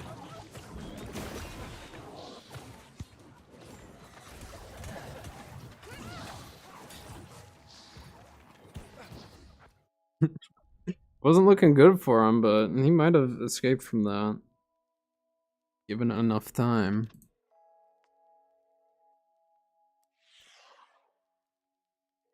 Zero healing again. Crazy.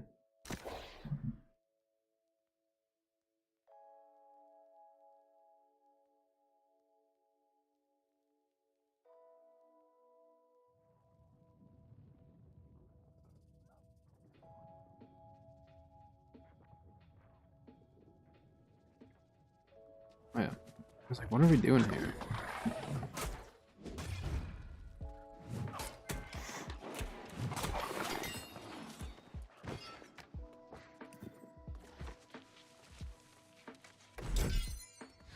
There's one. Not gonna worry about clearing everything. Clear some of it, but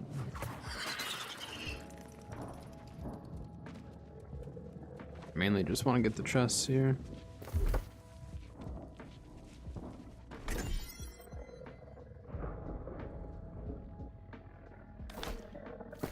I get another one? I wasn't paying attention.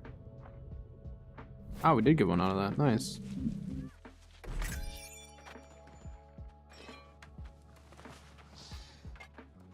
There's oftentimes people here farming the water glyphs, so it makes for easy loot if you're just here for the chests. Oof, we're getting lucky on these. We're selling for 200 a pop on the server yesterday.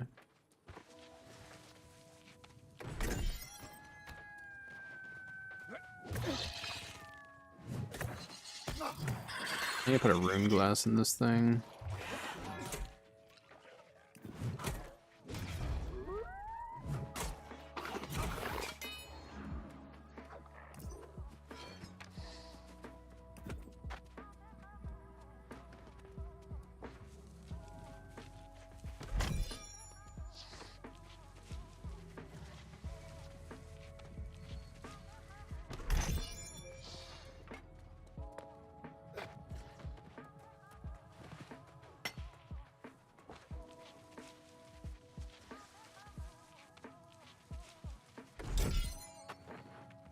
Alright, I'm going to recall. I need to run to the bathroom quick, and then when I get back, we're going to go over to the east side and run those pools chests. So I will be right back.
Alright, I'm here. I'm back.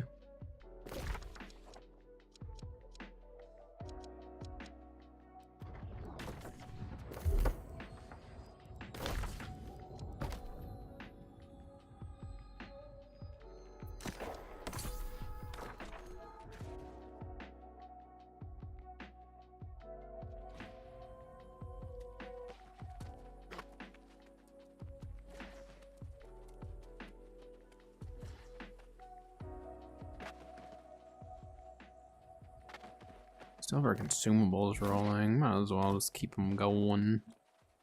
OPRs are actually going better today than they were yesterday.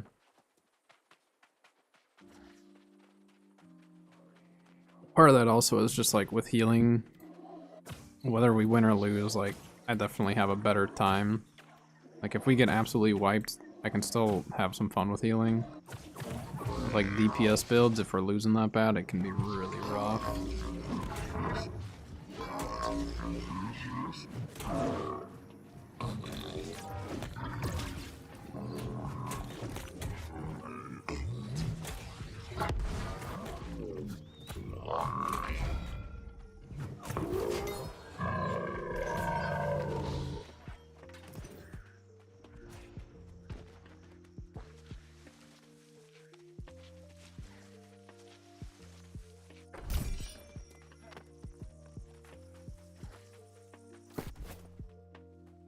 You should pop pretty soon here. Kind of nice if we got a hardened crystal or something to pop up for us.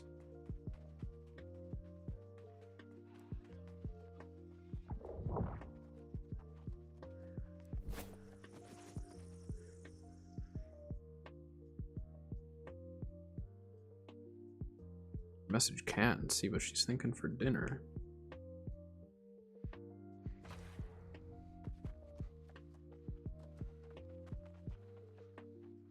We have some frozen pizzas. Just do that, make it easy.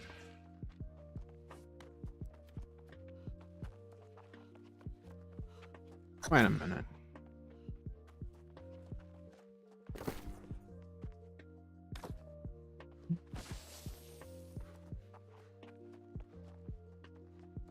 I know who that is. If I've gone up against Reaper before. We'll see how it goes.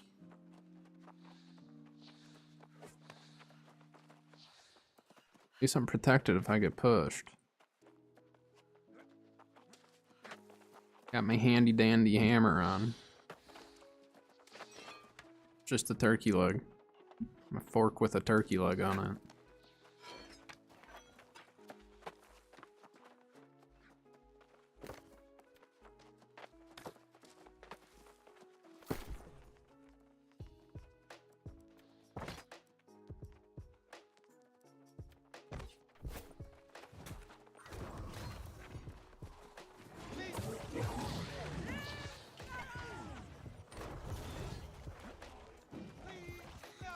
You spawn the cat quick.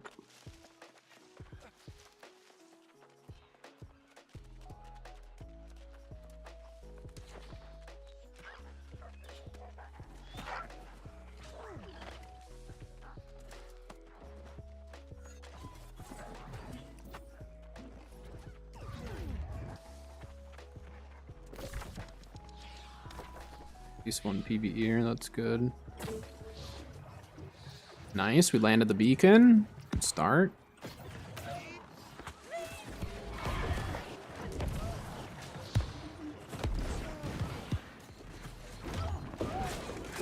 Oh.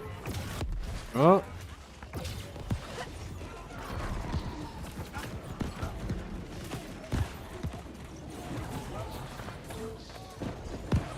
I don't remember what build Reaper plays, or what build they're playing right now even. Guess we'll find out.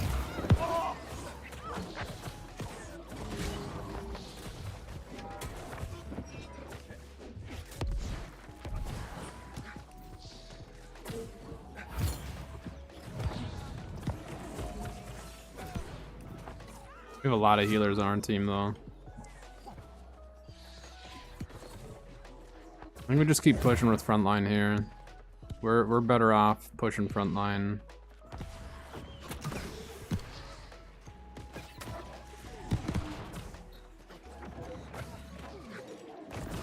think that was Reaper.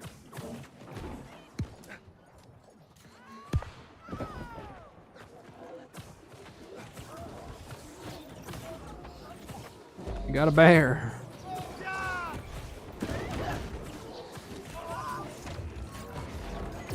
There we go. I got mine off first. Messed up his combo. That's the big thing with this build, is even if like you don't necessarily kill them, you mess up their combos, which for like for a bruiser is so important to get some of the abilities out. So if we can just disturb that a bit, that's like huge.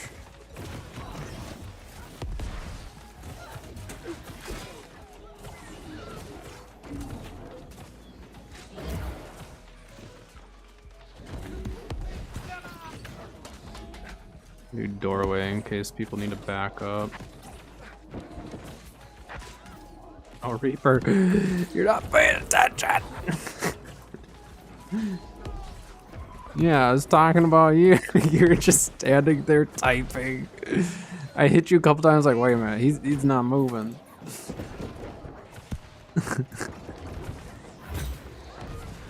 What's going on? Your team is back capping us, huh?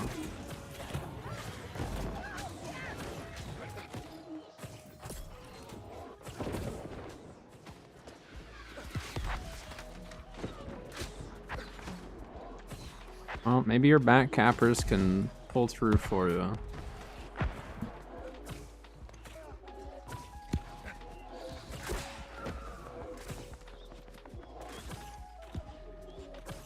There we go.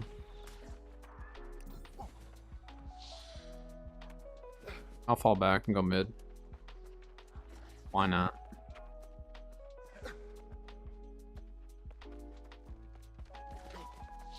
I guess that back cappers.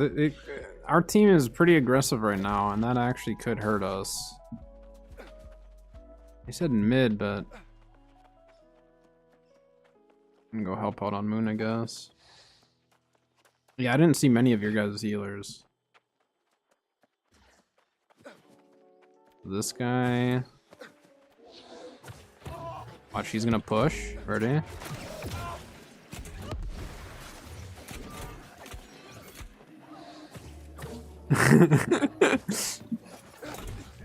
Don't push the healer hammer, guy. I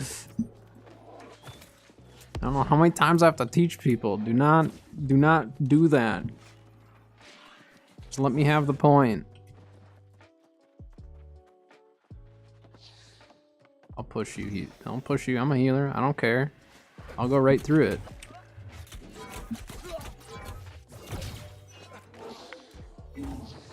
Miss. That was close. That first and finish hurt really bad. It was not enough though. I have a lot of thrust protection too, so the flurry didn't hit me as hard as it should have.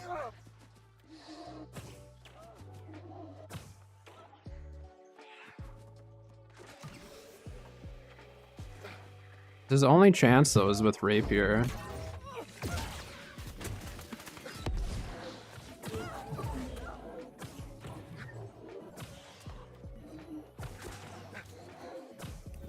Yeah, it's not gonna happen. I need to just fall back and go Sun at this point. If we lose Sun, then it's not good. I mean, we have a lead, but it's not a huge lead, and I don't really want to just stay and fight one guy.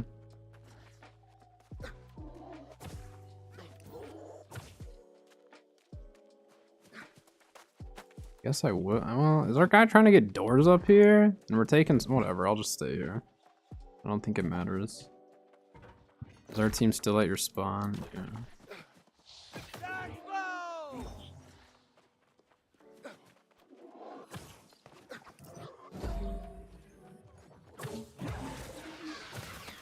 He won't push me now.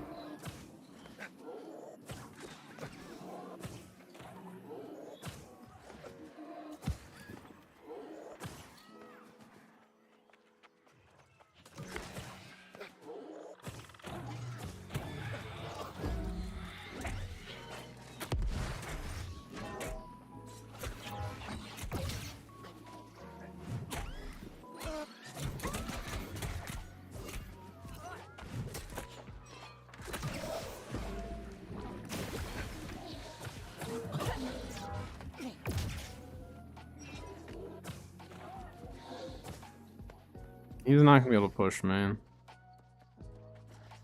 I'm just wasting time at this point.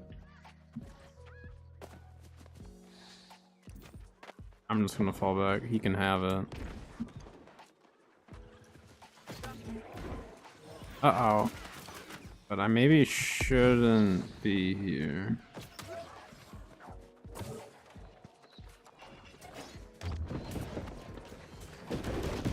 Can't find a decent... I mean, which weapon do you want to focus for OPR?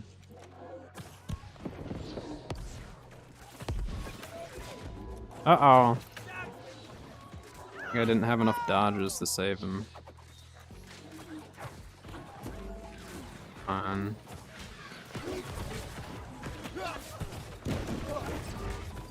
Ooh, I thought he was gonna get pushed, but someone must have knocked him down with a shot or with a javelin.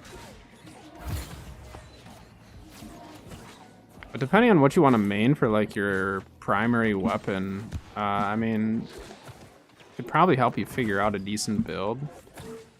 Kind of depends on like what you want out of the build, obviously, but I've done enough like different weird builds and stuff that probably help you figure out something. Uh-oh. Thank you.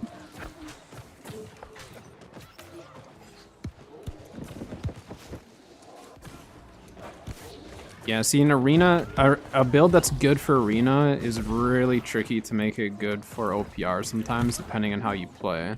So it might not necessarily be the build. Like, if you're running the same build and it's not working, it could just be, like, your positioning and stuff and the way you actually have to play it, you know?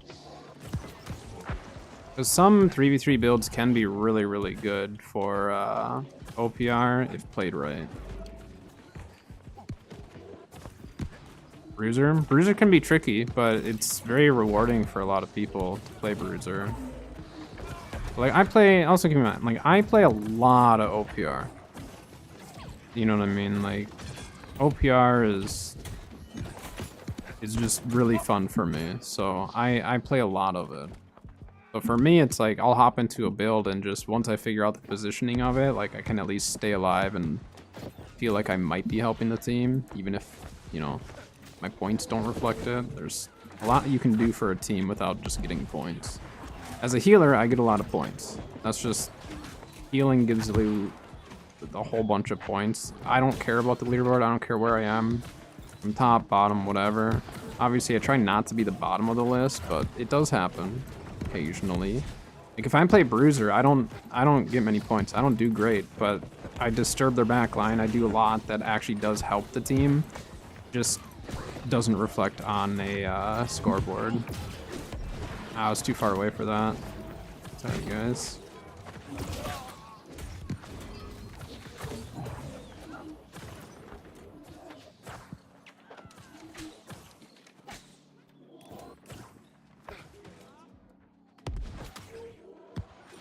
But like if you play like a 3v3 build, a lot of times, like if you're in a light armor DPS 3v3 type of a build where obviously it's designed around like smaller combat, stuff like that, you want to play like the outside of the clump a lot.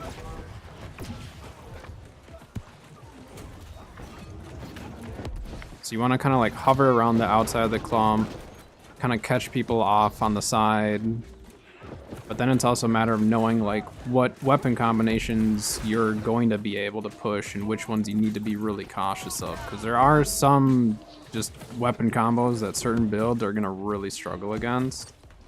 And like even as a healer, there's certain weapons and certain combos that I need to keep my space, because if I don't, it can be really rough. Do I even bother going Baron? I don't know.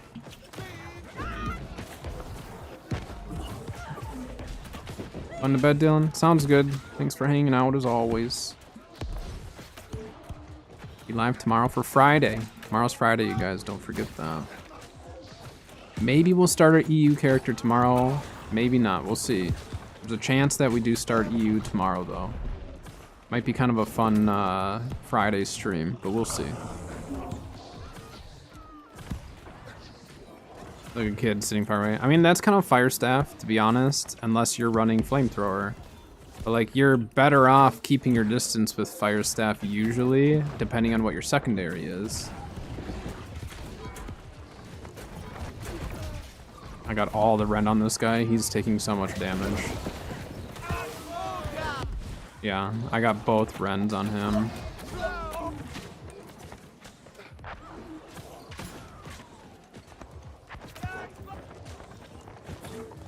But see, like, if you're running a build that's very, like, light armor DPS, like, you're jumping around, just, like, killing smaller groups, then you kind of want to play... You kind of want to push people like me, positioning-wise. Yeah, if I end up starting it, I might just start it on stream, too, but we'll see. Yeah, if you're on when I start stream tomorrow, then you'll see it, but I'll post it in Discord so then you know. If I don't see you, at least.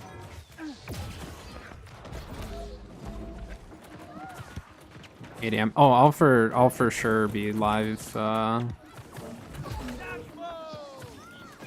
for sure be live after that. I was just getting destroyed by the turret.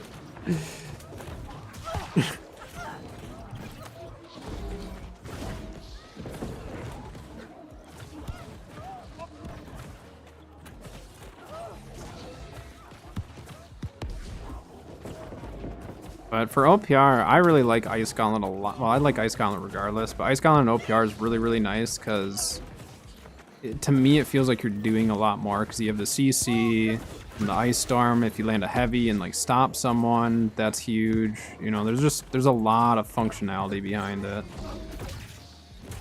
Get off my healer, my fellow healer.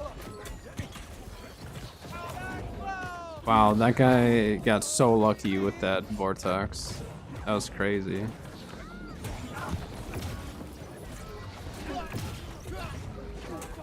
Spinning.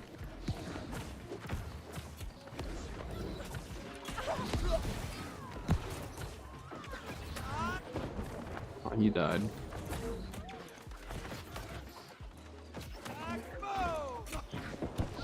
Throwing hatchets at me?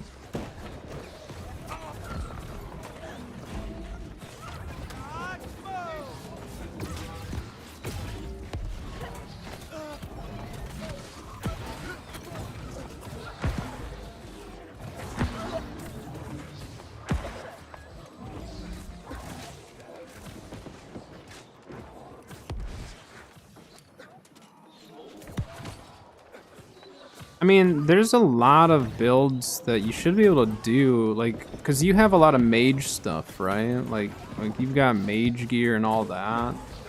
And, like, there's a lot of builds that you can run around mage gear. Like, see if you have Magnify and Con gear. And a lot of that will transfer over to at least give you an idea of if you want to run a certain build or not. So that's what I kind of first tried to do, is get a lot of gear. So like I actually used to wear some of my healer gear with my initial like mage testing because it was either Magnify or Con and worked really, really well just for testing some stuff. But obviously it wasn't my long-term like armor. I don't use any of my healer gear in any of my other pieces now, or any of my other builds. Not to say I couldn't, it's just once I figure out I like a build, then I started saying, okay, where do I need to invest my money and when? Like, which pieces cannot transfer over and that I have to replace? And then that just narrows down the cost initially. And then obviously it can get crazy, as we all know, in terms of gold, but not every build for me is a gold sink. Once I know what the build approximately is going to be, then I start knowing what to search for on the market, so then I can see if like a good deal pops up somewhere. Then I know at least which perks and stuff I want or need. Okay, we've lost 2 now. It'd be crazy if you guys came back and won this though. It'd be so nuts. This is like a crazy street fight.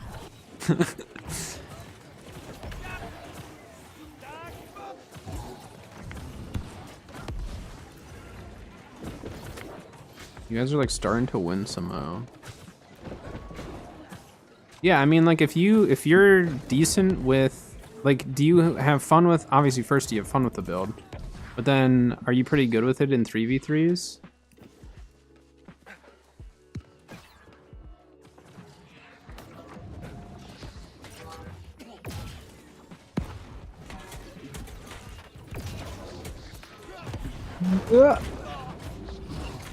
Thank you, other healer.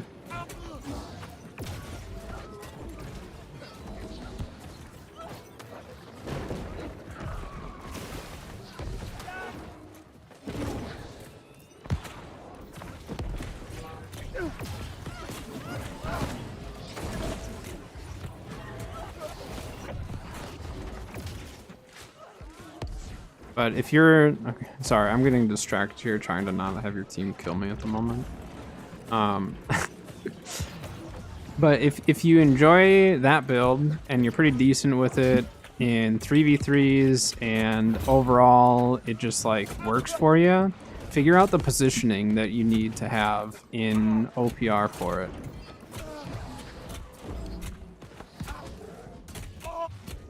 Guy, you're not gonna win this.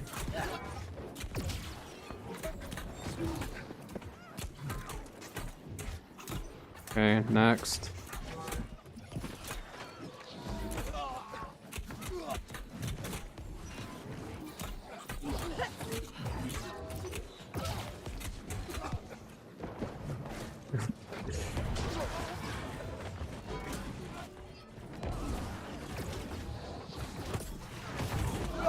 Sorry, guy. I don't know how many times I have to tell people don't push the healer hammer. Except for this situation. Thank you.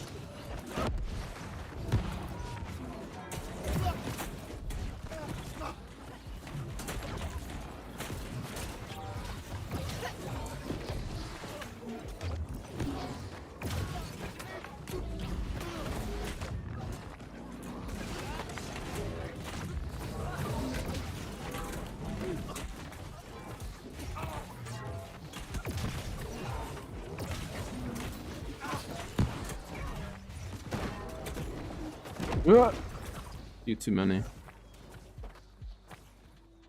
You too many there. 50-50, you need to get aiming better. It's hard if you have some good legs. So that's where figuring out who to push and when is the most important. Like for your build, it's very like target focused. So you have to focus a specific target for it to work well, I'm assuming. And so that's where like, obviously healers are going to be a little bit tricky unless you're running like Petrifying Scream or something like that. But you could turn your build into just like a healer killer. Try to get Petrifying Scream and just start rushing people. So I'm assuming you're not using Life Taker, right? Or are you? Because Life Taker is best with ranged weapons. But yeah, if you have Scream, then you're fine. Like, if the primary use is just like the Scream and the functionality of it, like it doesn't really matter what Void Gauntlet you're using. The Scream is the most important part if you're trying to do that type of a deal. So a lot of it, like, I'll just show you right now. Like, if I were you with that build, I would rotate around. I would play the outside. I wouldn't even play the point. I'd literally just go to, see? Yeah, like that. Exactly.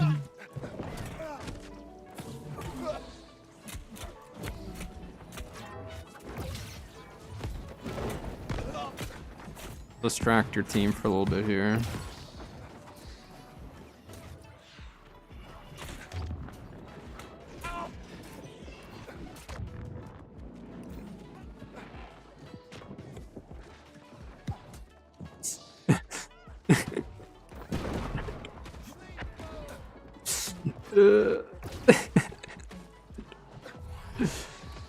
All right, now I'll push in.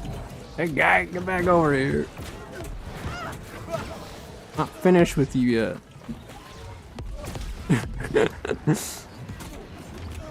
I don't care. You guys can, if you see me in a match, focus me. I don't care. Just be warned. If I have my hammer on, be a little cautious of it.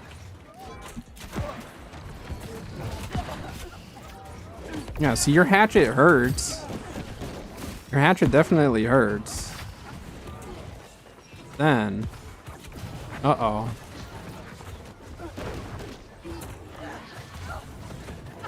Good scream. Get him, team. Oh, that... He's moving around the point.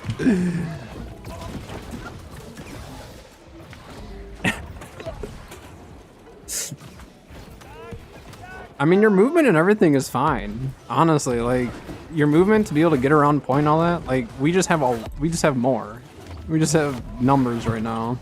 But your movement and everything is just fine. Your hatchets seem to do pretty good damage. Like, I'm pretty sure if you screamed me and just started wailing on me, like, I would struggle if I didn't have my hammer. But because I have my hammer, it's really hard for someone to scream me and make a melee play. That's the tough part. No, I think you could make that build work just fine. You just need to figure out your positioning. Which I think a build like what you got is obviously, it'd be good on point, like if that's where the main point is, you know, but at the same time, I think if you wanted to like rotate around and fight people around the point, you definitely could. It's not even geared up yet. Yeah.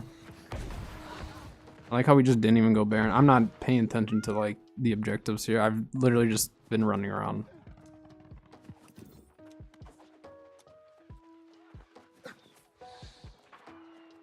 It's funny you say hatchet.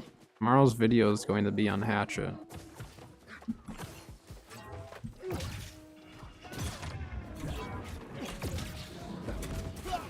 Guy, I'm sitting there holding my hammer. What did you think was gonna happen?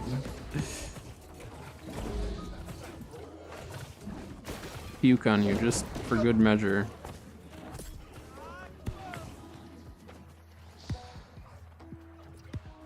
Oh, they have a respawn here? Like, are we trying to push this? Alright.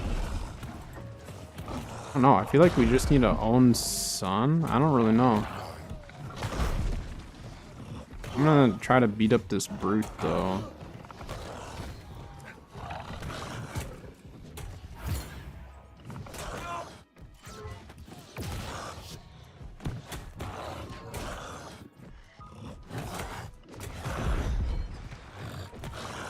Ow.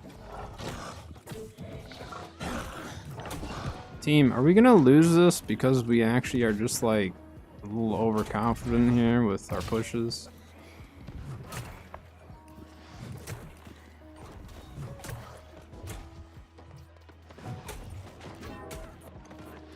Your team just like PvEing or what's happening? Hey look, it's bugged out. This is my chance. I don't know what's happening, but your brute is just stuck here. Yes! Yes! Yes!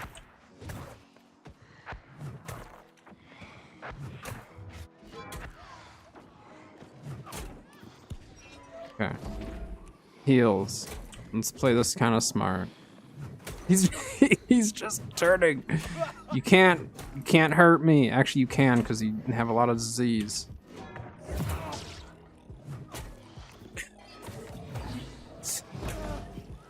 I'm helping the team. Hey, get out of here.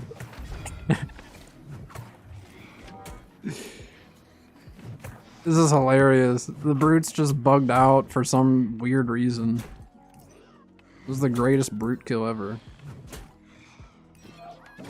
Just in case your teammates show up. I don't.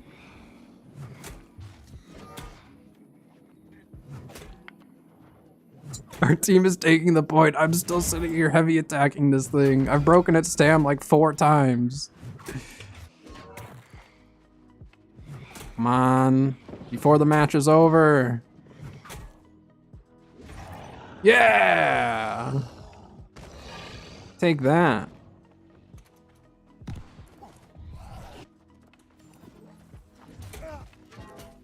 Hey. Don't be swinging on me like that.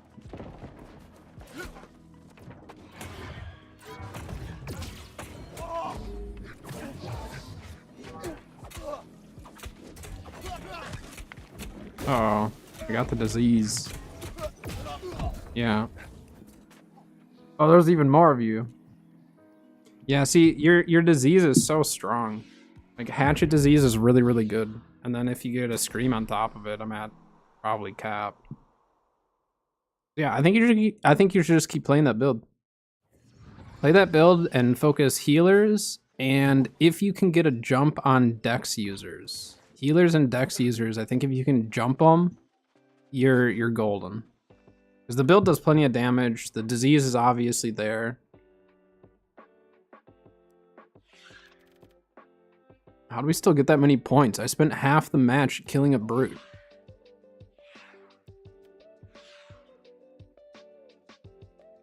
I literally spent half the match practically killing a brute. I don't know where my points came from. I don't know. No, I think it's a good build. I think it's a really solid build. My build video tomorrow is a hatchet build. My healer hatchet build, but I go more in depth in the video. I mean, I can give you a sneak peek of it if you want.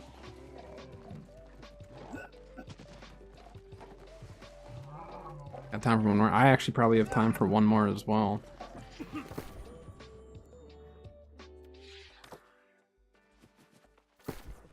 So I'm running the Freya's hatchet for my healing build. And after I kind of broke it down and stuff into like what I need the build to do, it's kind of crazy. Here, we'll do one with it. I still have to play it right, but it's very fun. Yeah, just let me know when you're ready. I'm still running this loot.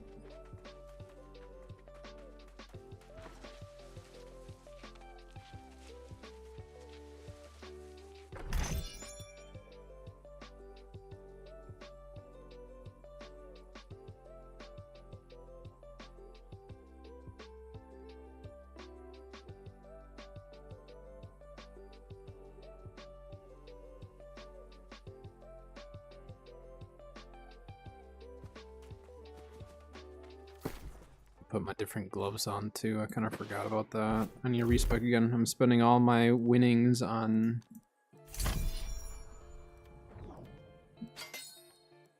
spending it all on respecs here.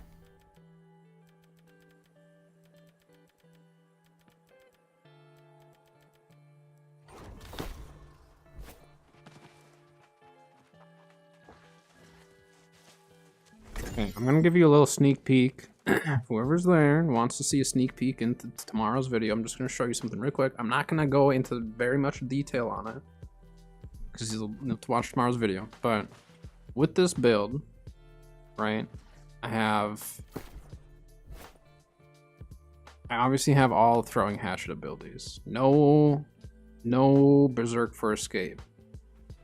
And I obviously have nimble coat, so I have some extra cooldown. So when I throw my social distancing, see how the time is about 13 seconds, right? Now wait until I get the cooldown back and see what the cooldown is when I hit this scorpion, okay? So if I come up to the scorpion, watch my cooldown. It's about 4 seconds. And then ready? 4 seconds. And then ready? Oh, that was 7. So that one I took just a little bit too long. Isn't that crazy? 4 seconds. 4 seconds. You can just keep moving. And then 4 seconds. Just keep moving.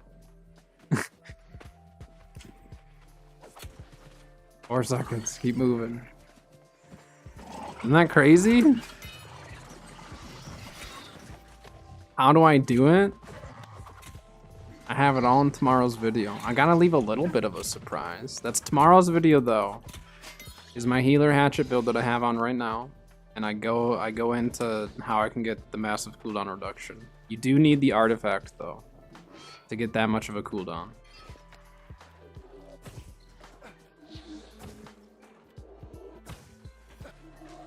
And you could use it offensively. I think it's easier to use it defensively though.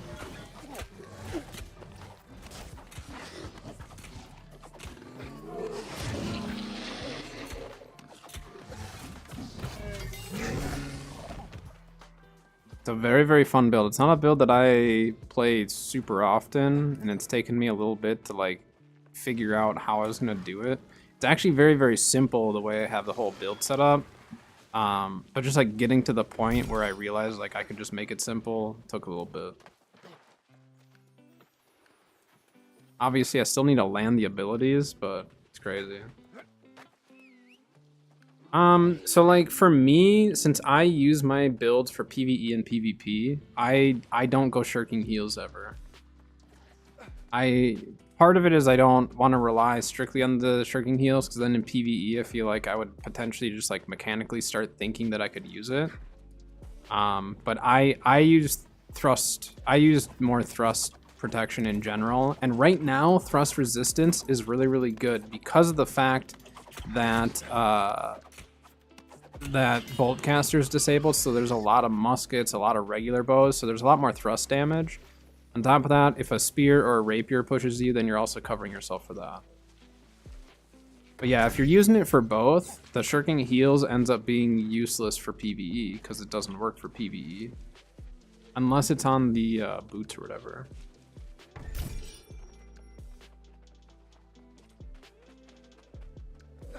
What is what called?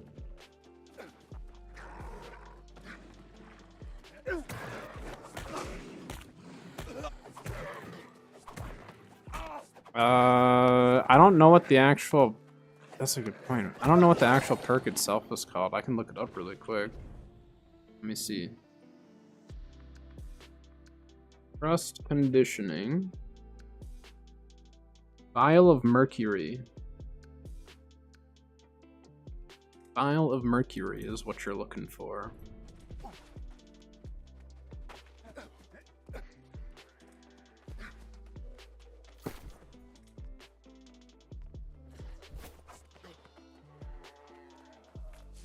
But yes, if you are curious on my hatchet build, tomorrow's video is all about how I run it with my life staff.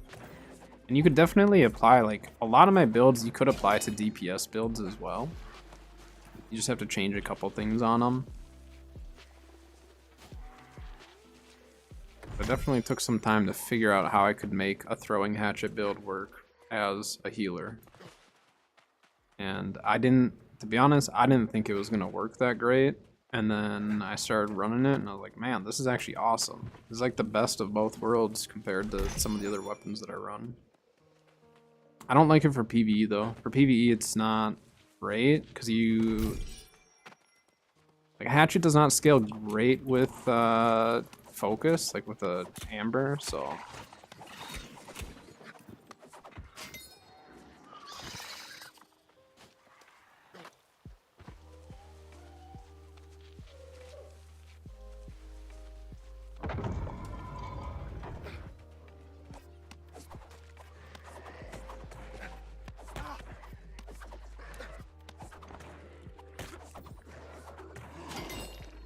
That's good timing. We have an ad starting now. Twitch didn't tell me until now.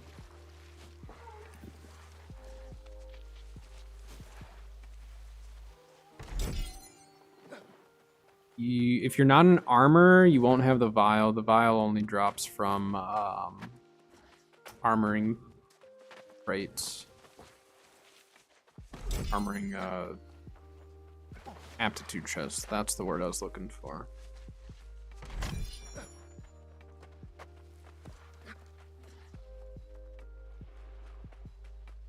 So that would be one that you'll have to purchase.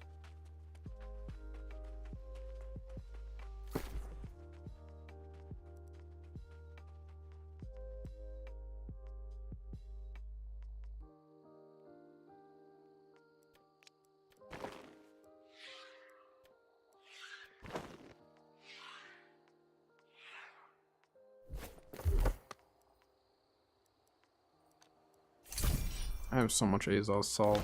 I have a bunch of vials saved up right now too.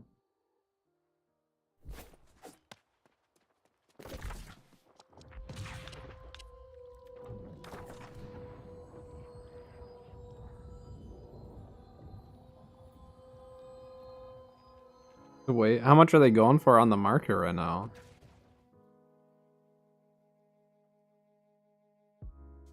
It's tough to say if they'll be expensive, like, because it's rare to pull, but I don't know how popular it is in terms of like actually crafting. I've pulled most of mine just by crafting, and it comes up as a third perk. Do you want one? I'll buy you one. What does it get? The vial of what?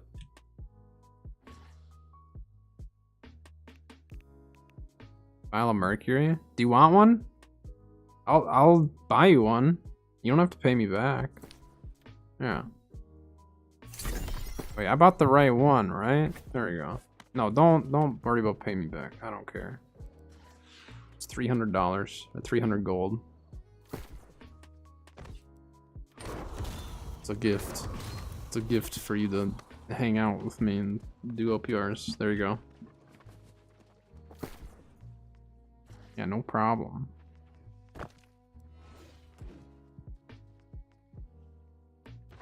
Plus, you're grouped up with me. So it's like, you know, invest in you, and it's like investing in the dubs.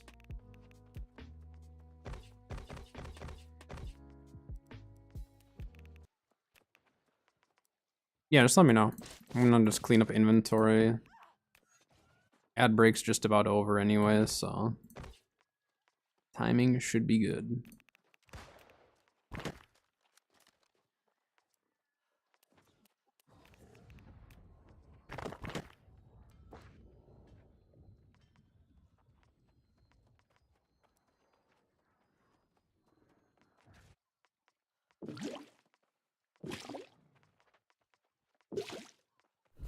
I'm sure serum is going for now. Assuming they're pretty expensive.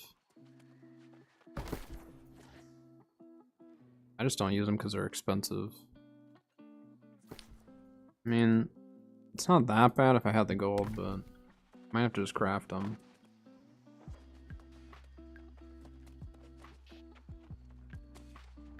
Oh, because do you need a respec?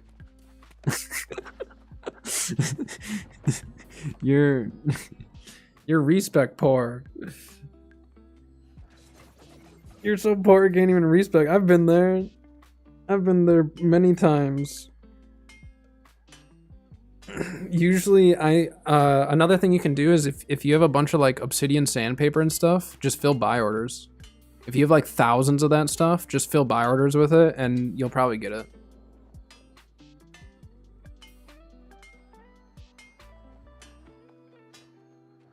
That's what I do sometimes. I haven't been that low on gold in a long time, but it doesn't take much for me to get there. I will definitely have moments where it's like, just keep spending money. Can't help it. There's too much good stuff out there sometimes.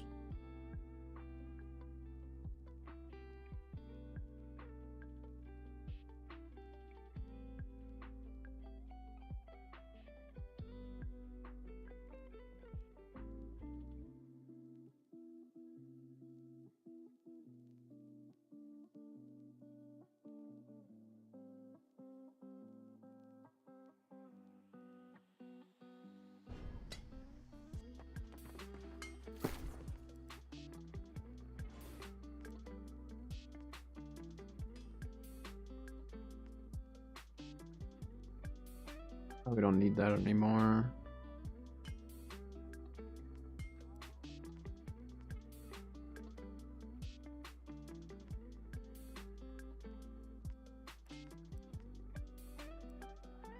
Nice.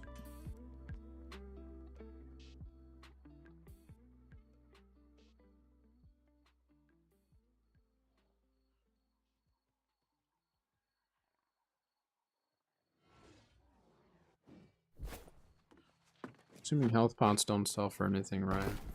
You just never know, though. Check.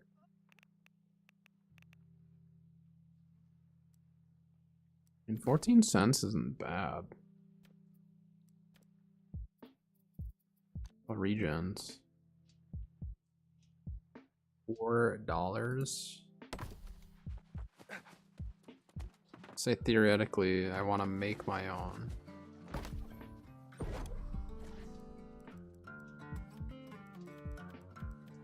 I'm jamming.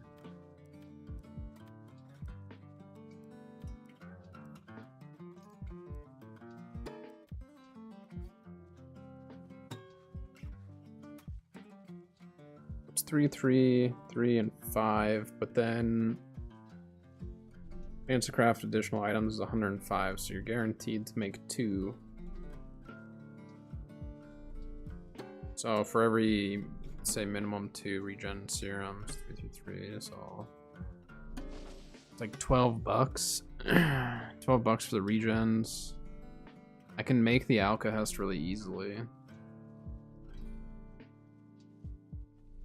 And then how much are mana pots?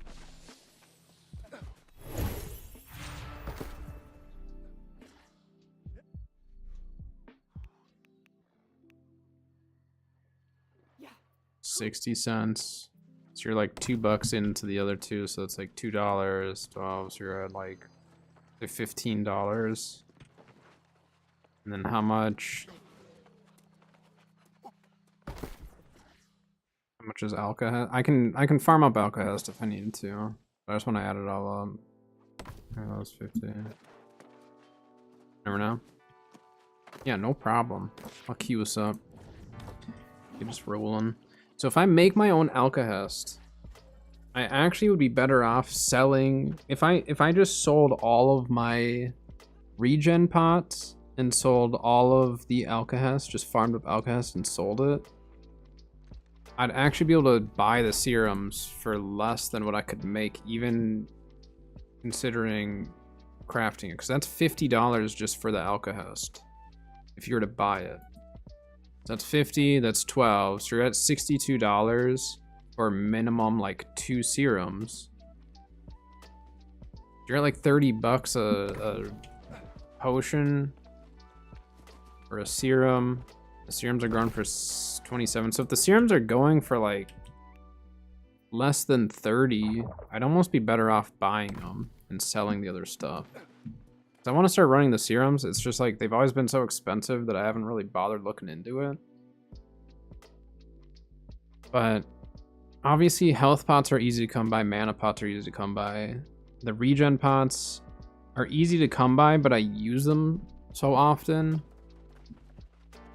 But then there's also a chance where, because it's a 105% chance of making extras, so I mean, like, there is a chance that you do end up getting a bit more. I don't know. I think it's just going to depend on the market prices. But the serums are super, super strong. Like, I'd prefer to run the serums personally, but I'm cheap. I'm cheap when it comes to like consumables and stuff. It's like, I don't know. Feels weird buying them when I know I can make them. Alright. Do a little bit of healer hatchet for the last OPR for today.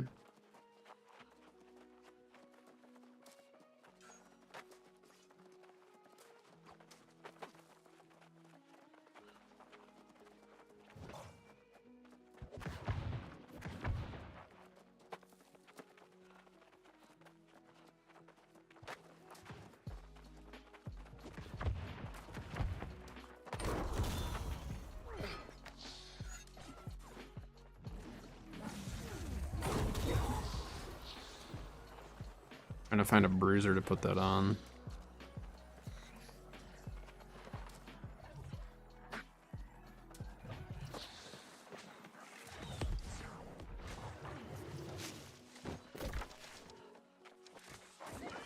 Oh dang, our PvE is already on Moon. They're crazy. They are insane. I'm all for having like good PvEers.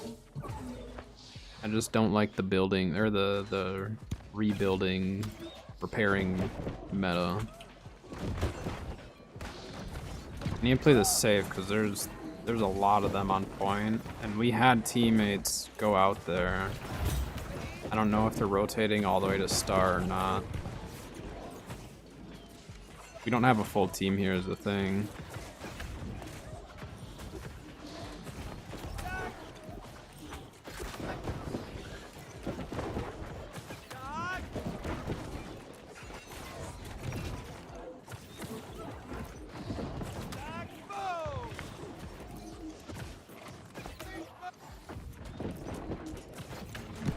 Where did that group that was behind? Did they just... Are they going to back cap, I guess?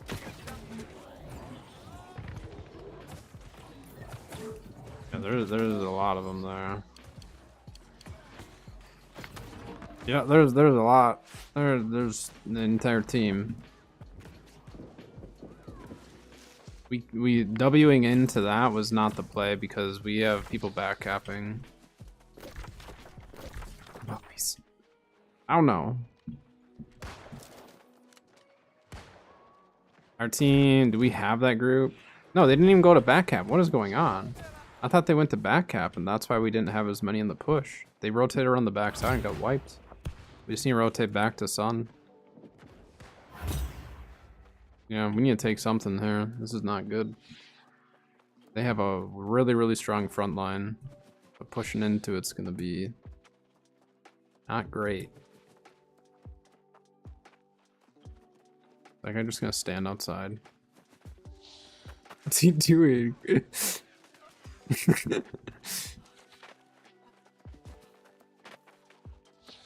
He's trying to line up his rain of arrows or something. That was goofy.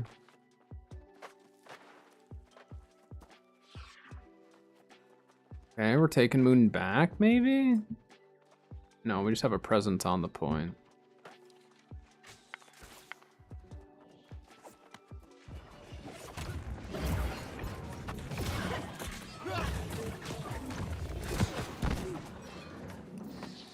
I rooted him right when he was trying to push in. We got more coming in though.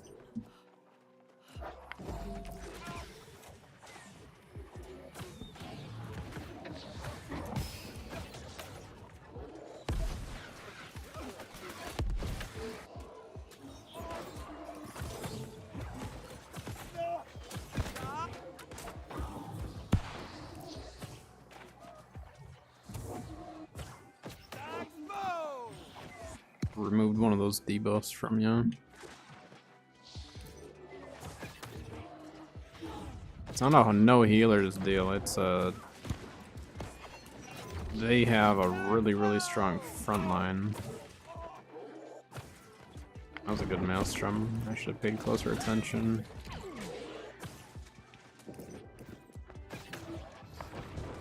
Oh. Healers are coming through that main door. Yeah, our team's just getting wiped.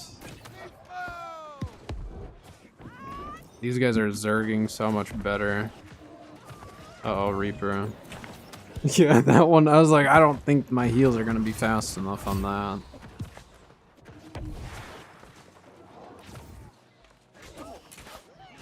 Here you go, team.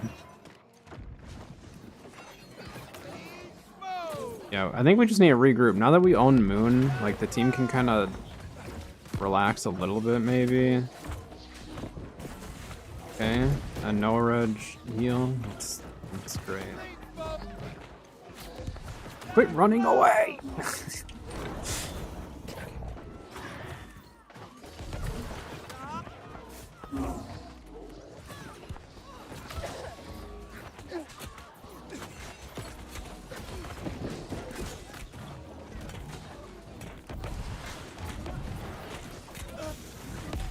Uh-oh. Yeah. I got pushed back. So that was not good. My resistances, it's a flat 10% on everything except for thrust. Thrust I have 25%. But everything else is 10%. See? So if you go, the cheapest way that I've found to get a flat 10% resistance and on everything is to do diamonds in all of your armor, and then you do 2 opals and a malachite, and that will give you a flat 10%. And it's cheaper than doing like more opals or whatever. Obviously sometimes the price can go up or down, but in general, like diamonds are cheap enough that I can buy like 5 of them, put them into the whole set of armor, and I'm good. And then if I swap it, most I need a maybe swap would be like, you know, the opal would be the most expensive part. But I go flat 10%.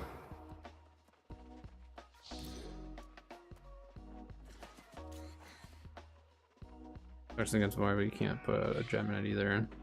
Yeah, I mean, I think with the Abyss, the big thing obviously is the fact that you're able to use it with the int weapons and utilize a lot of the int functionality from like Ice Gauntlet or Void or wherever.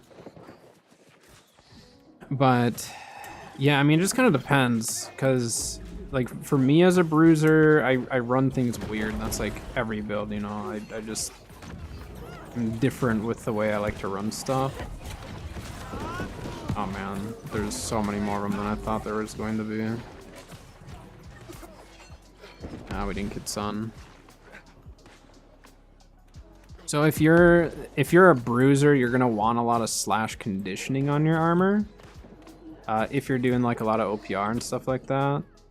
I'm just gonna drop. There's no point in me being up here right now. I think we just keep rotating their back line.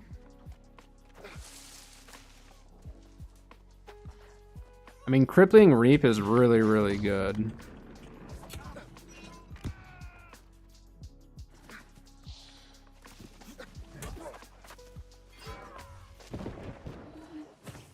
He's gonna go for that on his own. I'm not with you. Thank you for the follow. Welcome, welcome. There's a lot more here than I thought. I'm just gonna try to drag him away. I don't know what else to do here.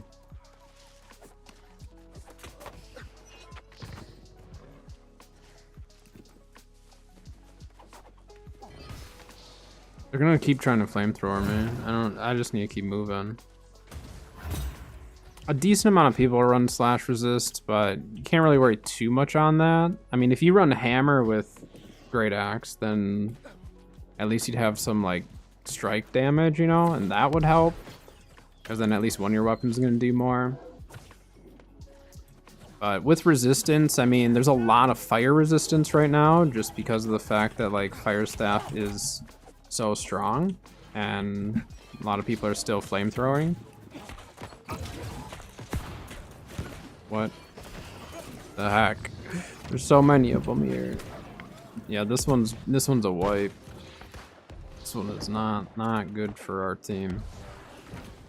We're hanging in there. Like, if we get Baron once or twice, I think we actually might be okay.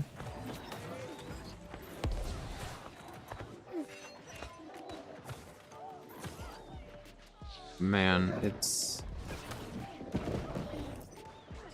rough. We need to try to get Baron if we want any remote chance of this happening.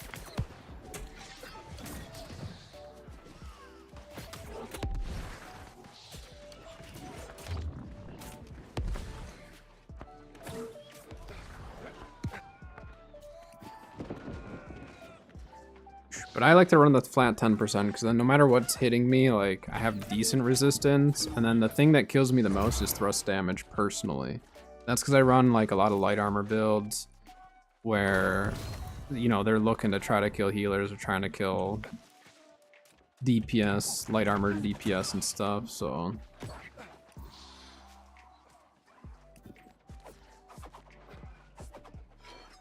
Get off of me. Guy, they're coming! Be careful!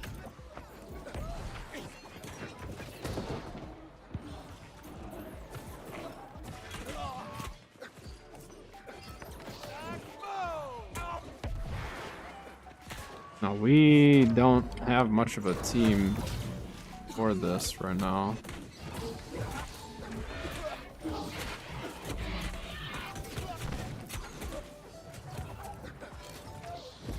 I'm just gonna try to distract.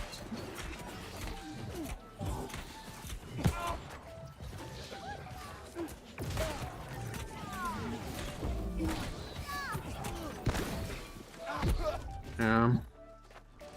Yeah, there was too much burst and disease and everything else happening, but I kept him there a little longer. I wasn't necessarily trying to get away from that, I was just trying to prolong it.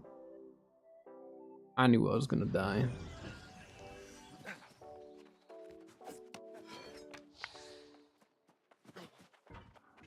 We have a triple cap, that's not gonna last long.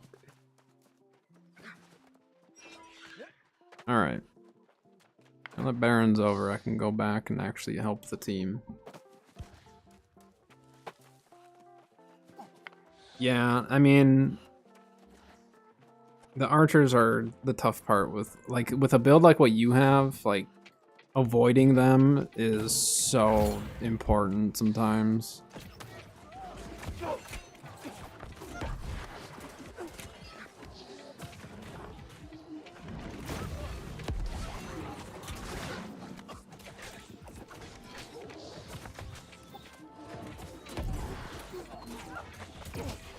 I have this guy so diseased. Someone just needs to kill him.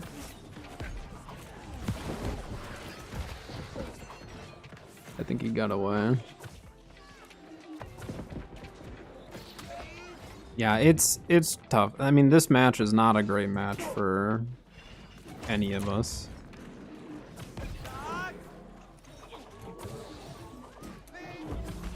We need to see if we can get them to like branch off and go after us.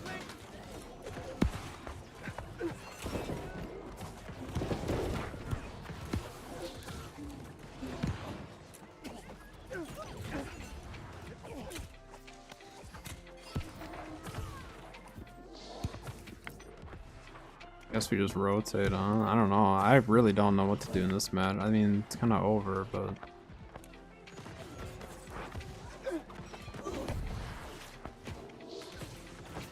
Uh-oh, there's a lot coming around that corner.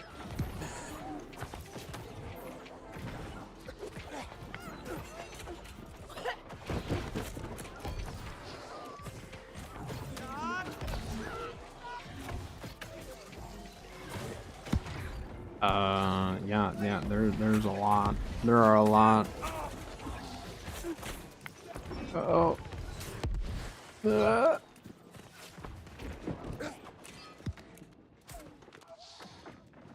Alright. Okay. There's a heal for him.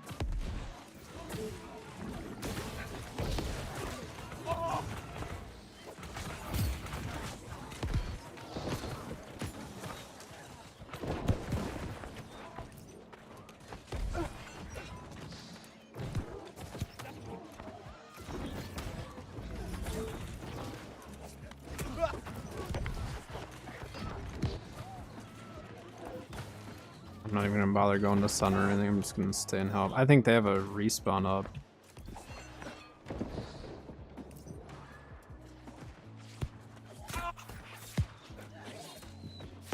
This guy's gonna chase really hard. We can just do that.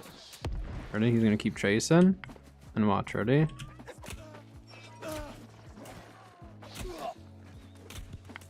Chasing. Then he gives up.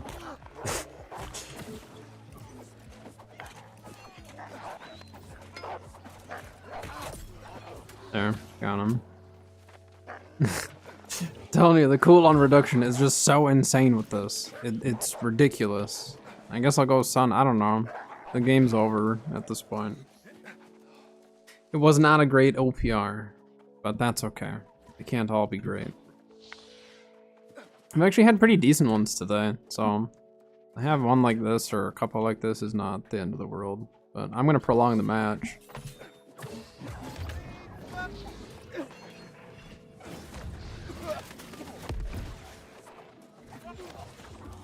Come on, land a hatchet throw.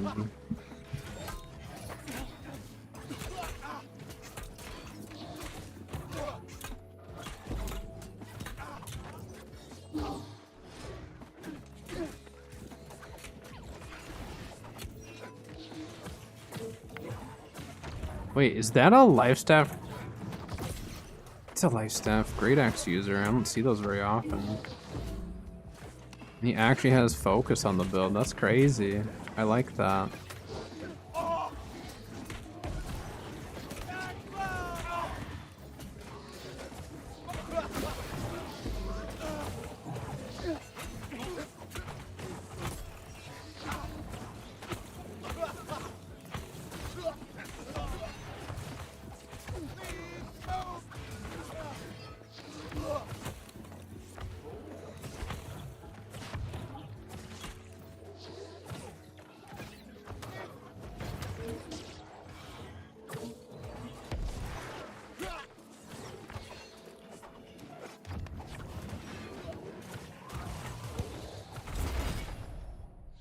It is what it is. That's just the way OPR goes sometimes.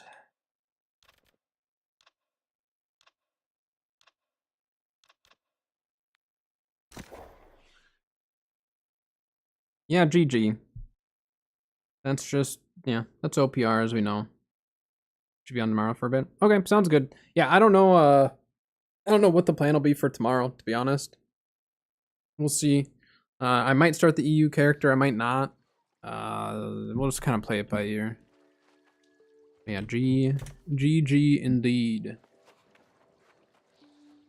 Oh, Anything is a streamer in Rama. Oh, gotcha. I didn't even see that message, to be honest. Yeah, I'm gonna be making an EU character, so I can play over there as well. Like Dylan's over there, so it'd be kind of fun to just have a character that could hop over there on occasion and just play around. We'll see how the ping is. The ping might kind of dictate what builds I play and all that over there, but overall, it's like, yeah, I just want one over there, I guess. I don't know. I've talked about having an EU character for a while now, and now that we're like mid-season and things are kind of quieted down in terms of like events and stuff, I might just do some daily stuff and then do EU character as well. But I don't know yet for sure. We'll see. And if I don't do it tomorrow, then I'll probably start it next week. So it'll either be tomorrow or next week that we start the EU character. I just need to figure out like content and stuff, what I'm trying to get out of it as well. So I know like if I need to progress at a certain pace. Otherwise I might just like see if I can just progress to 65 as quick as possible. It may just try to be a power level. I'm not positive yet, but that is gonna do it for stream for today though. Yeah, Thursdays are kind of up in the air. Like I said before too, my schedule might be shifting around a little bit. I've got some other stuff going on that I might need to spend a couple days on some of the weeks. So we'll play that by ear, and I'll update everyone over on Discord. I'll try to remember to update over on YouTube as well. I need to get better about posting on YouTube as far as like community posts and stuff. But I will update everyone for sure on Discord if stuff like that's changing. But that is going to do it for today. So I do appreciate everyone stopping by, all the follow subs, all that fun stuff. And I'll see everyone tomorrow for Friday's stream. Tomorrow's Friday, everyone. And then the weekend. So we'll see you tomorrow.